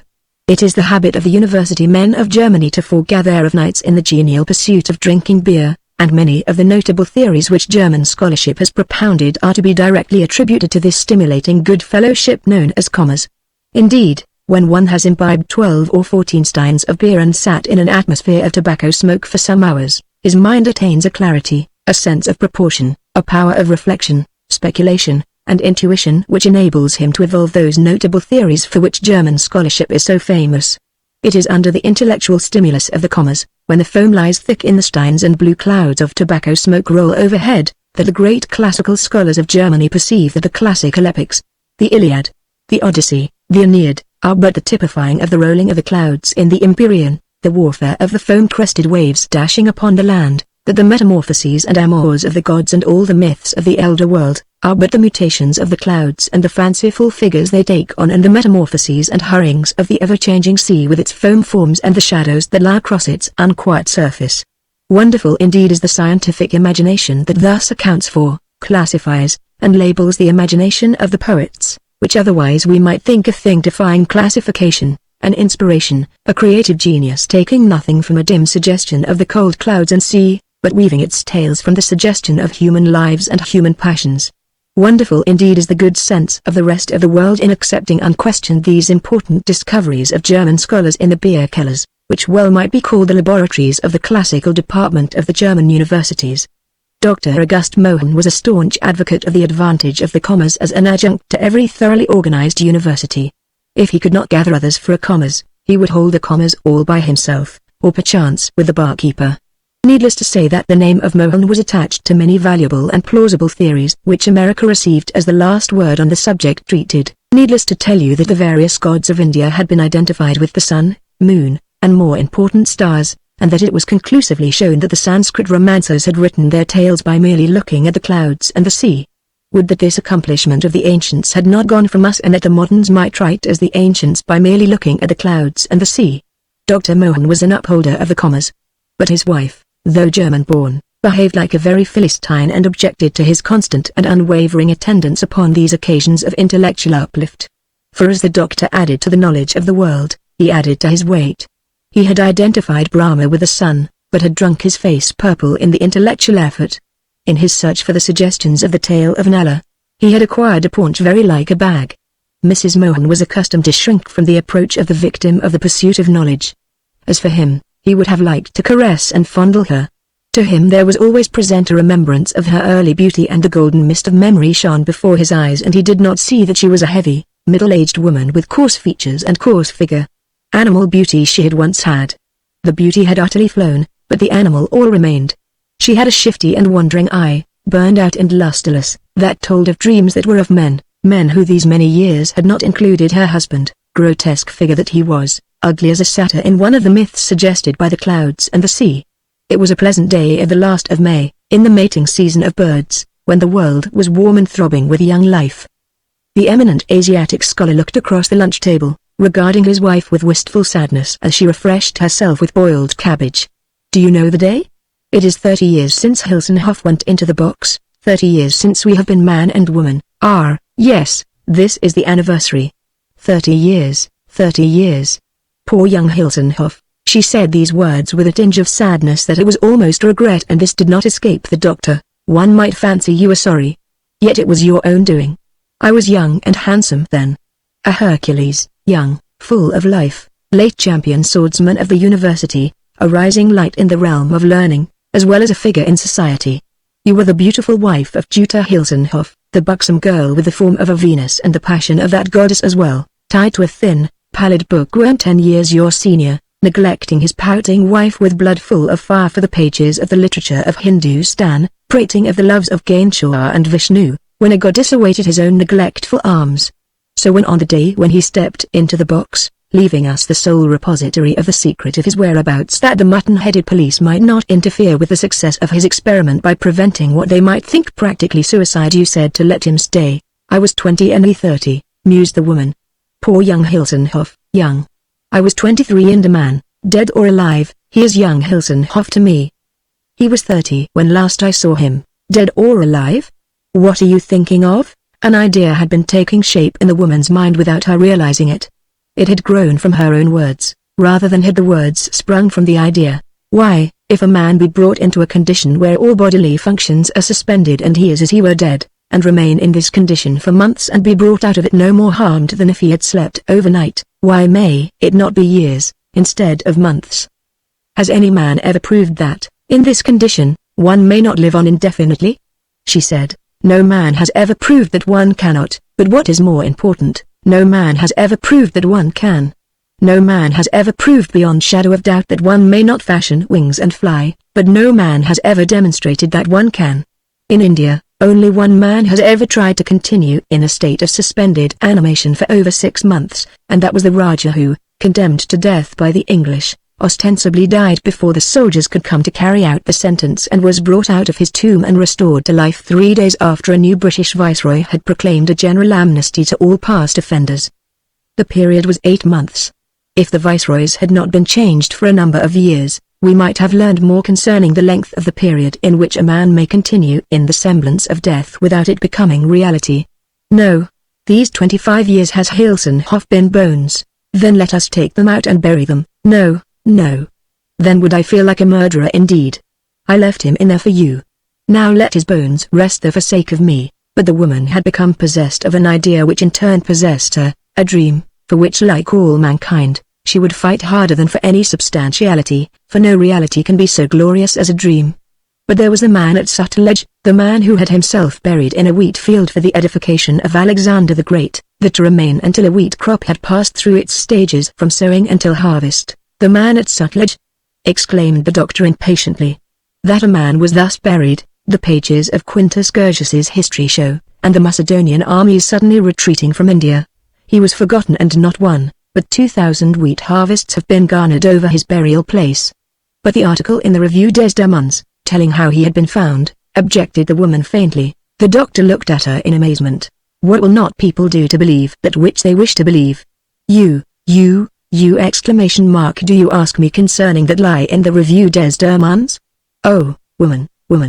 When did your memory of the details of that hoax fail you? Not longer ago than 10 minutes. A lying Frenchman said he was on his way to France with a resuscitated contemporary of Alexander the Great and that a full account of the matter would be published in 2 or 3 months. Hilton Hoff left the duration of his stay in the box at my discretion, enjoining me, however, that he should not be taken out before the Frenchman had published the full account of the Suttledge case, for we would then have many interesting comparisons in his behavior and response to the restorative methods used, and the reaction and response of this man buried 2,000 years to the same methods for restoring suspended animation. The Frenchman never arrived with his man. It was all a lie. Yet by following Hilton Hoff's solemn injunctions to the letter, we had an excuse to leave him as dead, and you insisted that we should do so, and I, weak and infatuated with your ripe beauty, I agreed. You said that we would leave him in his self-chosen sleep and that he should be our lodger. And so he has been, and we have never called him to breakfast in all these 30 years. We have even brought him to America with us and he sleeps. Ah, no, we did not slay him. We but obeyed his commands, poor young Hilton Hoff. And I am his wife and he is but 30 years old and I am 50. Hi-ho, woman, you will drive me crazy, said the great annotator of the Upanishads, and he left for a commerce with the nearest barkeeper. As if you did not drive me crazy, you obese, misshapen wine-skin. You bloated, blue-faced sot, said the woman. I deserted young Hilton Hoff for you, Hilton Hoff with his delicate cheeks and his soft yellow hair, and he is mine and I am his and I will let him out of the box and we will live together in love, the dear young thing. What if he does study sometimes? I shall not mind. He need not always sit with me in love's dalliance. All at once it came home to her that if Mohun maintained the resuscitation of Hilton Hoff was impossible and charged her with believing it possible because she wished to believe it so, it might also be true that he did not believe it possible because he did not wish to so believe. The burned-out eyes that told of dreams of men who these many years had not included her husband, smouldered with a sudden fire. With a song in her heart, she was up and bustling about. She filled a brazier with coals and got a frying pan and wheat cake batter, and a razor and a crocheting hook. She knew how the process of restoring suspended animation was practiced. She lumbered up into the 3rd story with her burdens, into the room where slept the lodger. Not for 15 years had anyone looked into that sleeping chamber. The blinds and curtains, all were drawn, the dust lay thick underfoot. She let in the light of day at every window. There sat the box in the middle of the floor, hooped with bands of iron and with the great seal of the University of Bonn stamped upon the lock. She broke the seal and turned the lock and then sank down in a sudden faintness of heart. Indeed, how loath she was to put an end to the dream that had just now filled her whole being with rapture, and what else would it be but to put an end to it when she delved into that box? She would go away and let herself dream on a few days more before putting the matter to its final test, perhaps never doing so.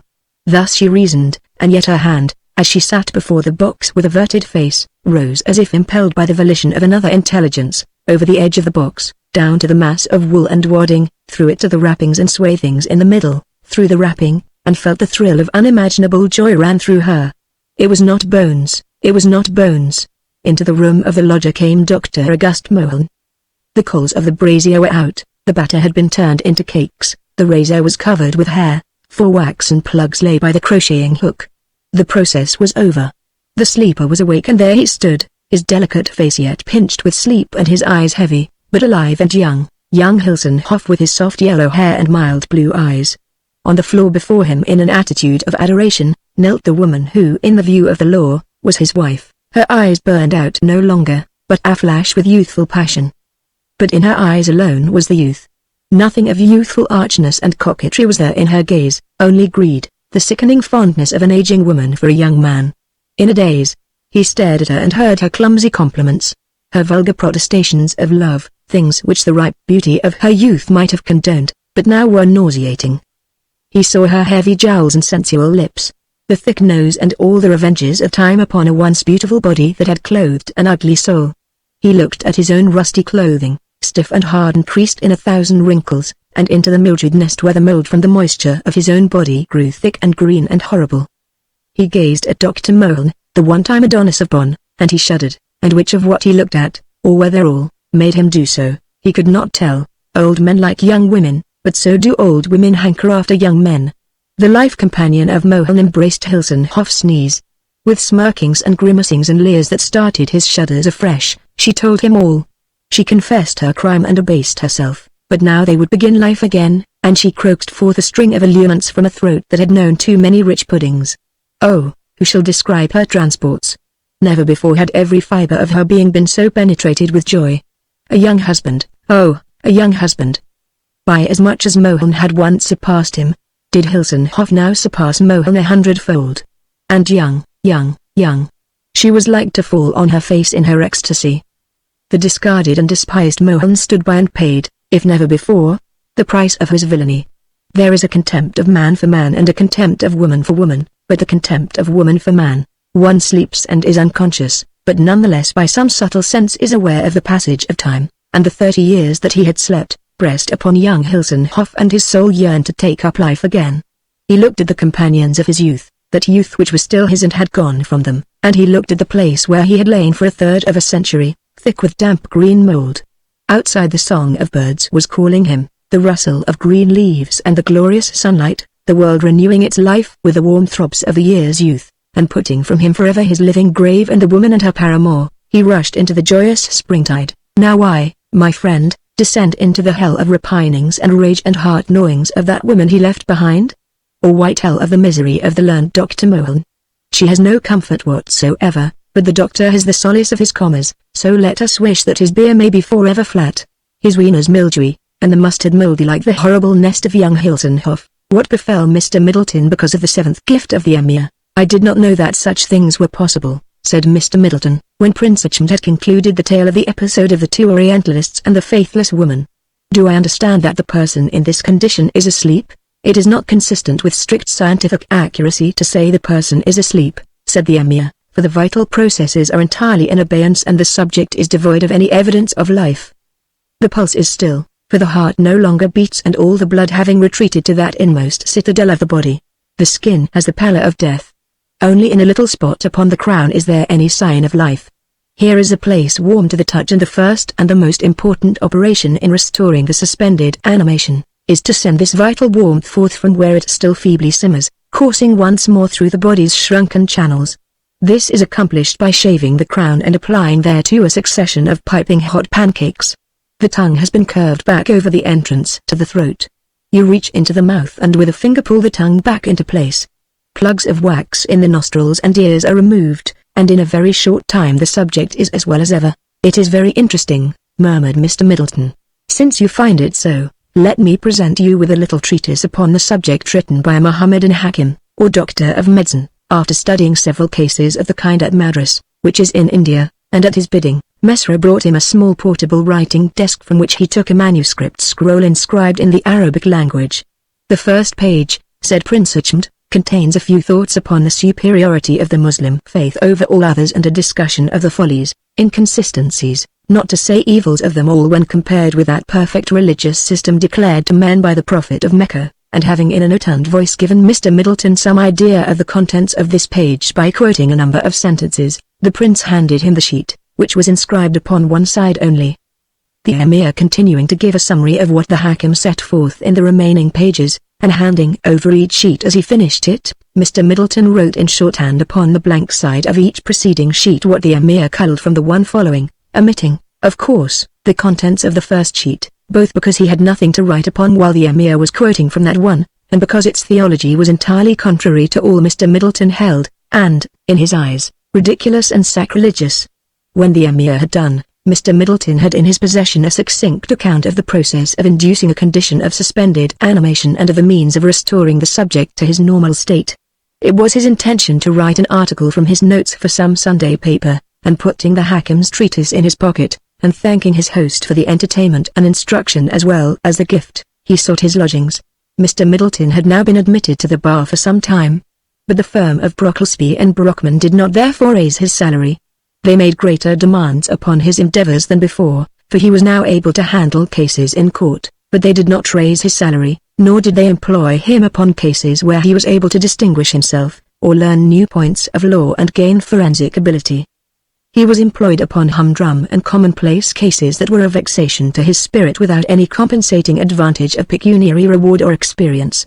While he felt that his self-respect and on one hand his self-interests impelled him to resign his connection with Brocklesby and Brockman, on the other hand, the very course his employers pursued made such retirement temporarily inexpedient.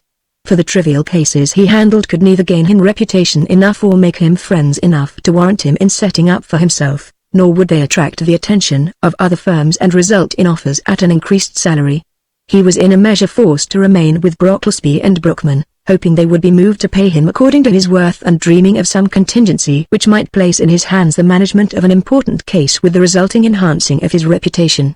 On the morning after he had received the dissertation of the Hakim, Mr. Middleton arose with the first streak of dawn, minded to seek the office and write his projected article before the time for his regular duties should arrive.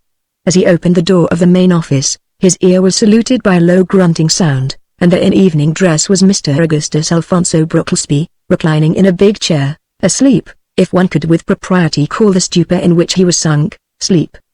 The disorder of his garments, the character of his sternutations, the redness of his face, and above all, the odour he distilled upon the chill morning air, made patent to Mr. Middleton the disgusting fact that the senior member of the firm was drunk.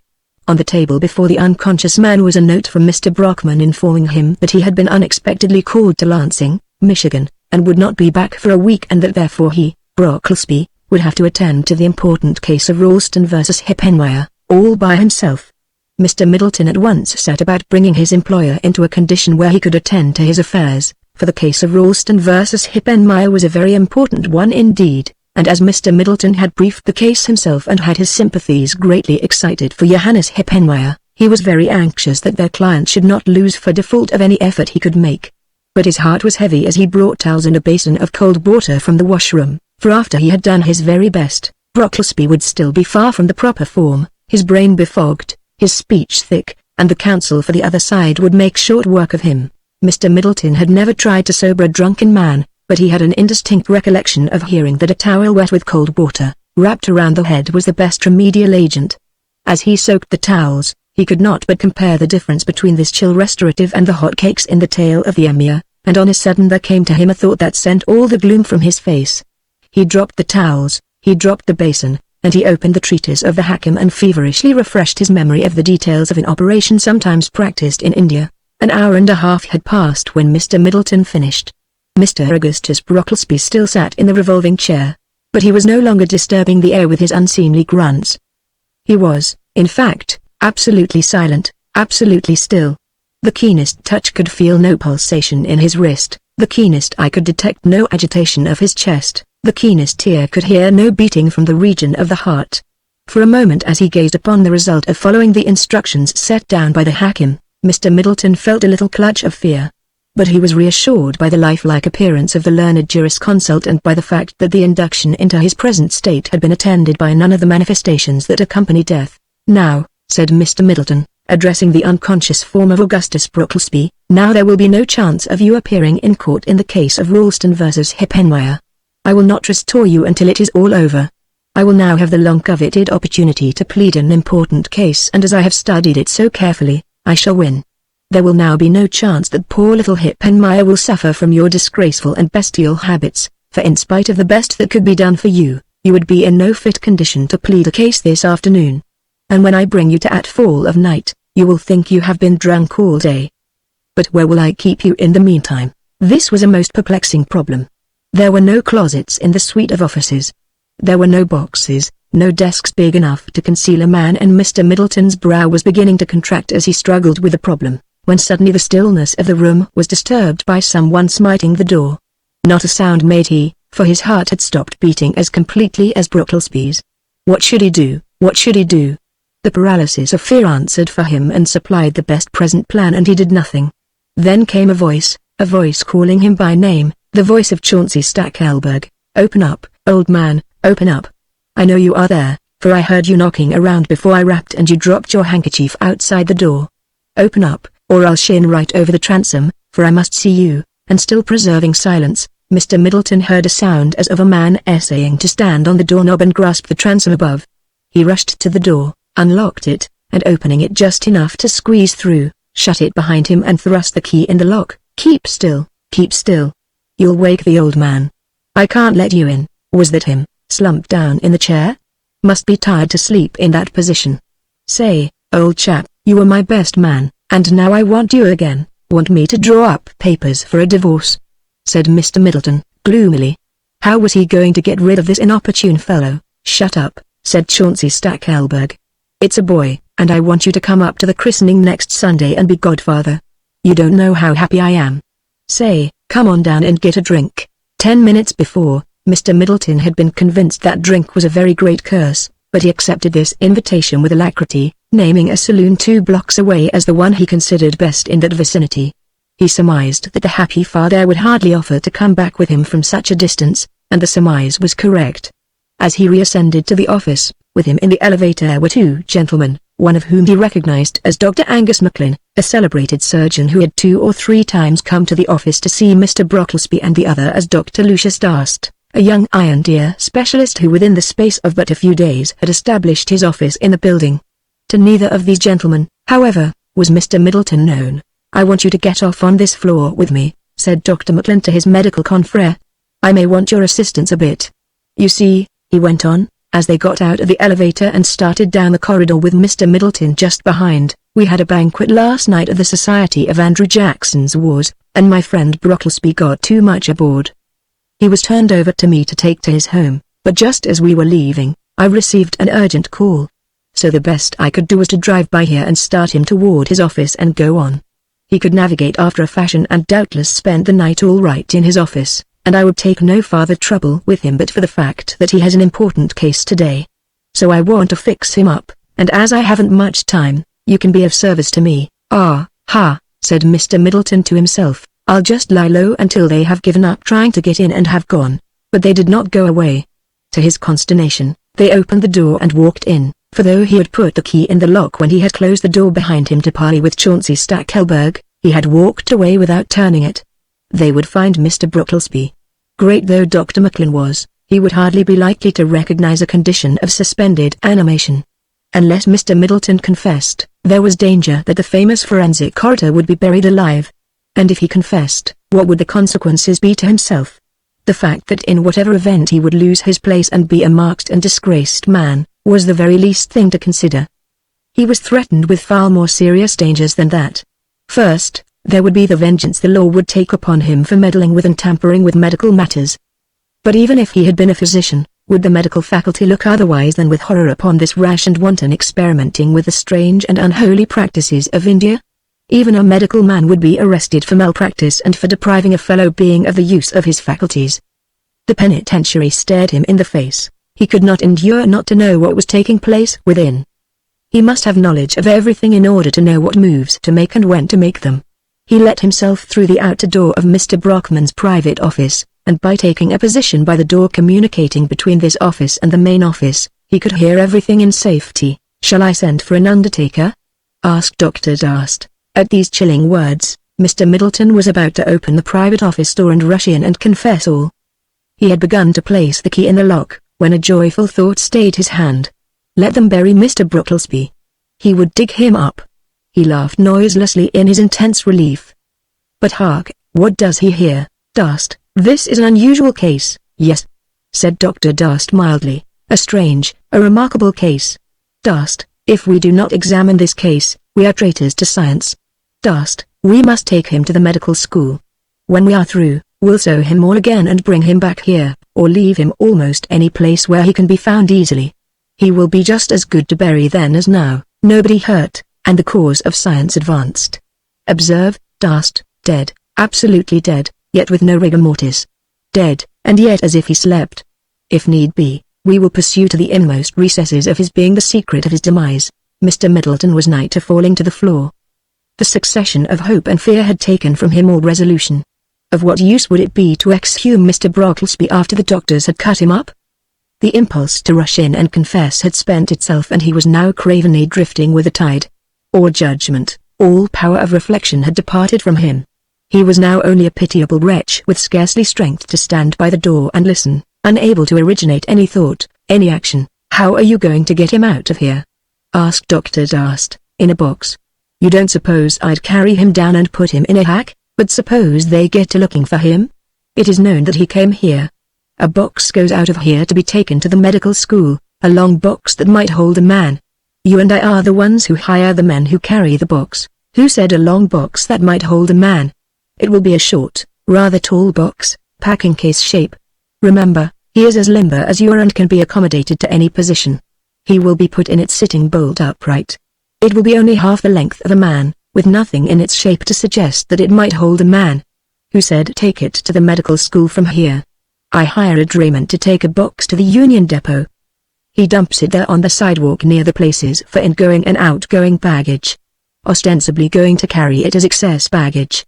We fiddle around until he goes, then call up some other drayman in the crowd hanging about and take a box just arrived from Milwaukee, St. Paul, any place the drayman wants to think, out to the college. As for the inquiry that will be made concerning the whereabouts of Brocklesby, rest easy on that point. He frequently goes off on sprees of several days' duration, and his absence from home is of such common occurrence that his wife won't begin to hunt him up until we are through with him and have got him back here, or have dumped him in front of some building with his neck broken, showing that he fell out of some story above." All this Mr. Middleton heard as he leaned against the door jamb, swallowing, with never a thing in his mouth since the night before, yet swallowing. He heard Dr. Darst go after a box. He heard men deposit it in the corridor outside. He heard the two doctors take it in when the men had gone. He heard it go heavily out into the corridor again after a long interval. He heard more men come to carry it away, and he pulled himself together with a supreme effort and followed. He saw the box loaded on a dray.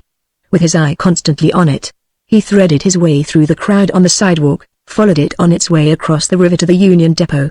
With never a hope in his heart that anything could possibly occur to save him from a final confession and its consequences, human-like postponing the evil hour as long as he could, the box was dumped upon the sidewalk before the depot. The two medical men stood leaning upon it, waiting for the drayman to depart. The evil moment had arrived. Once away from the depot, in the less congested streets in the direction of the medical college, the dray would go too fast for him to follow. He approached. He must speak now. No. He need not follow the dray. That was not necessary. He could get to the medical school before they could have time to do injury to Mr. Brocklesby. It would be safe to let the box get out of his sight for that little time. He would tell at the medical college. "Yes, as soon as we get him there," said Dr. Macklin, "we'll put him in the pickle." Mr. Middleton sprang forward and put an appealing hand upon the shoulder of either doctor. With a sudden start that caused him to start in turn, each wheeled about. For a moment, he could say nothing and stood with palsied lips while they gave back his stare. All at once his mouth came open, and these were the words he heard issue forth. "Sirs, I arrest you for stealing the body of Mr. Augustus Alphonso Brocklesby, attorney at law." He who had just now been an abject, grovelling wretch, was of a sudden come to be a lord among men. The practitioners making no reply, he continued, "Are you going to be sensible enough to make no trouble, or shall I have to call yonder officer?" Mr. Middleton considered this quite a master stroke. By the assumption of a pretended authority over the neighboring policeman he would forestall any possibility of resistance and question as to what authority he represented. But he need have had no fears on this score. The doctors were too alarmed to do otherwise than submit to his pleasure, too thoroughly convinced that none but a detective could have had knowledge of the contents of the box. But Dr. Macklin did attach a significance to what Mr. Middleton had said, a significance natural to one so well acquainted with the devious ways of the great city as he was. "Well," he said, with a sardonic smile, "you needn't call in help. We stand pat. How much is it going to cost us?" Then did Mr. Middleton perceive he was delivered from a dilemma unforeseen, but which even if foreseen, he could not have forearmed against. After he had arrested the doctors, how would he have disposed of them and the box containing Mr. Brocklesby? How could he have released the doctors and carried off the box in a manner that would not excite their suspicions? If he had, in pretended leniency and soft-heartedness, told them they were free, the absence of any apparent motive for this action would have instantly caused them to suspect that for some unknown and probably unrighteous reason, he desired possession of the body of Mr. Brocklesby, and thus would ensue a series of complications that would make the ruse of the arrest but a leap from the frying pan into the fire. But now Dr. Macklin had supplied the motive. "Sirs," said Mr. Middleton, with an air of virtue that was well suited to the character of the sentiments he now began to enunciate, "you deserve punishment.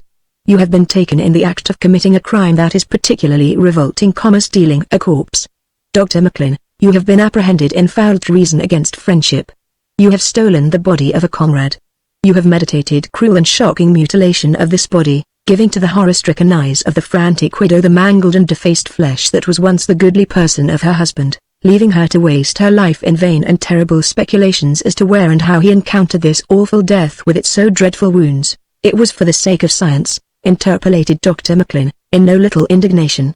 "If from the insensible clay of the dead we may learn that which will save suffering and prolong existence for the living, well may we disregard the ancient and ridiculous sentiment regarding corpses, a relic of the ancient Heian days when it was believed that this selfsame body of this life was born again in another world. I will not engage in an antiquarian discussion with you, sir, as to the origin of this sentiment.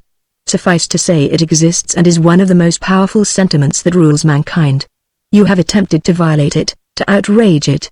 However you may look upon your action, the penitentiary awaits you. Yet one can well hesitate to pronounce the word that condemns a fellow man to that living death. It is not the mere punishment itself. The dragging years will pass, but what will you be when they have passed? We no longer brand the persons of convicts, but nonetheless does the iron sear their souls, and nonetheless does the world see with its mind's eye the scorched word convict on their brows, so long as they live. In the capacity of judge, were I one, I might use such limit of discretion as the law allows in making your punishment lighter or heavier, but the disgrace of it, no one can mitigate. Therefore, that you may receive some measure of the punishment you deserve, and yet not be blasted for life, I will accept a monetary consideration and set you free." "Oh, you will you?" said Dr. Macklin. "How much lighter or heavier will you in your capacity as judge make this impost? I will not take my time in replying to your slurs in kind. You, Dr. Macklin, as the one primarily responsible, as the leader who induced Dr. Darst to enter this conspiracy, as the one most to be reproached, in that Mr. Brocklesby was your friend, as the one by far the most able to pay, you shall pay $1,200. Dr. Darst shall pay $200. This is a punishment by no means commensurate with your crime. By this forfeit, shall you escape prison and disgrace. Of course you know that I have no such sum as that about me," said Dr. Macklin. "I will write you a check. I am not so green as I look," said Mr. Middleton, assuming an easy sitting posture upon the box containing the mortal envelope of Mr. Brocklesby. "You may dispatch Dr. Darst with a check to get the money for you and himself. You will remain here as a hostage until his return." Accordingly, Dr. Darst departed, and Mr. Middleton sat engrossed in reflection upon the chain of unpleasant circumstances that had forced upon him the unavoidable and distasteful role of a bribe-taker. Yet how else could he have carried off the part he had assumed? How else could he have obtained custody of Mr. Brocklesby? And surely the doctors richly deserved punishment. It was not meet that they should go scot-free, and in no other way could he bring it about that retribution should be visited upon them. "It is all here," said Mr. Middleton, when he had counted the bills brought by Dr. Darst. "I shall now see that Mr. Brocklesby is taken back to the office whence you took him." "Pardon me," said Dr. Darst, "how in the world did you know we took him from his office? How did you ferret it all out?" "I cannot tell you that," said Mr. Middleton. "I shall take him back to the office. He will be found the later in the day, just as you found him. You are wise enough to make no inquiries concerning him, to watch for no news of developments. Indeed, to make in some measure an alibi, should it be needed, you had better leave town by next train for the rest of the day. If it were known you were with Mr. Brocklesby at any time, might it not be thought that you were responsible for the condition he was found in?" The doctors boarded the very next train, and Mr. Middleton, serene in the knowledge that no one would disturb him now, had the box taken back and set up in the main office. A slight thump in the box as it was ended up against the wall, caused Mr. Middleton to believe that Mr. Brocklesby was now resting on his head, but he resolved to allow this unavoidable circumstance to occasion him no disquiet. going to a large department store where a sale of porty-ears was in progress. He purchased some porty-ears and a number of other things.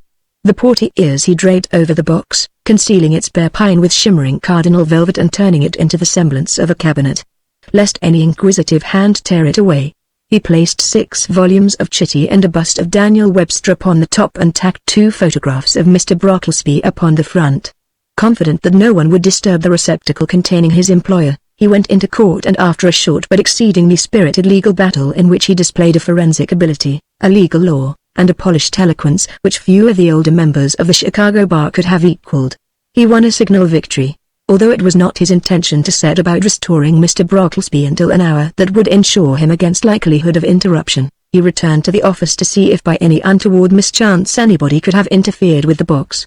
To his surprise, he found Mrs. Brocklesby seated before that object of virtue with her eye straying abstractedly over the cardinal porty-ears, the photographs of Mr. Brocklesby, the bust of Daniel Webster, and the volumes of Chitty. "Oh, Mr. Middleton," exclaimed the lady.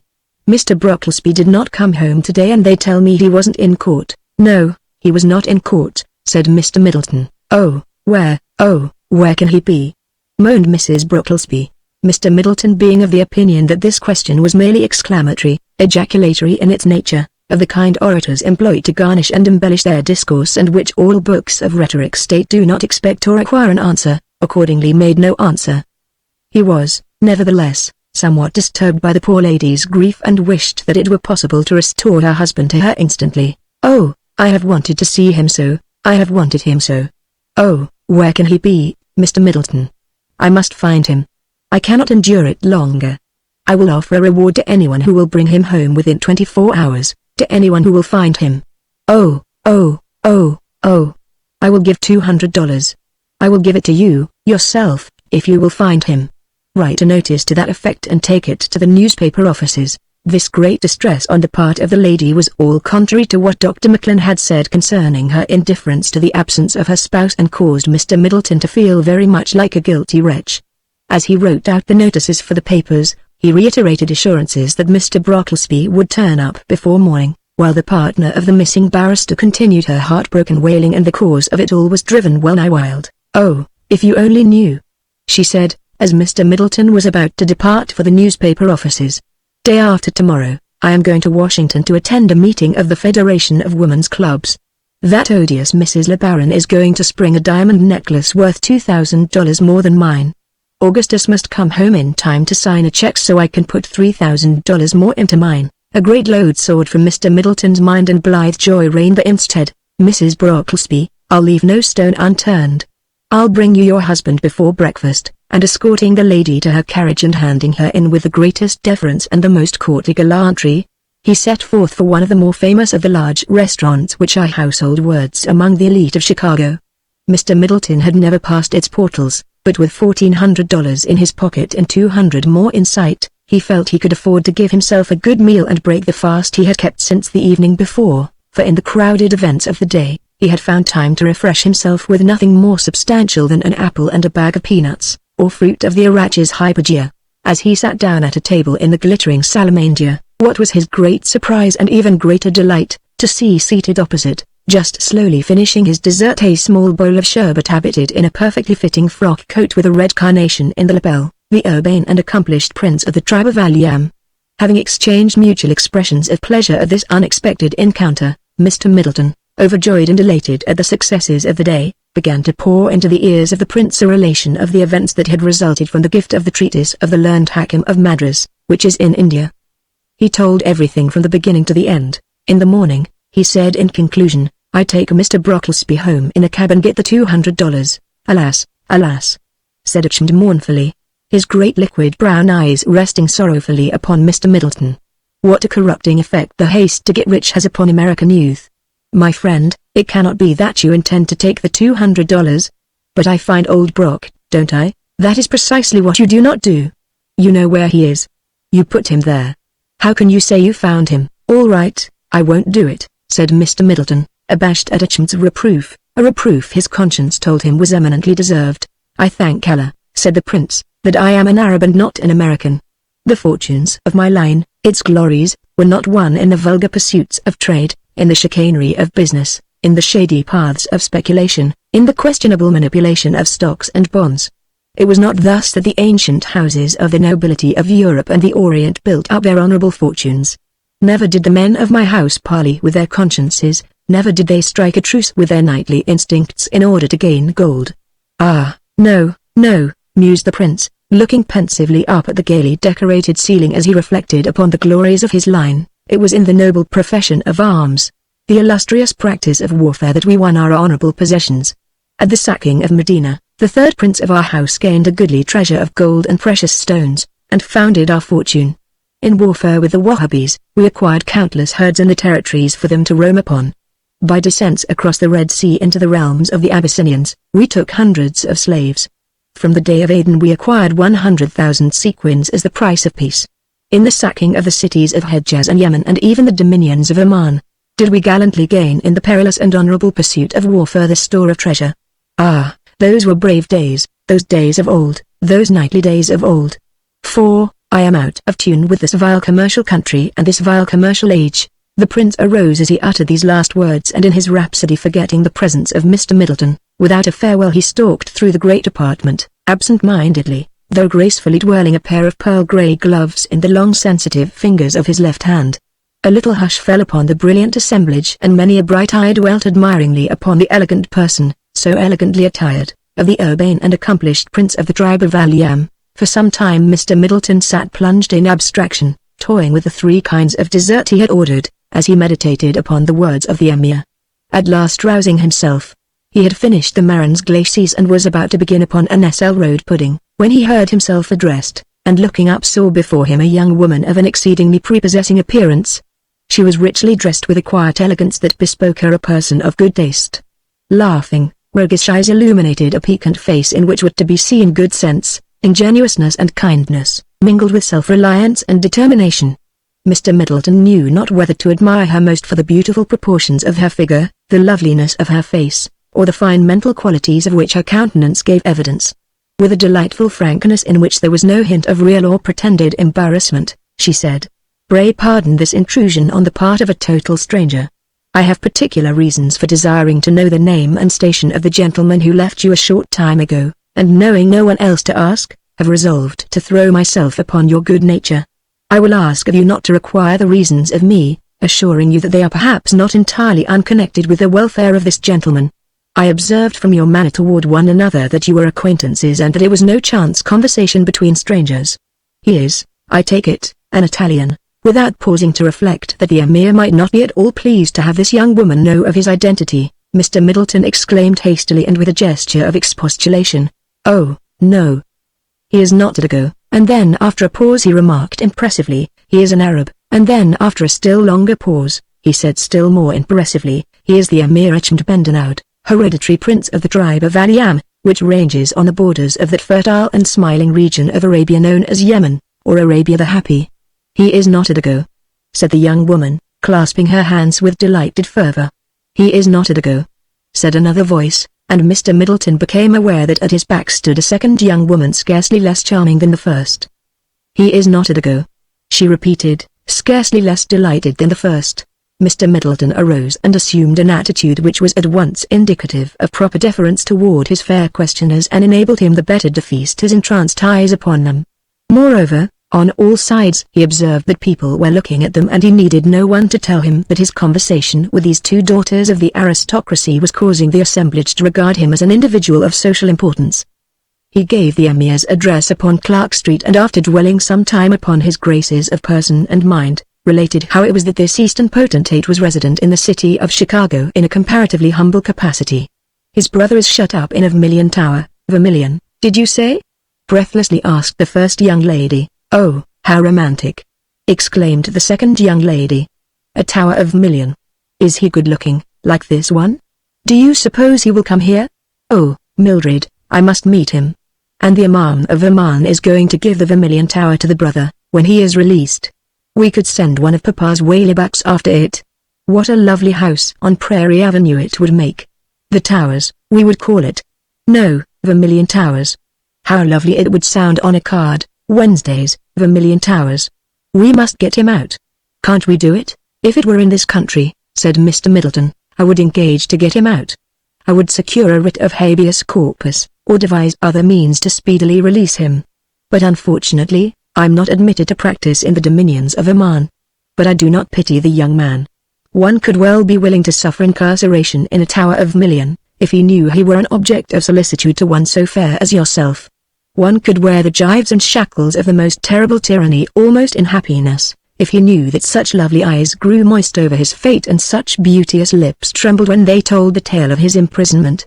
Now such gallant speeches were all very well in the days of knee breeches and periwigs, but in this age and in Chicago, they are an anachronism, and the two young ladies started as if they had suddenly observed that Mr. Middleton had on a low-cut vest, or his trousers were 2 years behind the times, and somewhat curtly and coolly making their adieus, they sailed rapidly away, leaving Mr. Middleton, who was not the most obtuse mortal in the world, to savagely fill with large pieces of banana pie the orifice whence had lately issued the words which had cut short his colloquy with the two beauties.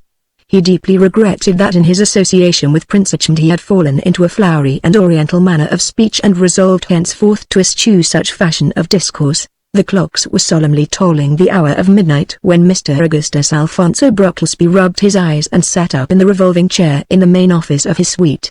Mr. Middleton was standing near, hastily putting away a razor. A warm odor lay on the still air of the room. "Hello, isn't it daylight yet?" asked Mr. Brocklesby.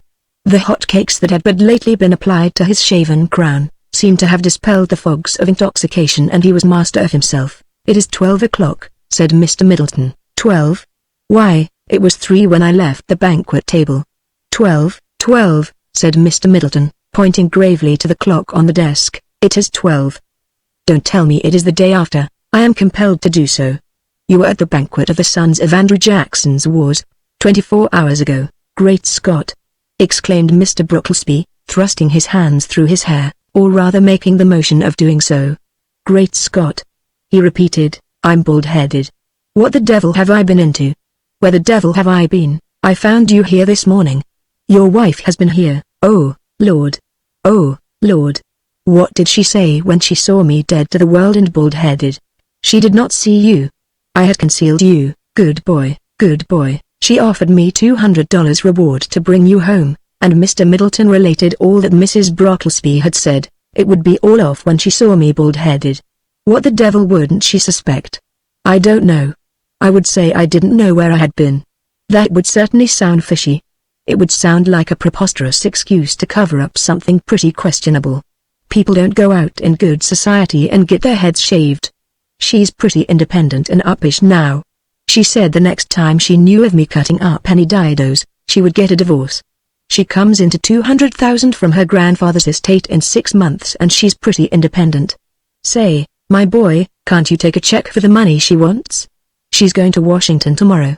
Tell her I went out of town and sent the money. I will go out of town. But the boys will see my bald head. Where do you suppose I was? What sort of crowd was I with? I must have a wig. You must get it for me.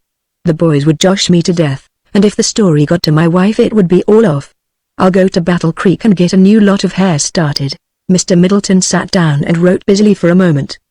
He handed a sheet of paper to Mr. Brocklesby. "What's this? You resign? You're not going to help me out? I am no longer in your employ. I will undertake to do all you ask of me for a proper compensation, say $150 a day for 2 days. "What?"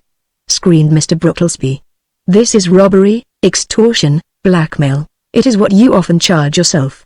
Very well. Get your own wig and be seen on the streets going after it. Leave your wife to wonder why I do not come to report what progress is made in the search for you, and to start a rigorous investigation herself. I am under no obligations not to ease her worry, to calm her disturbed mind by telling her I have found you. She'll be hot-foot after you then. She'd spot the wig at once. It would fool others, but not her. She'd see I had been jagged. You've got me foul. I'll have to accede to your terms." "You'll not give me away, sir?" "I would not, in this, my first employment as an independent attorney, be so derelict to professional honor, as to betray the secrets of my client. We have chosen to call this $300 a check for which you will give me an advance payment for the services I am about to perform.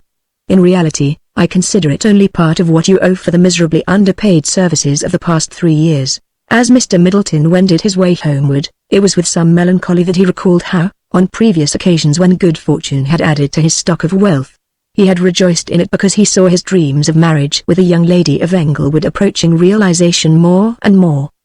But now they had drifted apart. Not once had he seen her since that fatal night.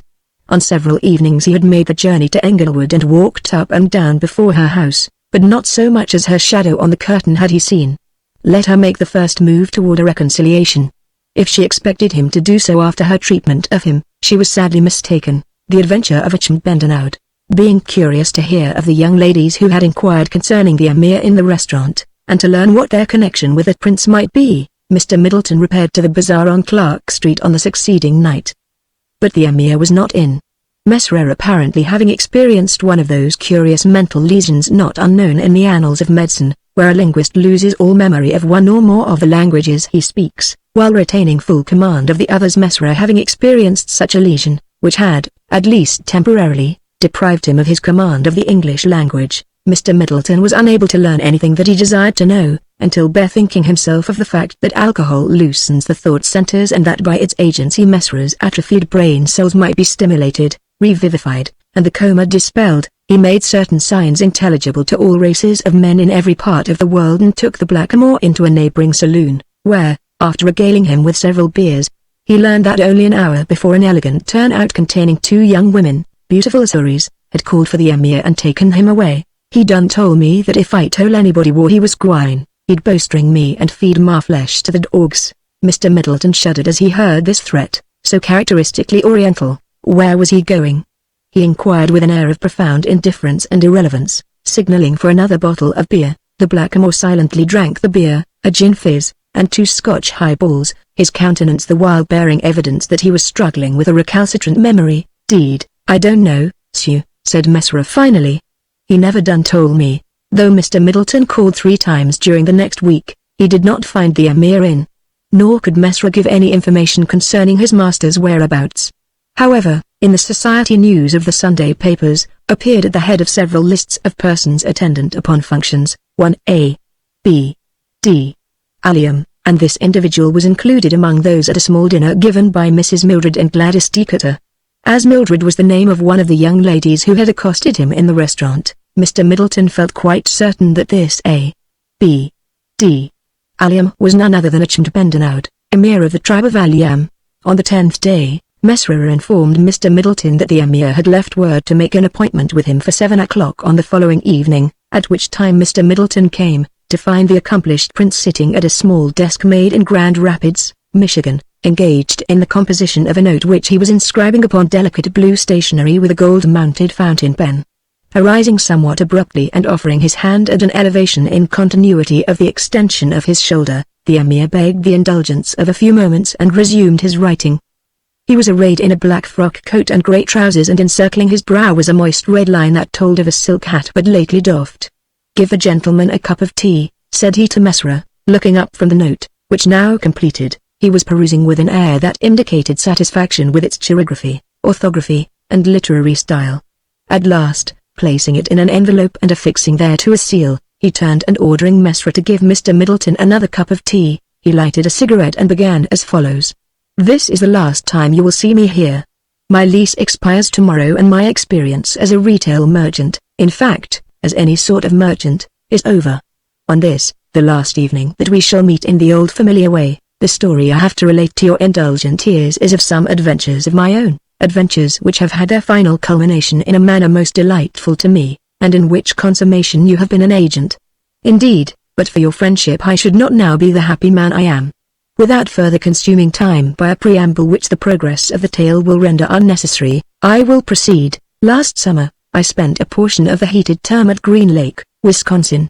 I know that sentiment in this city is somewhat unequally divided upon the question of the comparative charms of Green Lake and Lake Geneva, and that the former resort has not acquired a vogue equal to that of the latter, but I must say I greatly prefer Green Lake. I have never been at Lake Geneva, it is true, but nevertheless, I prefer Green Lake. The hotel where I stayed was very well filled and the manager was enjoying a highly prosperous season. Yet though there were so many people there, I made no acquaintances in the first week of my sojourn. Nor in the second week did I come to know more than 3 or 4, and they but slightly. I was, in truth, treated somewhat as an object of suspicion. the cause of which I could not at first imagine. I was newer to this country and its customs and costumes there a year ago. Previous to starting for the lake, I had purchased of a firm of clothiers farther up this street, Poppenheimer and Pappenheimer, a full outfit for all occasions and sports incident upon a vacation at a fashionable resort. I had not then learned that one can seldom make a more fatal mistake than to allow a clothier or tailor to choose for you. It is true that these gentry have in stock what persons of refinement demand, but they also have fabrics and garments bizarre in color and cut, in which they revel and carry for apparently no other reason than the delectation of their own perverted taste, since they seldom or never sell them. But at times they light upon someone whose ignorance or easygoing disposition makes him a prey, and they send him forth an example of what they call a well-dressed man. More execrably dressed men than Poppenheimer and Pappenheimer and most of the other parties in the clothing business, are seldom to be found in other walks of life. In my ignorance of American customs, I entrusted myself to their hands with the result that my garments were exaggerated in pattern and style and altogether unsuited to my dark complexion and slim figure. But in the wearing of these garments I aggravated the original sartorial offense into a sartorial crime. With my golf trousers and white ducks I wore a derby hat. For nearly a week I wore with a shirt-waist a pair of very broad blue silk suspenders embroidered in red. All at once I awoke to a realization that the others did not wear their clothes as I did and set myself to imitate them with the result that my clothes were at least worn correctly. The mischief was largely done, however, before this reform, and nothing I could do would alter the cut and fabric. My clothes were not the only drawbacks to my making acquaintances. I was entirely debarred from a participation in the sports of the place. I knew nothing of golf. A son of the desert, I could no more swim than fly, and so far from being able to sail a boat, I cannot even manage a pair of oars. I could only watch the others indulge in their divertissements, a lonely and wistful outsider, yet despite all this, I could perceive that I was not without interest to the young ladies. Partially as an object of amusement at first, but not entirely that, even at first, for the sympathetic eyes of some of them betrayed a gentle compassion. Among the 20 or so young ladies at our hotel, were two who would attract the attention and excite the admiration of any assemblage, two sisters from Chicago, beautiful as houris.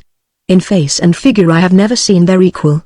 Their cheeks were like the roses of Shiraz, their teeth like the pearls of Ormuz, their eyes like the eyes of gazelles of Hejaz.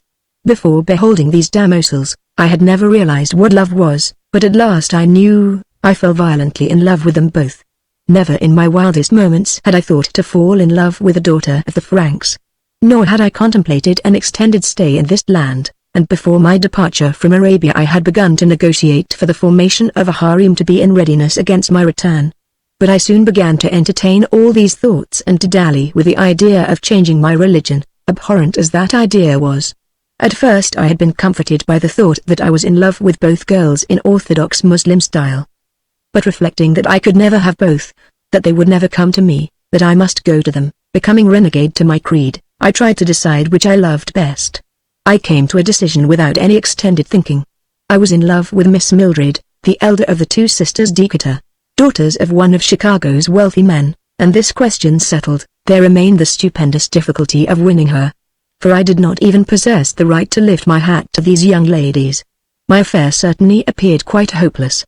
In the last week of August, an Italian and his wife encamped upon the south shore of the lake with a small menagerie, if a camel, a bear, and 2 monkeys can be dignified by so large a title. He was accustomed to make the rounds of the hotels and cottages on alternate days, one day mounted on the dromedary and strumming an oriental lute, on the others playing a Basque's bagpipe while his bear danced, or proceeding with hand organ and monkeys. He had been a soldier in the Italian colony of Macedon on the Red Sea, where he had acquired the dromedary which was the most gigantic one I have ever seen and a smattering of Arabic. English he had none, his wife serving as his interpreter in that tongue. The sight of the camel was balm to my eyes. Not only was it agreeable to me to see one of that race of animals so characteristic of my native land, but here at last was a form of recreation open to me. I hired the camel on the days when the Italian was not using him and went flying about all over the country. Little did I suspect that I thereby became associated with the Italian in the minds of the public and that presently they began to believe that I, too, was an Italian and the real owner of the menagerie, employing Baldisno to manage it for me while I lived at my ease at the hotel. I was heard conversing with the Italian, and of course nobody suspected that I was talking to him in Arabic. It was a tongue unknown to them all and they chose to consider it Italian. Moreover, one Ashton Hanks, a member of the Chicago Board of Trade, at the hotel for the season, had said to the menagerie, jerking his thumb interrogatively at me, as I was busied in the background with the camel, "Italiano? Italiano?" To which Baldisno replied, "Si, signor," meaning yes, thinking of course that Hanks meant him. "Boss? Padrone?" said Hanks again, and again the answer was, "Si, signor." So here I was, made out to be an Italian and the owner of a miserable little menagerie which I employed a minion to direct, while myself posing as a man of substance and elegant leisure. Here I was, already proven a person of atrocious taste in dress, clearly proclaimed of no social standing, of unknown and suspicious antecedents, of Bulgarian pretender and interloper. But of course I didn't know this at the time. I was riding past the front of the hotel on the camel one day at a little before the noon hour, when I beheld her whom I loved overcome by keen distress, and as she was talking rather loudly, I could not but be privy to what she said. "Oh, dear," she exclaimed, clasping her hands in great worriment, "what shall I do, what shall I do? Here I am, invited to go on a sail and fish fry on Mr. Gannett's yacht, and I have no white yachting shoes to wear with my white yachting dress. I've just got to wear that dress, for I brought only 2 yachting dresses and the blue one is at the laundry. I thought I put a pair of white shoes in my trunk, but I didn't. I haven't time to send to Ripon for a pair. I won't wear black shoes with that dress." "But how will I get white ones?" "Through my agency," said I from where I sat on the back of the camel. "Oh," said she, with a little start at my unexpected intrusion, her face lighting with a sudden hope. "Nevertheless, were you going to Ripon and will you be back before 1:30? Are you perfectly willing to do this errand for me?" "I am going to Ripon," I said, "and nothing will please me more than to execute any commission you may entrust to me. This good steed will carry me the 6 miles and back before it is time to sail. They seldom sail on the time set, I have observed." She brought me a patent leather dancing shoe to indicate the desired size, and away I went, secured the shoes, and turned homeward. While skirting a large hill that rises athwart the sky to the westward of the city of Ripon, I was startled by a weird, portentous, moaning cry from my mount. Ah, its import was only too well known to me. Full many a time had I heard it in the desert. It was the cry by which the camels give warning of the coming of a storm. While yet the iron ear of man can detect no signs whatever of the impending outburst of nature's forces and the earth is bathed in the smiles of the sky, the camels, by some subtle, unerring instinct, prognosticate the storm. I looked over the whole firmament. Not a cloud in sight. A soft zephyr and a mellow sun glowing genially through a slight autumnal haze. Not a sign of a storm, but the camel had spoken. I dismounted at once. I undid the package of shoes. From my pocket I took a small square bit of stone of the cubical contents of a small pea.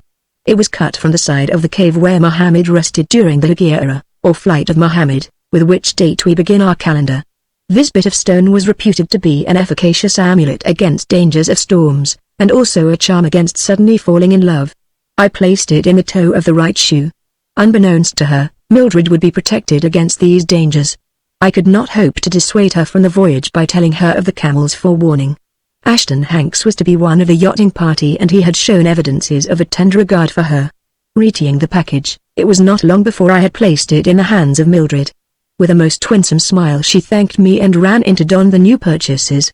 The boat set sail and I watched it glide westward over the sparkling waves, toward the lower end of the lake, watching for an hour until it had slipped behind some point and was lost to sight. Then I scanned the heavens to see if the storm I knew must come would break before it was time for the yachting party to return. Low on the northern horizon clouds were mustering, their heads barely discernible above the rim of the world. But for the camel's warning I would not have seen them. The storm was surely coming. By 6 o'clock, or thereabouts, it would burst. The party was to have its fish fry at 6, at some point on the south shore. On the south shore would be the wreck, if wreck there was to be, with no definite plan, no definite purpose, save to be near my love in the threatening peril. I set out for the south shore. By water, it is from 1.5 miles to 3 miles across Green Lake. By land, it is many times farther. From road to road of those parallel with the major axis of the lake, it is 4 miles at the narrowest, and it is 3 miles from the end of the lake before you reach the first north and south road connecting the parallels. 10 miles, then, after you leave the end of the lake on the side where the hotels are, before you are at the end on the other side. And then 13 miles of shore. So what with the distance and the time I had spent watching the shallop that contained my love pass from my field of vision, the afternoon had far waned when I had reached the opposite shore, and when I had descended to the beach at a point where I had thought I might command the most extensive view and discover the yacht, if it had begun to make its way homeward, the light of day had given place to twilight. But not the twilight of imminent night, the twilight of the coming tempest. For the brewing of a fearful storm had now some time been apparent. A hush lay on the land. A candle flame would have shot straight upward. Nature waited, silently cowering. To the northward advanced, in serried columns of black, the beetling clouds that were turning the day into night. The distant booming of aerial artillery thundering forth the preluding cannonade of the charge. Higher and higher into the firmament shot the front of the advancing ranks in twisting curls of inky smoke, yet all the while the mass dropped nearer and nearer to the earth and the light of day departed, save where low down in the west a band of pale gold lay against the horizon, color and nothing more, as unglowing as a yellow streak in a painted sunset. Against this weird, cold light, I saw a naked mast, and then a sail went creaking up and I heard voices. They had been shortening sail. By some unspent impulse of the vanished wind, or the impact of the waves still rolling heavily and glassily from a recent blow, the yacht was still progressing and came moving past me 50 or 60 feet from shore. I heard the voices of women expressing terror, begging the men to do something. Danger that comes in the dark is far more fearsome than danger which comes in the light. I heard the men explaining the impossibility of getting ashore. For 2 miles on this coast, a line of low, but unscalable cliffs rose sheer from the water's edge, overhanging it, in fact, for the waves had eaten several feet into the base of the cliffs. To get out and stand in front of these cliffs was to court death. The waves of the coming storm would either beat a man to death against the rocks, or drown him, for the water was 4 feet deep at the edge of the cliffs and the waves would wash over his head.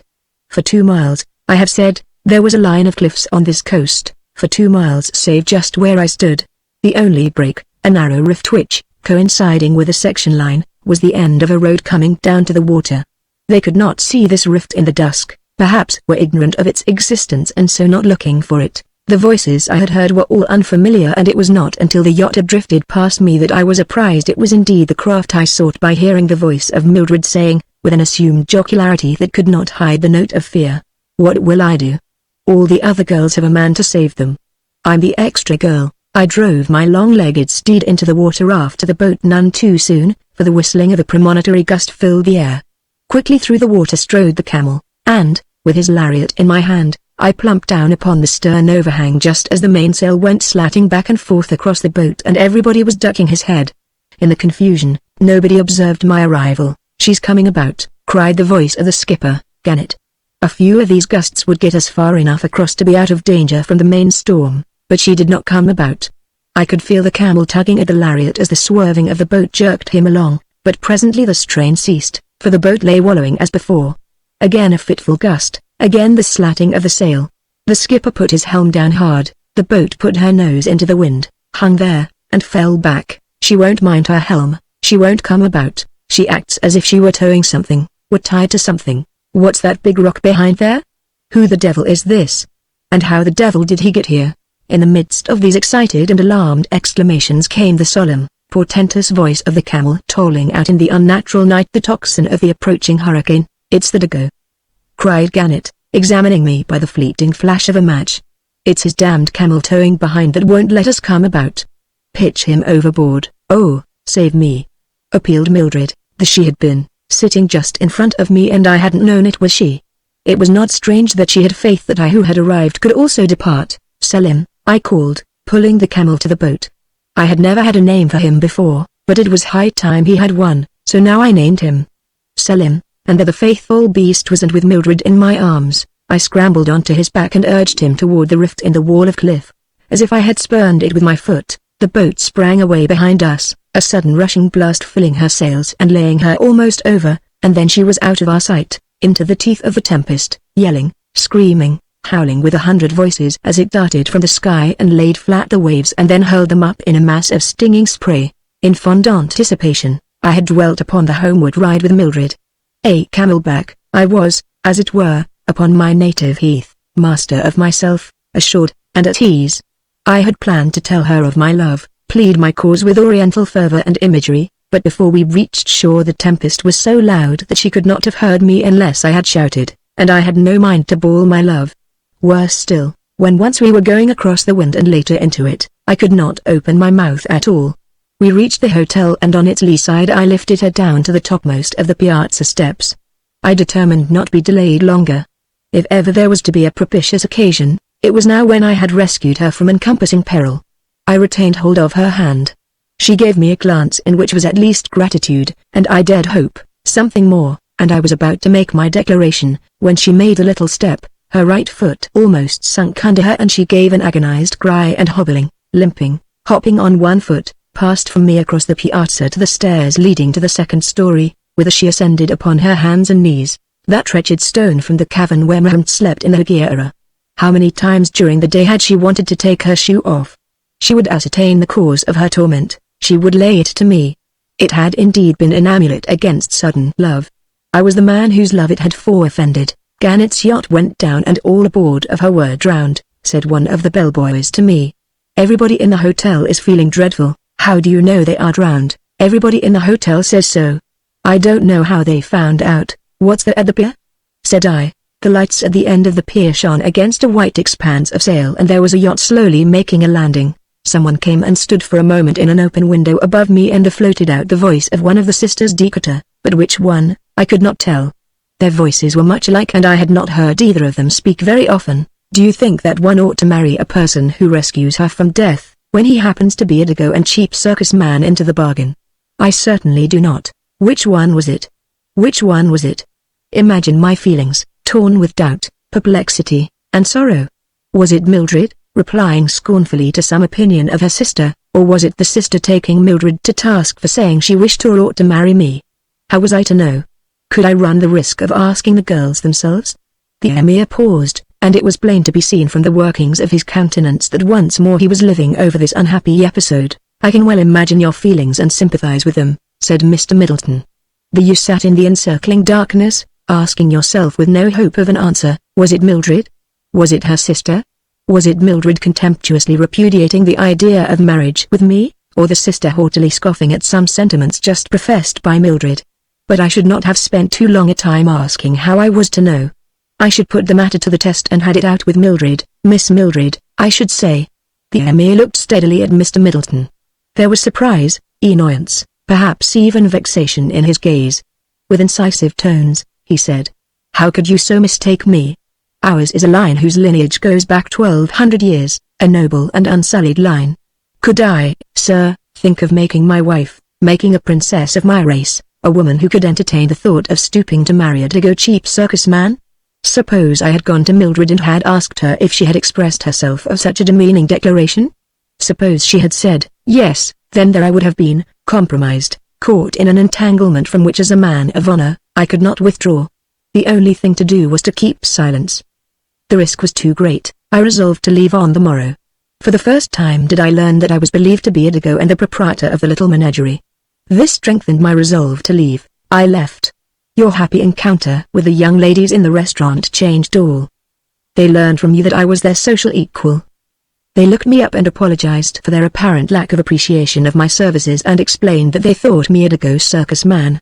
I learned that neither of them believed in a mésalliance, that the question I had heard was a rhetorical question merely, one not expecting an answer, much used by orators to express a strong negation of the sentiments apparently contained in the question. But I have not yet learned which girl it was who asked the question. It is entirely immaterial and I don't think I shall try to find out, even after I am married, for of course you have surmised I am to be married to Mildred. Yes, another American heiress marries a foreign nobleman, said Mr. Middleton, with a bitterness that did not escape the Emir. Permit me to correct a popular fallacy, said the Emir. Nothing could be more erroneous than the prevalent idea that American girls marry foreign noblemen because attracted by the glitter of rank, holding their own plain Republican citizens in despite. Sir, it takes a title to make a foreigner equal to American men in the eyes of American women. A British knight may compete with the American mister, but when you cross the channel, nothing less than a count will do in a Frenchman, a baron in the line of a German, while, for a Russian to receive any consideration, he must be a prince. And now, said the Emir, my little establishment here being about to be broken up, I am going to ask you to accept certain of my effects which for sundry reasons I cannot take with me to my new abode. My jewels, hangings, and costumes, my wife will like, of course. But as she is opposed to smoking, there are 6 nargilahs and 4 chibouks which I will never use again. As I am about to unite with the Presbyterian Church this coming Sunday, it might cause my wife some disquietude and fear of backsliding, were I to retain possession of my 8 copies of the Quran. She may be wise there, said the Emir with a sigh. If perchance you should embrace the true faith and thereby make compensation for the loss of a member occasioned by my withdrawal, that would not even matters up, interrupted Mr. Middleton, for I am not a Presbyterian, but a Methodist. Oh, said the Emir. Well, there are 5 small whips of rhinoceros hide and 2 gags. My wife will not wish me to keep those, nor a crystal casket containing 27 varieties of poisons. Then there are other things that you might have use for and I have not. I have sent for a cab and Mesra will stow the things in it. At that moment the cab was heard without and Mesra began to load it with the gifts of the Emir. At length he ceased his carrying and stood looking expectantly, with an air of embarrassment, and clearing his throat hesitatingly. The Emir addressed Mr. Middleton. There is one last thing I am going to ask you to take. I cannot call it a gift. I can look upon your acceptance of it in no other light than a very great service. Some time ago, when marriage in this country was something too remote to be even dreamed of, I sent home for an odalisk. The Emir paused and looked obliquely at Mr. Middleton, as if to observe the effect of this announcement. That excellent young man had not the faintest idea what an odalisk might be, but he had ever made it a point when strange and unknown terms came up, to wait for subsequent conversation to enlighten him directly or by inference as to their meaning. In this way he saved the trouble of asking questions and, avoiding the reputation of being inquisitive and curious, gained that of being well informed upon and conversant with a wide range of subjects. So he looked understandingly at the Emir and remarking approvingly, "Good eye." The Emir continued, much encouraged, "To a lonely man such as I then was, the thought of having an odalisk about, was very comforting. Lonely as I then was, an odalisk would have afforded a great deal of company." "That's right," said Mr. Middleton. "Why, even cats are company. The summer I was 18, everybody in our family went out to my grandfather's in Massachusetts, and I stayed home and took care of the house. I tell you, I'd been pretty lonely if it hadn't been for our 2 cats. But now I'm going to be married and my wife would not think of tolerating an odalisk about the house. She simply would not have it. The odalisk arrived last night, and I am in a great quandary. I could not think of turning the poor creature out perhaps to starve." "That's right," said Mr. Middleton. "Some persons desiring to dispose of a cat, will carry it off somewhere and drop it, thinking that more humane than drowning it. But I say, always drown a cat, if you wish to get rid of it. Now I have thought that you, being without a wife to object, might take this burden off my hands. I will hand you a sum sufficient for maintenance during a considerable period and doubtless you can, as time goes on, find someone else who wants an odalisk, or discover some other way of disposal, in case you tire. Send her along," said Mr. Middleton, cordially and heartily. "If worst comes to worst, there's an old fellow I know who sells parrots and cockatoos and marmosets, and perhaps he'd like an odalisk." "I will send her," said the Emir. "So it's a she," quoth Mr. Middleton to himself. He had used the feminine in the broad way that it is applied indefinitely to ships, railways, trains, political parties, etc., etc., with no thought of fitting a fact. "I will give you $1,500 for her maintenance. Having brought her so far, I feel a responsibility, but that is such a large sum." "I really wouldn't need so much." "That is none too large," rejoined the Emir. "I wish her to be treated well and I believe you will do it. At first, she will not understand anything you say to her, of course, but she will soon learn what you mean.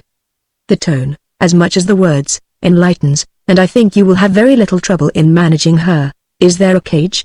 hazarded Mr. Middleton, "or won't I need one?" "Lock her in a room, if you are afraid she will run away, though such a fear is groundless. Or if you wish to punish her, the rhinoceros whips would do better than a cage. A cage is so large and I could never see any advantage in it. But you will probably never have occasion to use even a whip. You will have but this one odalisk. Had you 2 or 3, they might get to quarreling among themselves and you might have use for a whip. But toward you, she will be all gentleness, all submission." Mr. Middleton and the Emir then turned to the counting and accounting of the $1,500, and so occupied, the lawyer missed seeing Mesra pass with the odalisk and did not know she had been put in the hack until the Emir had so apprised him. "She is in a big coffee sack," said the Emir. "The meshes of the fabric are sufficiently open to afford her ample facility for breathing, and yet she can't get out. Then, too, it will simplify matters when you get to your lodgings. You will not have to lead her and urge her, frightened and bewildered by so much moving about, but pack her upon your back in the bag and carry her to your room with little trouble. And now, continued the Emir, grasping Mr. Middleton's hands warmly, for the last time do I give you Godspeed from this door. I will not disguise my belief that our intimacy has in a measure come to an end. As a married man, I shall not be so free as I have been. I am no longer in need of seeking out knowledge of strange adventures. The tyrannical Imam of Oman, who imprisoned my brother, is dead, and his successor, commiserating the poor youth's sorrows, has not only liberated him, but given him the vermilion edifice of his incarceration. This my brother intends to transmute into gold, for he has hit upon the happy expedient of grinding it up into a face powder, a rouge, beautiful in tint and harmless in composition, for the rock was quarried in one of the most salubrious locations upon the upper waters of the great river Euphrates. I trust I shall sometimes see you at our place, where I am sure I shall be joined in welcoming you by Mrs. Well. To tell the truth, said the Emir in some slight confusion, I don't know what her name will be, for it is obviously out of the question to call her Mrs. Bendenaud, and she objects to the tribal designation of Allan, which I had temporarily adopted for convenience's sake, as in Euphonius. Sir, friend and benefactor, guiding lamp of my life, instructor of my youth and the moral exemplar, said Mr. Middleton, in the emotion of the moment allowing his speech an oriental warmth which the cold self-consciousness of the Puritan would have forbade. Had he been addressing a fellow American, I cannot tell you the advantages that have flowed from my acquaintance with you. It was indeed the turning point of my life. The pleasure I will leave untouched upon, as I must alike on the present occasion. The profits. Let me briefly state that they foot up to $3,760. A full accounting of how they accrued, would consume the rest of the night, and so it must be goodbye. As Mr. Middleton looked back for the last time upon that hospitable doorway, he saw the gigantic figure of Mesra silhouetted against the dim glow beyond, and the solemnly boomed on the night air, the Arabic salutation, Salam alaikum. What befell Mr. Middleton because of the eighth and last gift of the Emir?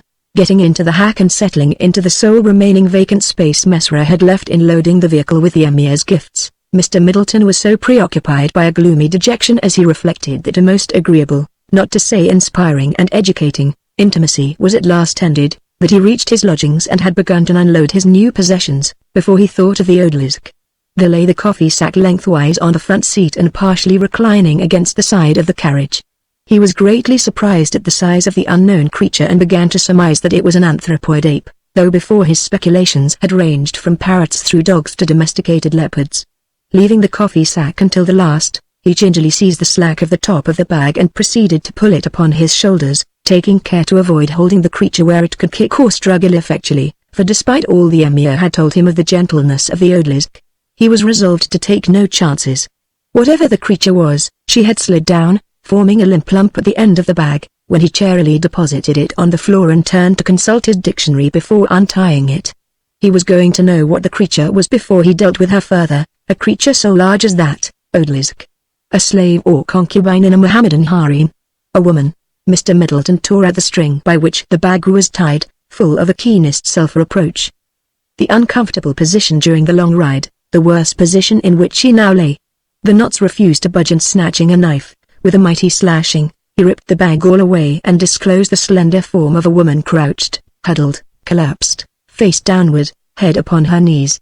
Turning her over and supporting her against his breast in a sitting posture, Mr. Middleton looked upon the most loveliness, unhappiness, and helplessness he had ever beheld. For a moment his heart almost stopped as he looked into the still face, but he saw the bosom faintly flutter, slow tears oozed out from under the long lashes of the closed lids, and the Cupid's bow mouth gave little twitches of misery and hopelessness.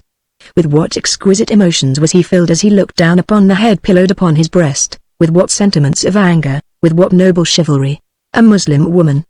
A Muslim woman, who even in the best estate of her sex as free and a wife, goes to her grave like a dog, with no hope of a life beyond, unless her husband amid the joys of paradise should turn his thoughts back to earth and wish for her there among his houris. But this poor sweet flower had not even this faint expectation, for she was no wife nor could be, slave of a Mohammedan harem. No rights in this world nor the next. Not even the attenuated rights which law and custom gave the free woman. No sustaining dream of a divine recompense for the unmerited unhappiness of this existence. A slave, a harem slave, wanted only when she smiled, was gay, and beautiful, who must weep alone and in silence, with never a sympathetic shoulder to weep upon after they sold her from her mother's side. Tied in a bag, going she knew not whither, thrown in a carriage like so much carrion, In these indignities she only wept in silence, for her lord, the man, must not be discomposed.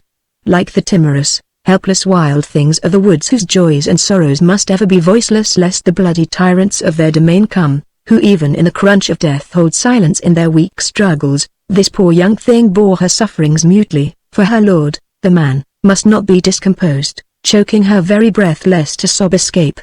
Mr. Middleton, in a certain illuminating instinct which belongs to women but only occasionally comes to some men, saw all this in a flash without any pondering and turning over and reflecting and comparing, and he said to himself under his breath, not eloquently, but well, as there came home to him the heinousness of that abhorrent social system dependent upon the religious system of the Prophet of Mecca, damn the Emir and Muhammad and the whole damned Mohammedan business, kit and boodle. In this imprecation there was a piece of grave injustice which Mr. Middleton would not have allowed himself in calmer mood, for the Emir was about to become a member of one of the largest and most fashionable Presbyterian congregations in the city and ought not to have been included in an anathema of Muslimry and condemned for anything he upheld while in a benighted condition of Mohammedanism. Mr. Middleton continuing to gaze, as he could not, upon that beautiful unhappy face, suddenly he imprinted upon the quivering lips a kiss in which was the tender sympathy of a mother, the heartening encouragement of a friend, and the ardent passion of a lover. The odalisque opened her lovely hazel eyes and seeing corroboration of all the touch of the kiss had told her, as she looked into eyes that brimmed with tears like hers, upon lips that quivered like hers, she let loose the floodgates of her woes in a torrent of sobs and tears, and throwing herself upon his shoulders, poured out her long-pent sorrows in a good cry. It was only a summer shower and the sun soon shone. She did not weep long. Too filled with wonder and surpassing delight was this daughter of the Orient in her first experience with the chivalry of the Occident. She must needs look again at this man whose eyes had welled full in compassion for her. She would court again his light and soothing caresses, his gentle ministrations, so different from the brutal pawing of the male animals of her own race, the moiety with souls. Ah, how poignantly sweet, how amazing, that which to her American sisters was the usual, the commonplace, the everyday. She raised her head.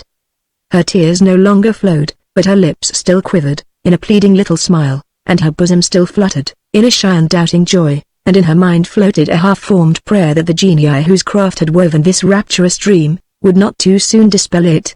Mr. Middleton he gazed at her. He had never seen a face like that, so perfectly oval, never such vermilion as showed under the dusk of her cheeks and stained the lips, narrow, but full. What wondrous eyes were those, so large and lustrous, illumining features whose basal lines of classic regularity were softly tempered into a fluent contour. A circlet of gold coins bound her brow, shining in bright relief against the luxuriant masses of chestnut hair.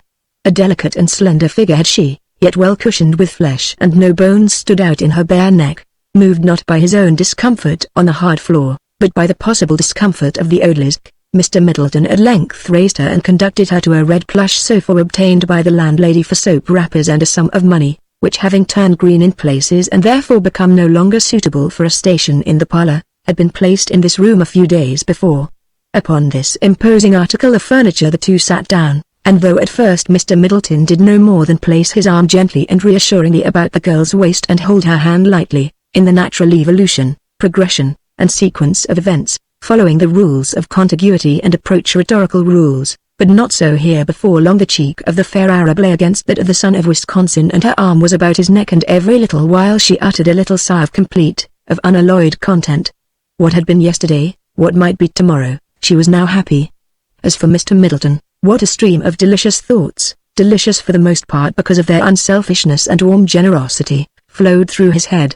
What a joy it would be to make happy the path of this girl who had been so unhappy, to lead devotion at the feet of her who had never dreamed there was such a thing in the world, to bind himself the slave of her who had been a slave. Then, too, he luxuriated in the simple, elementary joy of possession and the less elementary joy of possession of new things, whether new hats, new clothes, new books, new horses, new houses, or new girls, and which is the cause why so many of us have new girls and new beaux. And when he looked ahead and saw only one logical termination of the episode, he swelled with a pride that was honest and unselfish, as he thought how all would look and admire as he passed with this lovely woman, his wife. He could have sat thus the whole night through. But the girl must be tired, worn by the sufferings of this day and many before. He motioned toward the bed and indicated by pantomime that she should go to it. She would have descended to her knees and with her damask lips brushed the dust from his shoes, if she had thought he wished it, but she knew not what he meant by his gesturing and sat bewildered in eager and anxious willingness. So arranging the bed for her occupancy, he took her in his arms and bore her to it and dropped her in. The riotous blushes chased each other across her cheeks as she lay there with eyes closed, so sweet, so helpless, so alone. For a little season he stood there gazing, gloating, enravished, like to hug himself in the keen titillation of his ecstasy, and this was not all because this lovely being was his, but because he was hers. Glancing about the room preliminarily to leaving, and wondering what further was to be done for the girl's comfort and peace of mind, he bethought him of an ancient tale he had once read. In this narration, fate having made it unavoidable that a noble lord should pass the night in a castle tower with a fair dame of high degree, and there being but one bed in the apartment, he had placed a naked sword in the middle of the bed between them, and so they passed the night, guarded and unmenaced by the falchion, for the nonce become the symbol of bright honor and cold virtue. Mr. Middleton had often wondered why the knight did not sleep on the floor, or outside the door, as he himself now intended doing. But it occurred to him that some such symbol might reassure the Arab damoiselle, and having no sword, he drew one of the large pistols the emir had given him and approached the bed to lay it there. The girl's eyes had now opened, and Mr. Middleton started as he beheld her face. Once more the hunted, helpless look it had worn when first he had looked on it. But more. Such an utter fear and sickening unto death. But not fear, terror for herself. Fear for the death of an ideal, a fear caused by her misinterpretation of his intent with the pistol. It had not been real, it had not been real. He was as other men. The men of her world, and all the world was alike and life not worth living. With a finesse he had not suspected he possessed, he laid the pistol on a pile of legal papers on a table at the bed's head, a pile whose sheets a suddenly entering breeze was whirling about the room. How obvious it was he had brought the pistol for a paperweight. Once more the girl was smiling as he drew the clothes over her, all dressed as she was, and kissing shut her drowsy eyes, he left her in her virginal couch. On the mat before the door in the hallway without, he disposed himself as comfortably as he could. With due regard for the romantic proprieties, he tried to keep within the bounds of the mat. But it was too short, his curled-up position too uncomfortable, and so he overflowed it and could scarcely be said to be sleeping on the mat. It was too late to arouse the landlady, and although he was there by choice, it could not have been otherwise. After snatches of broken sleep, after dreams waking and dreams sleeping, which were all alike and of one thing and indistinguishable, he was at length fully awake at a little before 6 and aware of an odor of tobacco smoke. Applying his nose to the crack of the door, he finally became convinced that it came from his room. Wondering what it could possibly mean, and accordingly opening the door, opening it so slowly and gradually that the odalisque could have ample time to seek the cover of the bedclothes, he stepped in. There sat the odalisque on the edge of the bed, fully dressed, puffing away at his big meerschaum, blowing clouds that filled the room. On the table lay an empty cigarette box that had been full the night before. This had not belonged to Mr. Middleton, who was not a cigarette smoker and despised the practice, but had been forgotten by Chauncey Stackelberg on a recent visit. The fingers of her right hand were stained yellow, not by the cigarettes of that one box, but the unnumbered cigarettes of years. Mr. Middleton had not noticed these fingers the night before, but had been absorbed by her face, and this as beautiful, as piquant, as bewitching as before, looked up at him, the lips puckered, waiting, longing. He stood there, stock still, stern, troubled, dismayed. She moved over, where she sat on the edge of the bed, with mute invitation, and Mr. Middleton continuing to stand and stare. She moved again and yet again, until she was against the headboard. And still he did not sit beside her, thinking all the time of the young lady of Englewood, whose pure Puritan lips never had been and never could be defiled by cigarettes and tobacco. The young lady of Englewood, the young lady of Englewood, what a jewel of women was she, and what a fool he had been, and how unkind and inconsiderate. Recalled by a little snuffle from the odalisque, he saw the puckered lips were relaxing sorrowfully, and fearing the girl would cry, he hastily sat down beside her and put his right arm about her. But he did not take the shapely hand that now laid down the meerschaum, and though her head fell on his shoulder and her breath came and went with his, he did not kiss her, for that breath was laden with tobacco. Nor did his fingers stray through those masses of silken hair, for he was sure they were full of the fumes of tobacco. There, with his arm about the soft, uncorseted form of that glorious beauty, her own white forearm smooth and cool about his neck, he was thinking of the young lady of Englewood. Poor odalisque.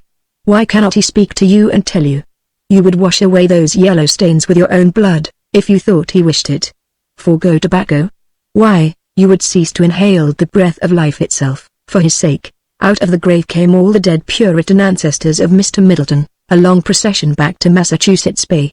The elders of Salem who had ordained that a man should not smoke within 5 miles of the house, the lawgivers who had prescribed the small number, brief length, and sad color of ribbons a woman might wear and who forbade a man to kiss his wife on Sunday, all these righteous and uncomfortable folk stirred in Mr. Middleton's blood and obsessed him. Fatima, Nunha, or whatever your name might be, my fair Muslim, why did fate throw you in with a Puritan? Yet I wot that had it been one from a strain of later importation from Europe, you had not been so safe the last night. The Puritans may be disagreeable, but they are safe, safe. Part of this Mr. Middleton was saying over and over to himself the latter part. The Puritans are safe. The young lady of Englewood was safe. She was good, she was beautiful, too, in her calm, sweet, Puritan way. He must see her at once. He would go a sigh, not altogether of content, absolute and complete, recalled to him the woman pressed against his side. She must be taken care of, disposed of. Asylum? No. Factory? No, no. Theater, museum? No, no, no. He would find some man to marry her. There must be someone, lots of men, in fact, who would marry a girl so lovely, who needn't find out she smoked until after marriage, or who would not care anyway. All this might take time. He would be as expeditious as possible, however.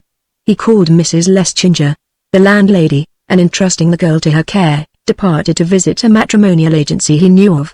He looked over the list of eligibles. He read their misspelled, crabbedly written letters. There was not one in the lot to whom a man of conscience could entrust the Muslim flower, even if she did smoke. There is apparently not one man of education or refinement in the whole lot, exclaimed Mr. Middleton. That's about right, said the president of the agency. Between you and I, there ain't many people of refinement who would go at marrying in that way. You don't know what a lot of J's and rubes I have to deal with. Often I threaten to retire. But occasionally a real gentleman or lady does register in our agency. Object, fun or matrimony. Now I have one client that is all right except in one particular. He is a man of 35 or 6, fine-looking, has a nice house and $5,000 a year clear and sure. But he's stone deaf. He wants a young and handsome girl. Now I could get him 50 dozen homely young women, or pretty ones that weren't chickens any longer, real pretty and refined, but you see a real handsome young girl sort of figures her chances of marrying are good, that she may catch a man who can hear worth as much as this Crayburn, which ain't a whole lot, or that if she does marry a poor young chap, he'll have as much as Crayburn does when he is as old as Crayburn.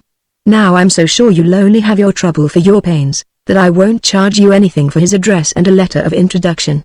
I don't believe you have got a girl who will suit, for if you have, she won't take Crayburn. Here's his picture. Mr. Middleton looked upon the photograph of a man who seemed to be possessed of some of the best qualities of manhood.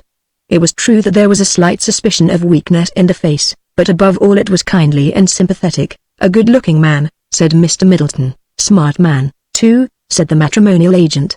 He graduated from the university in Evanston and was a lawyer and a good one, until a friend fired off one of those big duck guns in his ear for a joke. Taking the Odalisk with him in a cab, Mr. Middleton was off for the residence of Mr. Crayburn. Will she have me? Asked Mr. Crayburn, when he had read Mr. Middleton's hastily penciled account of the main facts of his connection with the fair Muslim, wherein for brevity's sake he had omitted any mention of the $1,500 the Emir had given him for assuming charge of her. Of course, wrote Mr. Middleton. I never saw a more beautiful woman, exclaimed Mr. Crayburn. By the way, have you noticed any predilections, habits, wants, it would be well for me to know about? She smokes, wrote Mr. Middleton, not knowing why he wrote it, and wishing like the devil that he hadn't the moment he had. All Oriental women smoke. I will ask her not to as soon as she learns English. Mr. Middleton was amazed to think that such a simple solution had not occurred to him. But he was glad it was so, for he had not been unscathed by Cupid's darts the last night and he might not now be about to visit the young lady of Englewood. Your fee, said Mr. Crayburn. Mr. Middleton had not thought of this. He looked about at the handsomely furnished room. He thought of the $5,000 a year and the very much smaller income he could offer the young lady of Englewood. He thought of these things and other things. He thought of the young lady of Englewood, of the Odalisk, toward whom he occupied the position of what is known in law as next friend. She sat behind him, out of his sight, but he saw her as he saw her for the first time, when, ripping the bag away, she lay there in her piteous, appealing helplessness. There is no fee. The maiden even has a dowry of $1,500. Please invest it in her name. Oh, sir, treat her kindly, treat her kindly. exclaimed the deaf man with emotion. He would be a hound who could ill-treat one so helpless and friendless, a stranger in a strange land, whose very beauty would be her undoing. Was she without a protector? Much relieved, Mr. Middleton prepared to depart, and the Odalisque saw she was not to be included in his departure. She noted the luxurious appointments of the house, so different from the threadbare and seedy furnishings of Mr. Middleton's one lone room, that rather 1,000 times would she have been there. A tumult of yearning and love filled her heart, but beyond the slow tears in her eyes and the trembling lips, no one could have guessed it. Once more she was a Muslim slave, sold by the man whom last night she had thought she bowed to kismet and strangled her feelings as she had so many times before. And so after a shake of the hand, Mr. Middleton left her to learn as the idol of Mr. Crayburn's life, with every whim gratified, that the first American she had known was but one of millions. Away toward Englewood hastened Mr. Middleton, reasoning with himself in a somewhat casuistical manner. His conscience smote him as he thought of the previous night. But what else could anybody have done? Deprived of the power of communicating by the means of words, he had by caresses assuaged her grief and stilled her fears, and now it was too plain he had made her love him and he had left her in desolation. But hi-ho! What was the use of repining over spilled milk and nicotine fingers that another man and good would care for, and he himself had not been unscathed by Cupid's darts the night before? The young lady of Englewood was just putting on her hat to go out and was standing before the mirror in the hallway. Mr. Middleton had never called at that hour of the day. For months he had not called at all, and she never expected that he would again. So without any apprehension at all, she was wearing one of the green silk shirt-waists she had made from the Turkish trousers he had given her, and had just got her hat placed to suit her, when there he was. She turned, blushing furiously. Whether it was the confusion caused her by being discovered in this shirt-waist, or the joy of seeing him again and the complete surrender she made in this joy, so delectable and unexpected, and which was not unmixed with a little fear that if he went away this time, he would never come back again, never. Whether it was these things or what not, she made no struggle at all as Mr. Middleton threw his arms about her, threw them about her as if she were to rescue him from some fate, and though he said nothing intelligible for some time, but kissed her lips, cheeks, and nose, which latter she had been at pains to powder against the hot sun then prevailing, she made no resistance at all and breathed an audible yes, when he uttered a few incoherent remarks which might be interpreted as a proposal of marriage. Here let us leave him, for all else would be anticlimax to this supreme moment of his life. Here let us leave him where I wish every deserving bachelor may someday be, in the arms of an honest and loving woman who is his affianced wife.